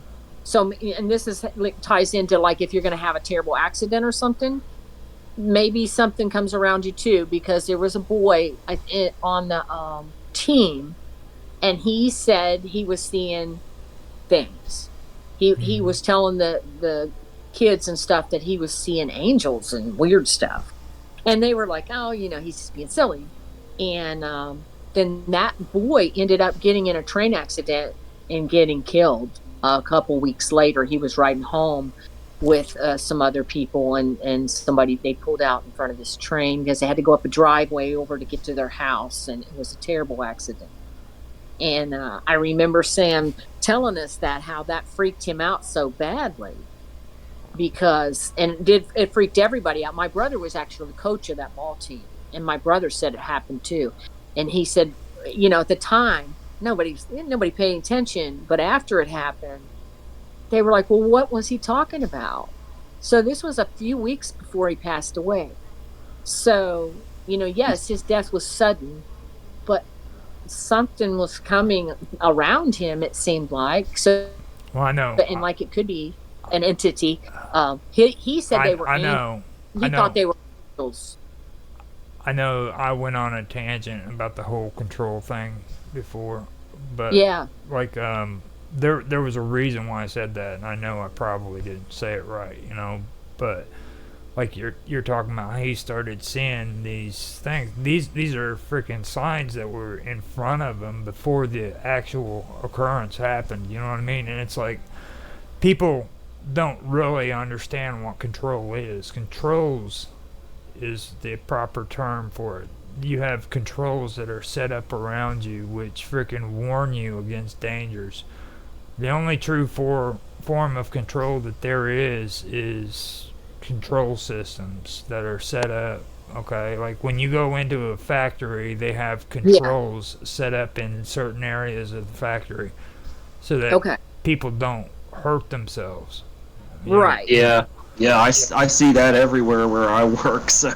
Well, yeah, just you have to have structure and rules and things, but And the thing about life though is it's the same basic concept. Like you have these warnings that are there, and if you have that connection where you can see the warnings, then you can pick up on them. You know what I'm saying? Not everybody can do that. do you think you can prevent it? Because this is a story. It made me remember this, and it was just a little blurb, but it scared me half to death when I thought back on it. I had a terrible truck accident. I think I had discussed that accident in one of my shows. And I think it was probably about a month before it happened. It was just a flash. I was drying my hair. I had real long hair back then, and I was drying my hair with the dryer and a brush and all this.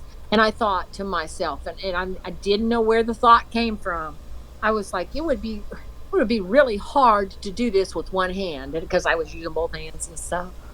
And when I had my car accident, I broke my arm. And so it was awful. It was so hard to dry my hair. And I was trying to do it, and I didn't even remember it for a few days. And then I thought, oh my God, I remember when I was getting ready for work and I had that thought, and that was way before that accident happened. So do you think, Roger, that I could have prevented the accident if I had known? There's no way I would have known what that meant. But I guess if you could pick up on it, maybe it's like a psychic thing, you could prevent it. I forgot the term. It was something that had to do with recall. But it has to do with that, where you can recall certain events so that you can prevent a certain outcome. Like retrocognition or precognition? Precognition would probably be. Okay. But so you think the term had recall in it. Yeah. Oh. Okay.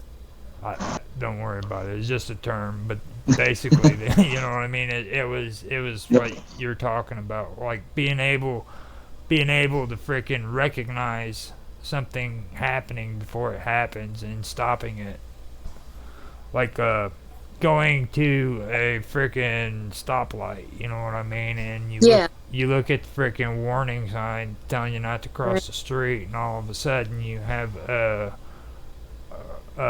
event where it prevents you from getting ran over because you see yourself getting ran over because you didn't pay attention to the sign. That sounds like something out of Final Destination, where they now that movie's about death being an entity. Yeah. Yeah. But I feel like there in that little blur, like that few minutes that I thought that, I guess I knew somehow that I was going to hurt my arm, but there was no way I would ever have realized or been able to prevent it. I don't think. I mean, it didn't scare me bad enough, and I went on with my life. I was busy. I never thought about it until after. Was there pain involved in the first incident? Not at all. No, it was just this weird little thought, and I was like, "What?" Sometimes you just doing things and you think weird little thoughts, and it's like that was kind of strange, though. But I didn't really think any more about it at all. But so the second incident wasn't motivated by pain, you see. So that right there in itself tells you something. Usually, we're motivated by feelings like pain, love, hate, things Well, like I was that. irritated. I was like, this is, I was trying to get to work and, doing this stuff with my hair, and I'm like, oh God, I think I'm going to just cut it or something. But anyway, I was doing this, and I was like, I was irritated, and I thought about it, and then I was like, yeah, that's all the reason I thought about it. I think, but then I think it very much tied into what was going to happen, and Yeah. it happens to other people too. Like, if you watch crime shows, and I watch them, like if you watch OJ, Ron Goldman Yeah. was killed. Was it Ron? Yeah. His dad was saying right before a few weeks before he passed away, he was saying weird things like, you know, um, like take advantage of your life. We only live once, and it doesn't last long enough. He said it was really strange, some of the stuff he was saying, and then he ended up passing away. Getting killed. So somewhere in our subconscious mind or something, I think. You think Those things. they're picking up on the actual death before it's happening, and they just don't realize that's what it is, maybe. But do you think it could be an entity? Because like the little boy in the ball field, what was he seeing? I mean, he said they were angels. Are they entities coming to collect him? Now with Sam, referring to Sam, I remember years ago, me and him were hanging out at the old house. Can you guys hear me? Yeah. Yeah, we can. Now I can see you. Okay, I'll just make sure. I dropped out of the connection for a minute. Yeah. I remember years ago, me and him were hanging out at the old house, and he was real bad into drugs at that time. You kind of tell he wasn't doing very well. And our old dog Leo was laying up there with both of us. We were sitting on my bed, and Leo started shaking. I looked at Sam and I asked him, I was like, I wonder why Leo's shaking so bad all of a sudden. And Sam was like, it's probably because he can see this Reaper that's always standing over me. And Sam did a lot of paintings of Reapers and stuff too, and so he I think he was being followed for at least a couple years by the entity of death himself before he finally passed. It's interesting you talk about drugs, because I remember our hairdresser saying that when she became a nurse, and that the two guys that were having the drug overdoses, how they saw the dark entities in the hall, and they were having, like I said, drug overdoses. So I don't know if that has something to do with that. Now that actually kind of seeps into a little bit about what me and Bob Dove were talking about the other day. I was trying my best to explain Zoroastrianism to her, and the thing about Zoroastrianism is they believe that you have what they call Asha, okay? And Asha is the ideal world, the world that Ahura Mazda thought of in his mind. And now, when it's in his mind, it's the perfect world.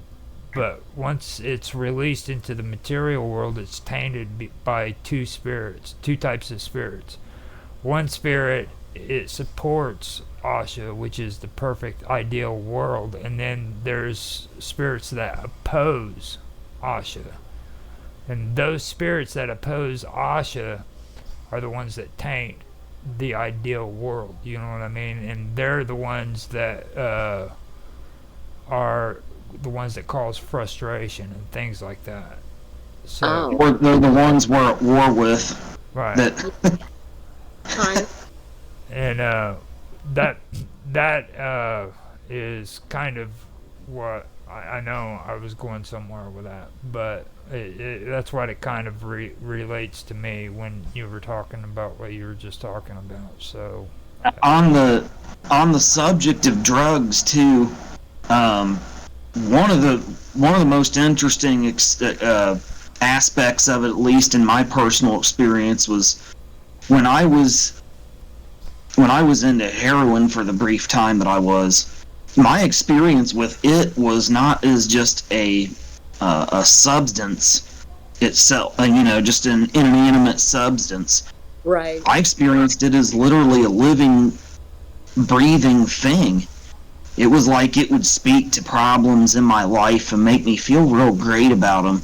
But at the same time, it was like a Komodo dragon that was taking bites out of me. And then it would just wait for me to come back to it so it could take a bite out of me again. Yeah. So it was like this living, breathing thing that was real nice to me, but at the same time it was working on me, and then it turned on me, and finally I was able to, by the grace of God, to break away from it. But that's been my experience, with that, at least. Was not as an inanimate substance like a lot of people think, but actually a living, breathing thing. And the same with psychedelics. Psychedelics spoke to me too, and it was a different kind of experience. But well, I wonder if the dark entities are like, I don't know. Maybe if you succumb to drugs, though, do they take you away, and then you don't? I don't know. Are they trying to influence you like they're demons, and they're waiting? The way you they can be, yes. Right. Well, you two, I'm glad you said something because it reminded me of where I was at. Now, like the positive spirits, okay? They the little boy that saw the angels, right? I'm sorry, I didn't want to, but yeah. Right. Now, that is the good mind, okay? Now, yeah. If you want to have a good life and you want to do good and progress in a positive spiritual manner, you'll have the good mind and focus on good things. Now, there's also the opposite of that, which is the negative things, and there's people throughout history who's focused and seeing the bad things and the negative things because they were focusing on it. You know what I mean? Yeah. So what it does is it comes down to your mind and what you focus on. So if you're focusing on angels, you'll see angels. If you see the demons and you see the spirits of death, then that's what you'll see. You see what I mean? Well, how are the other people seeing it though? Like the nurses and stuff are saying, they're in a hospital. They see death every day. I mean, you know what I mean? But they were around those two. Okay, yeah. I mean, you think about it, like they're right there on the front. I mean, they see it every single day. They've got like a foot. They've got like a foot in this world and a foot in the other. A lot of them. Yeah. So when you're on the front lines where people are dying like that, there's a lot more of that than there would be in the everyday world. Yeah. There's a lot of paranormal stories about hospitals and nurses and things like that, Yeah. But yeah. But yeah, think about that's what you guys were talking about, and it just stuck out to me right there because we were just talking about that, and like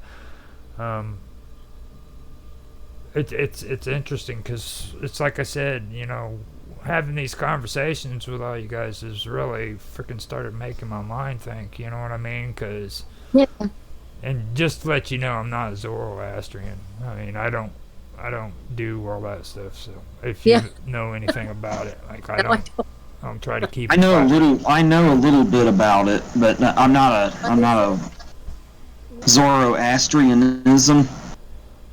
Ahura Mazda. Basically it's ancient Persian beliefs. The wise men out of the Bible, the 3 wise men that visited Jesus, they were Zoroastrian. Okay. It was based off the god Zoroaster, I think, or the...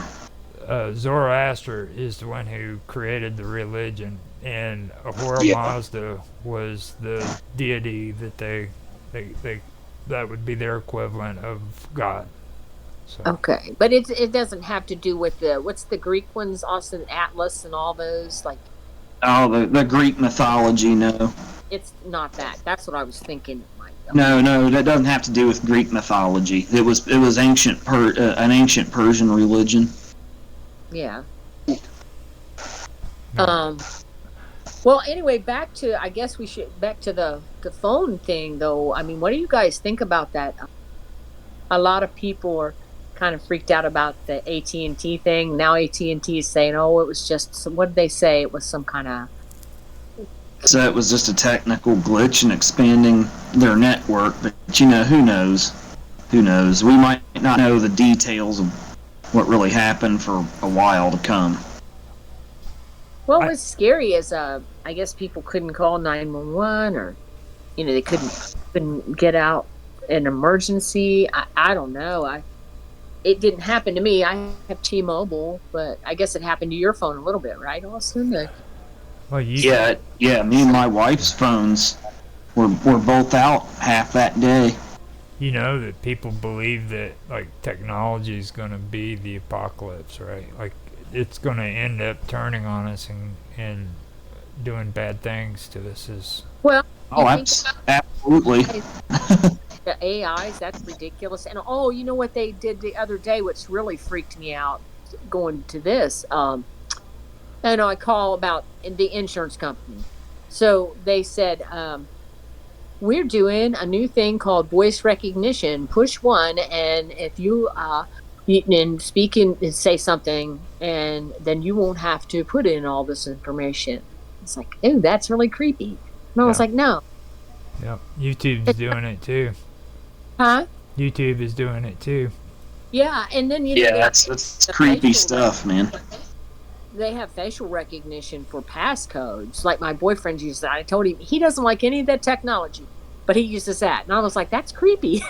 Well, You're doing I do have an idea for my channel though. Like, really? If I go into the settings and I do a questionnaire, and I tell them that I'm homosexual, I will get special privilege. Nobody will harass me for anything. All I gotta do is go in there and tell them I'm homosexual, and I'm set.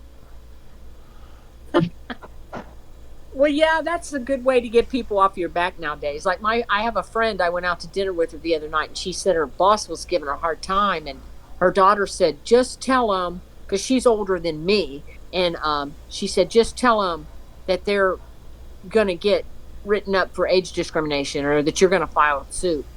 And she did, and she said now they're all real nice to her. Yeah.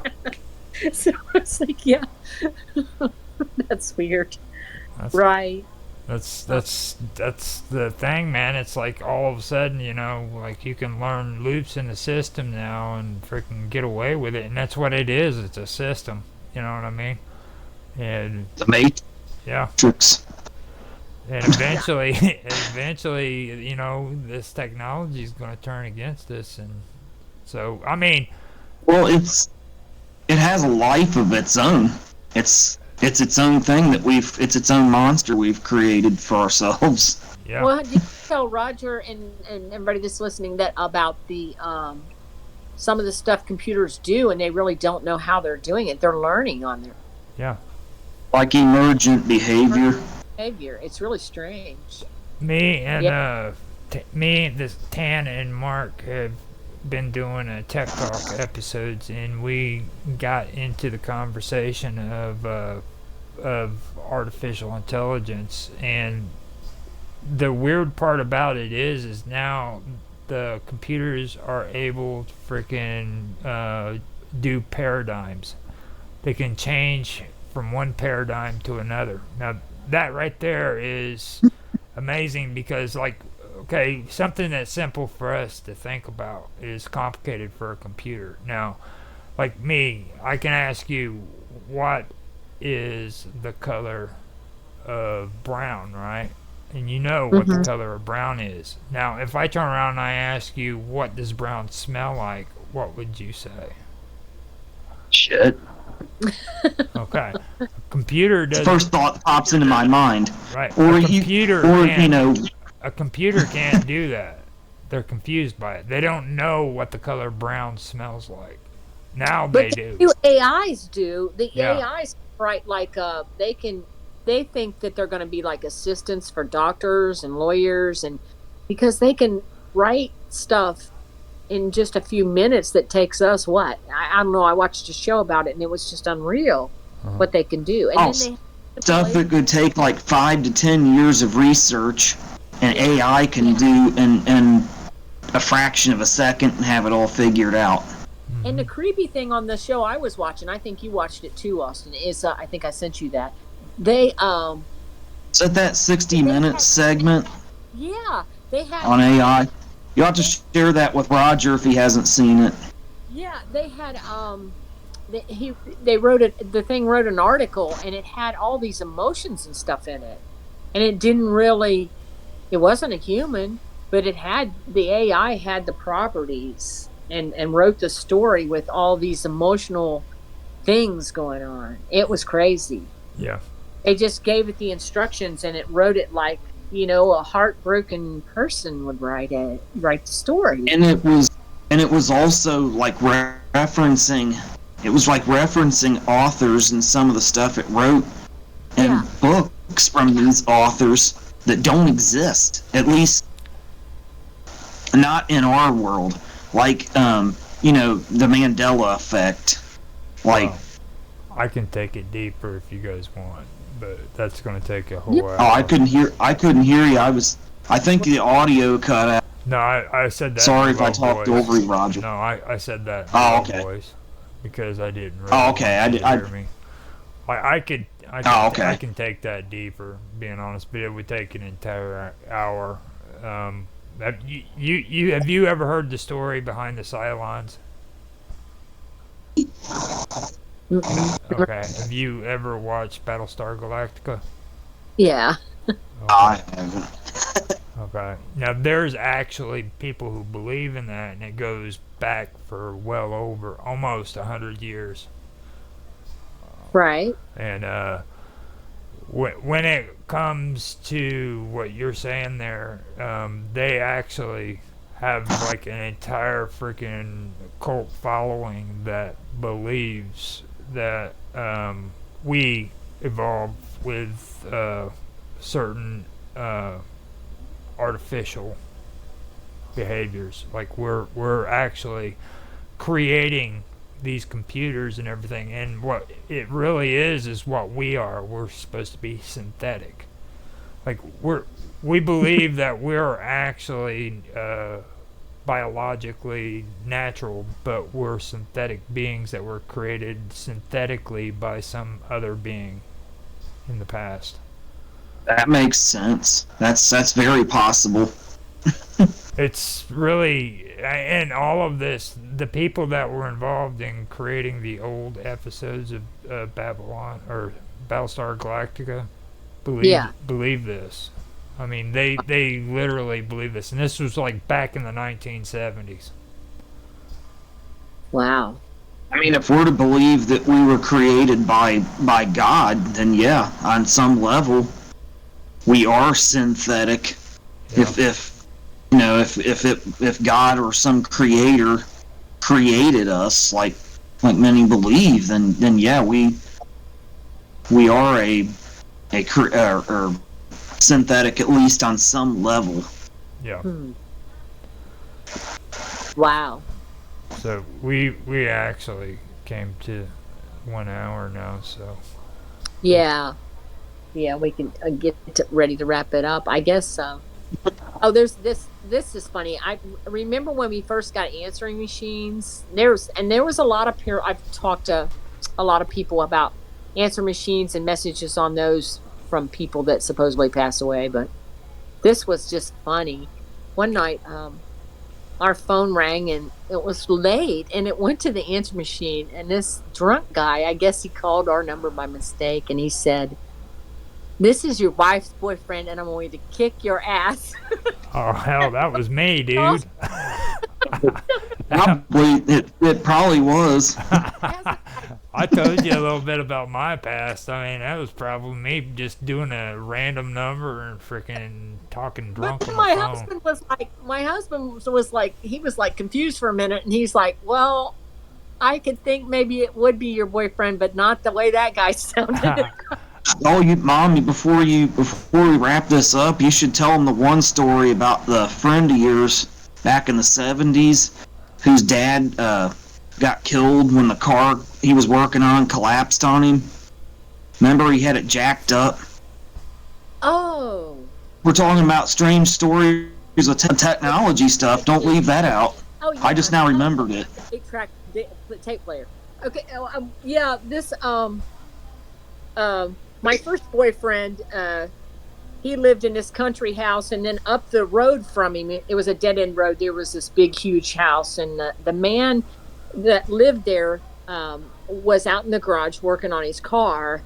And you know how they used to jack them up in the garage, and it's dangerous. Well, the jack slipped and the car fell on him, and they couldn't. It was out in the country, but he was dead right away, I think. So anyway, this guy died in the garage, and so my boyfriend's sister ended up dating the guy right next door, and she was at that house cleaning the house for her boyfriend. They were going to have dinner that night, and that was the person that died. That was his son. You know, she was dating his son, and she was cleaning the house, and she was listening to some music on the radio, and then I think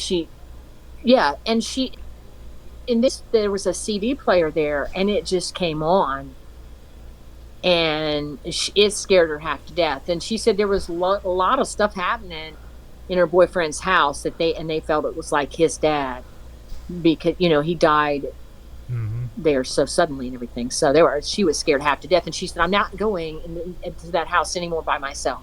I'm never going up there alone." So yeah, it was really creepy. Yeah, I forgot all about that. Yeah, that's the best story about strange things happening with technology. It's a good thing I remembered it just as we were getting ready to wrap up. That's amazing. Like, a radio coming on spooky, but something about a phonograph or a CD player, not a CD player, it was an 8-track tape player. That's what it was. An 8-track tape player. It's scary, because it sounds weird.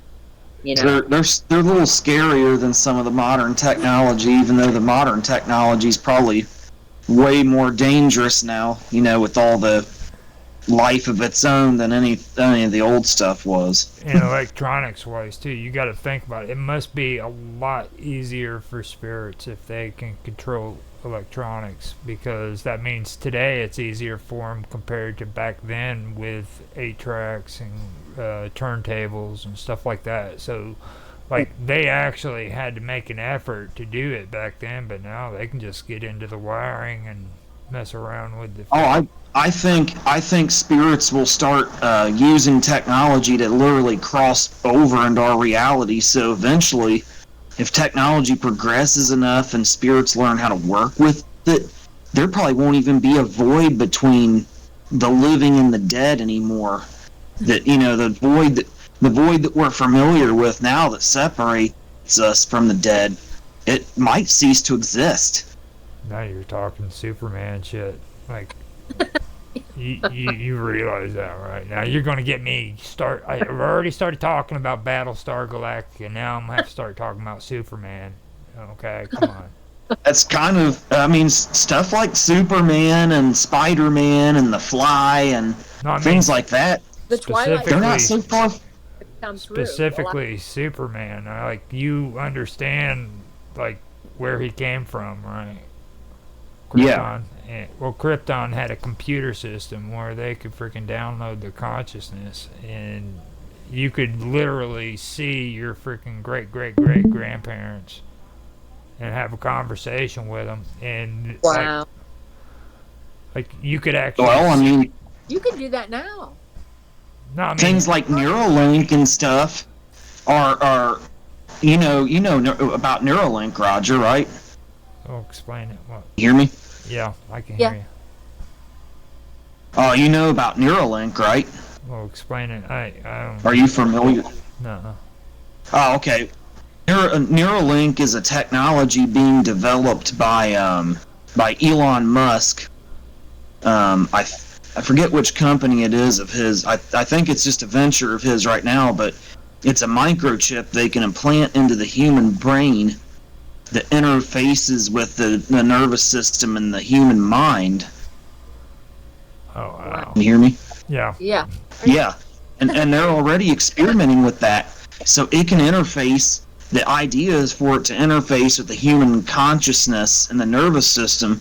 Now, right now, it's well-intentioned because they're talking about using it for paralyzed people and stuff, but we all know the road to hell is paved with good intentions. So it's probably going to go horribly wrong, and Now that sounds familiar to what I heard about them trying to come out with the new boards, like Back to the Future. Remember the fucking hoverboards? They said they were going to have them out. I heard that they're doing something like that where you can stand on these boards and you don't have to like do anything physically. Just think, turn left, turn right. Oh yeah, yeah, because they know what you're thinking. Yeah. Yeah, I've heard of that. Yeah. Well, it's kind of like and this is probably a real, what do you call it, rough version of that, but when you're doing your spelling now or you're typing, how it spell checks and changes your words, I use that all the time when I worked on computer programs. It would correct you. Yeah. So that's kind of like that, right? Yeah, pretty much. Yeah. Of it. Yeah, I'll send you a link. I'll look up some stuff on Neuralink, and I'll send a link on Discord for you guys to read up on it. Yeah, post that stuff, man. Everything that we've discussed. If you have links for any kind of information, post it. Oh, okay. Absolutely, yeah. That does go back to the voice stuff, though. Like at the insurance, and they're going to recognize your voice. So, and then maybe they'll be asking you for a password or some kind of word. Who knows? But that's just freaky stuff. Yeah. And they have eye recognition, I think, to log in. Like if you're clocking in now, don't they? I think Kroger's does that. Some corporations do that. Yeah. You just look into a little thing and they do that. Retinal. Yeah. So, that's crazy. Like all the cool sci-fi movies about outer space. And also, I don't know if we discussed this another time, but it seems like we did. They're thinking about using it with patients with Alzheimer's, but they're starting with pets, like lost pets. You put a little chip in them, but it's with your iPhone, you can find them. You can, what do you call it? Do an app. You set up an app. The chip's in them. Chase those slaves down. They have those now. I think it's in the collars a lot of times now, where wherever your dog is. And I just read on Facebook a couple weeks ago, this woman tracked her dog all over the place, and she finally found him because he had that little chip in his collar, and she had the app on her iPhone, and she went around. I call that a slave mentality. Okay, like I have a issue with like animals being called pets. Like my cat, I have a cat. He's my buddy. I don't have. Yeah. I've never even named. Yeah, Wilbur's my buddy. Well, so whatever. But and they're going to start using them though, like they said with Alzheimer's patients, because they wander off so much, and then now the next thing will be, well, you want to know where your child's at, so you want to be able to. The road to hell's paved with good intentions. Yeah. Next thing, they'll just get that you can scan into the phone, and then your parents or your person that you want to know where you're at will be able to find you. Yeah. I mean, I just couldn't believe it the other day, though. The ladies was like, she said, I ran. She said he was so far away, and then he came back, and then I ran over here, and I was like, oh my goodness. So she tracked that dog for almost a day before she found him. With that, so it's great, like you said, Austin. The road to hell is paved with good intentions. Yeah. Oh, it always starts off wonderful. It's always Satan will work miracles. But those miracles turn on you. There's a dark side to it. Yeah, like what's you the know- true motive behind the technology? You know what I'm saying? Okay, I mean, first of all, freaking that dog wanted to be gone for a day and a half for a reason. All right. He just wanted to take off and Yeah. So why can't you just leave the dude alone? You know what you got to hunt him down and stalk him. Well, he might have gotten killed though, because he was in town too, and he could have gotten killed. But He was happy. I bet you he peed on every freaking water thing there in town. He freaking had a ball. He had a day and a half away from everybody. yeah. Now my daughter, she's more into like the modern technology, I guess, than Austin. But a few years ago, remember she had Find Friends on her iPhone. Yeah. And she had her and her group of friends and her husband. They kind of always were checking on each other because they knew where each other was at. And I was on there, and I'd turn it off, and then she'd tell me to turn it back on, and then she'd say, "Well, you've been here a lot," and I was like, I turned it off because I was like, Yeah. You don't need to know where I'm at all the time. But No. what was really good is I got lost one time. It was when my husband was sick, and I was just so stressed out, and I left work and I went the wrong way, and I ended up on the interstate going to Dayton, which is absolutely the opposite way because I think I just was so stressed. So I called Chantel, and she said, "Turn on your Find Friend that Find Friend thing." And she said, "I know exactly where you're at, and I'll walk you out of it." She said, "I'll tell you where to go." And so she did, and I got turned back around and got back on the right route. Because and that was a good thing about it. Yeah. Well, I mean, there's nothing wrong with going to Dayton. It's no. Yeah, but my husband was in Fairfield. But still, I mean, shit. Like, if you were on your way to Dayton, I heard that's actually a pretty good town. I mean, yeah, I guess if I wanted to go party, it has its good areas. Yeah.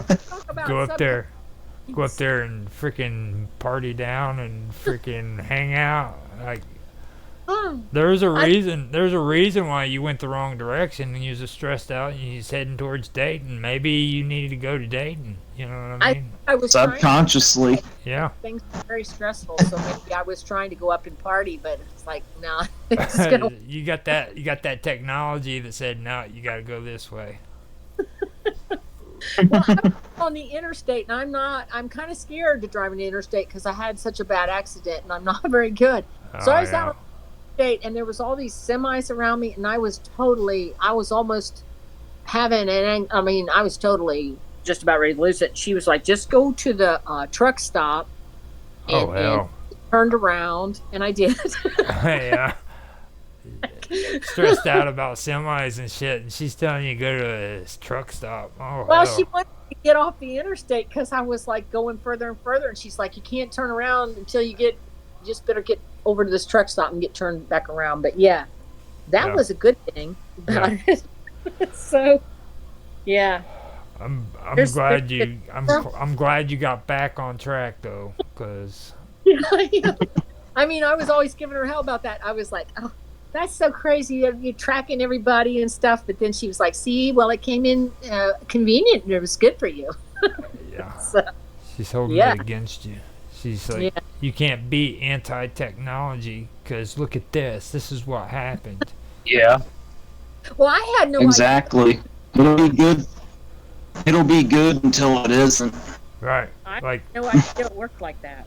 When frickin' the Terminator comes, you just think, okay, how important is that frickin' truck stop?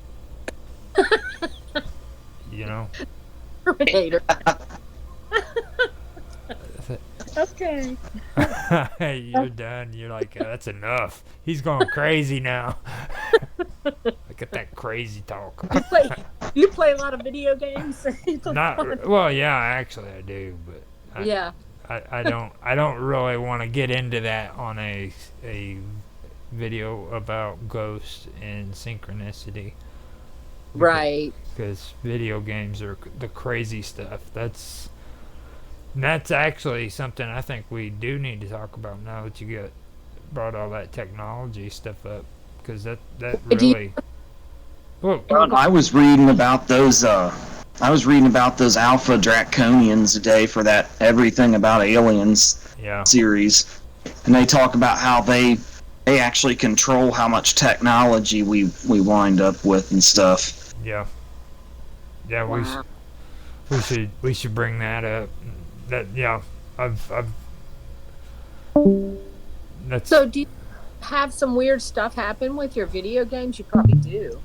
well, just the actual games. Like when you're playing them and you do stuff like this, you can't help but stop and put two and two together. You know what I mean? Like, um, especially when it comes to what's going on the internet and the information that's being put out. You know what I mean? Like, if you're playing video games and you're playing role-playing games and stuff like that, and you start hearing stuff on the internet concerning the paranormal and spaceships and UFOs, you can kind of tell who are the bullshitters and who aren't. You know? Yeah. Because there's people that get on the internet who just sit around playing Dungeons and Dragons, and then all of a sudden they freaking start talking Dungeons and Dragons shit, saying that it's a ghost or it's. Yeah. Yeah, there's a lot of idiots out there. Yeah. What was that thing? Is it called? What's the thing? My boyfriend said he went to his nieces and the kids had it for Christmas, where it's an alternate reality. You wear the glasses. He thinks it's VR. all the meta stuff or something. Is that what it is? Or? VR, virtual reality. Yeah. And he tried virtual reality. on for a minute, and he was like, "Oh my gosh, no." No, it's too odd. That's the good stuff, because like eventually we're gonna have robot sex. Yeah. Yeah, we will. Okay, now that's the stuff that really needs to be discussed, because like freaking everybody in the tech world has been talking about robot sex since the 70s. I mean, there's TV shows movies that were made where, you know, Yeah. and I know it sounds weird when you hear it, but it's actually an important conversation to have, because like people aren't going to freaking want to have relationships with anymore when they can freaking just have a computer or a robot. Well, I think that's already happening, because I read somewhere that a lot of adolescents and stuff now don't want to learn to drive. They're not as sexually active as adolescents were 20 years ago. It's like they just don't really care. And, you know, when we were younger, we were like, well, you want to drive and you want to have boyfriends and girlfriends, you know. But it's not. Oh, yeah. You knew what all that was about, you know, like when you had a hot rod car and a girlfriend. I mean, that kind of went hand in hand, you know what I mean? It was like, right. Yeah. so, And there's something changing. There's a shift, and that's weird. Yeah, like my neighbor, he's got a son, and he's not even a teenager now, but he said my son had a girlfriend, but she's too much. He said she's too much trouble. It takes too much effort, so he just don't want to date anybody. I said, well, how old is he? He's in his 20s. yeah. So he's like, I don't know. It's just not like it used to be. He doesn't seem to care about that. Okay, now, It's, Bob Dub said she had to go, and she enjoyed the show. Thank you for listening to us just blab on. Thank you, Bob. Yeah. Thank you, Bob Dub. Have a good evening. Well, I guess we should get off. Oh my gosh, it's 10 o'clock. Is it 10? Did we go? Yeah. How did that happen? You just kept talking and talking and talking. Well, you did say that we were going to wrap the show up, but you said we were here about an hour. I thought that was just a... that was like 21 minutes ago. Was it really? Yeah. Wow. Yeah. You got excited. Yeah.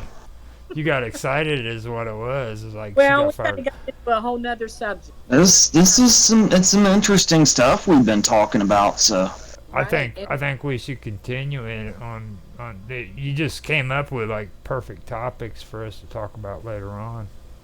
Yeah. Oh yeah, and I even touched on the everything about alien stuff I'm doing the research for and stuff, which I'm amazed at how much that ties into all these all these paranormal concepts, they're not separate really. A lot of them tie into each other in just so many amazing ways. Yeah. Yeah. I thought it was interesting about. I always thought that was kind of bullcrap about the shadow people and aliens, but what happened with Austin and I makes me kind of think it might have some validity. Now So, hold on. You're gonna get us started again. yes. You're gonna get us started. Yeah. We're at a perfect. Yeah. We're at the perfect point where we could leave our viewers the cliffhanger, you know. Yeah. Going forward into the next episode. Your mom's a troublemaker. Yeah. Yeah. She's a troublemaker. Yeah. I talk about this stuff a lot because we've just had a lot of experiences. I thought that we were just like other people, but I don't think we are. No. No. We're not. We wouldn't be here if we were. Okay. That's just up to me. We're gonna wrap up this show tonight. Was there any more comments or anything, Roger, or has it been a quiet night? That was it. We Okay. we did all of the comments and stuff, so you're good to go. Okay. Well, we'll talk later. Thanks for everybody that's been listening. Bye now. Bye. Thank you. Take it easy. God bless. You too.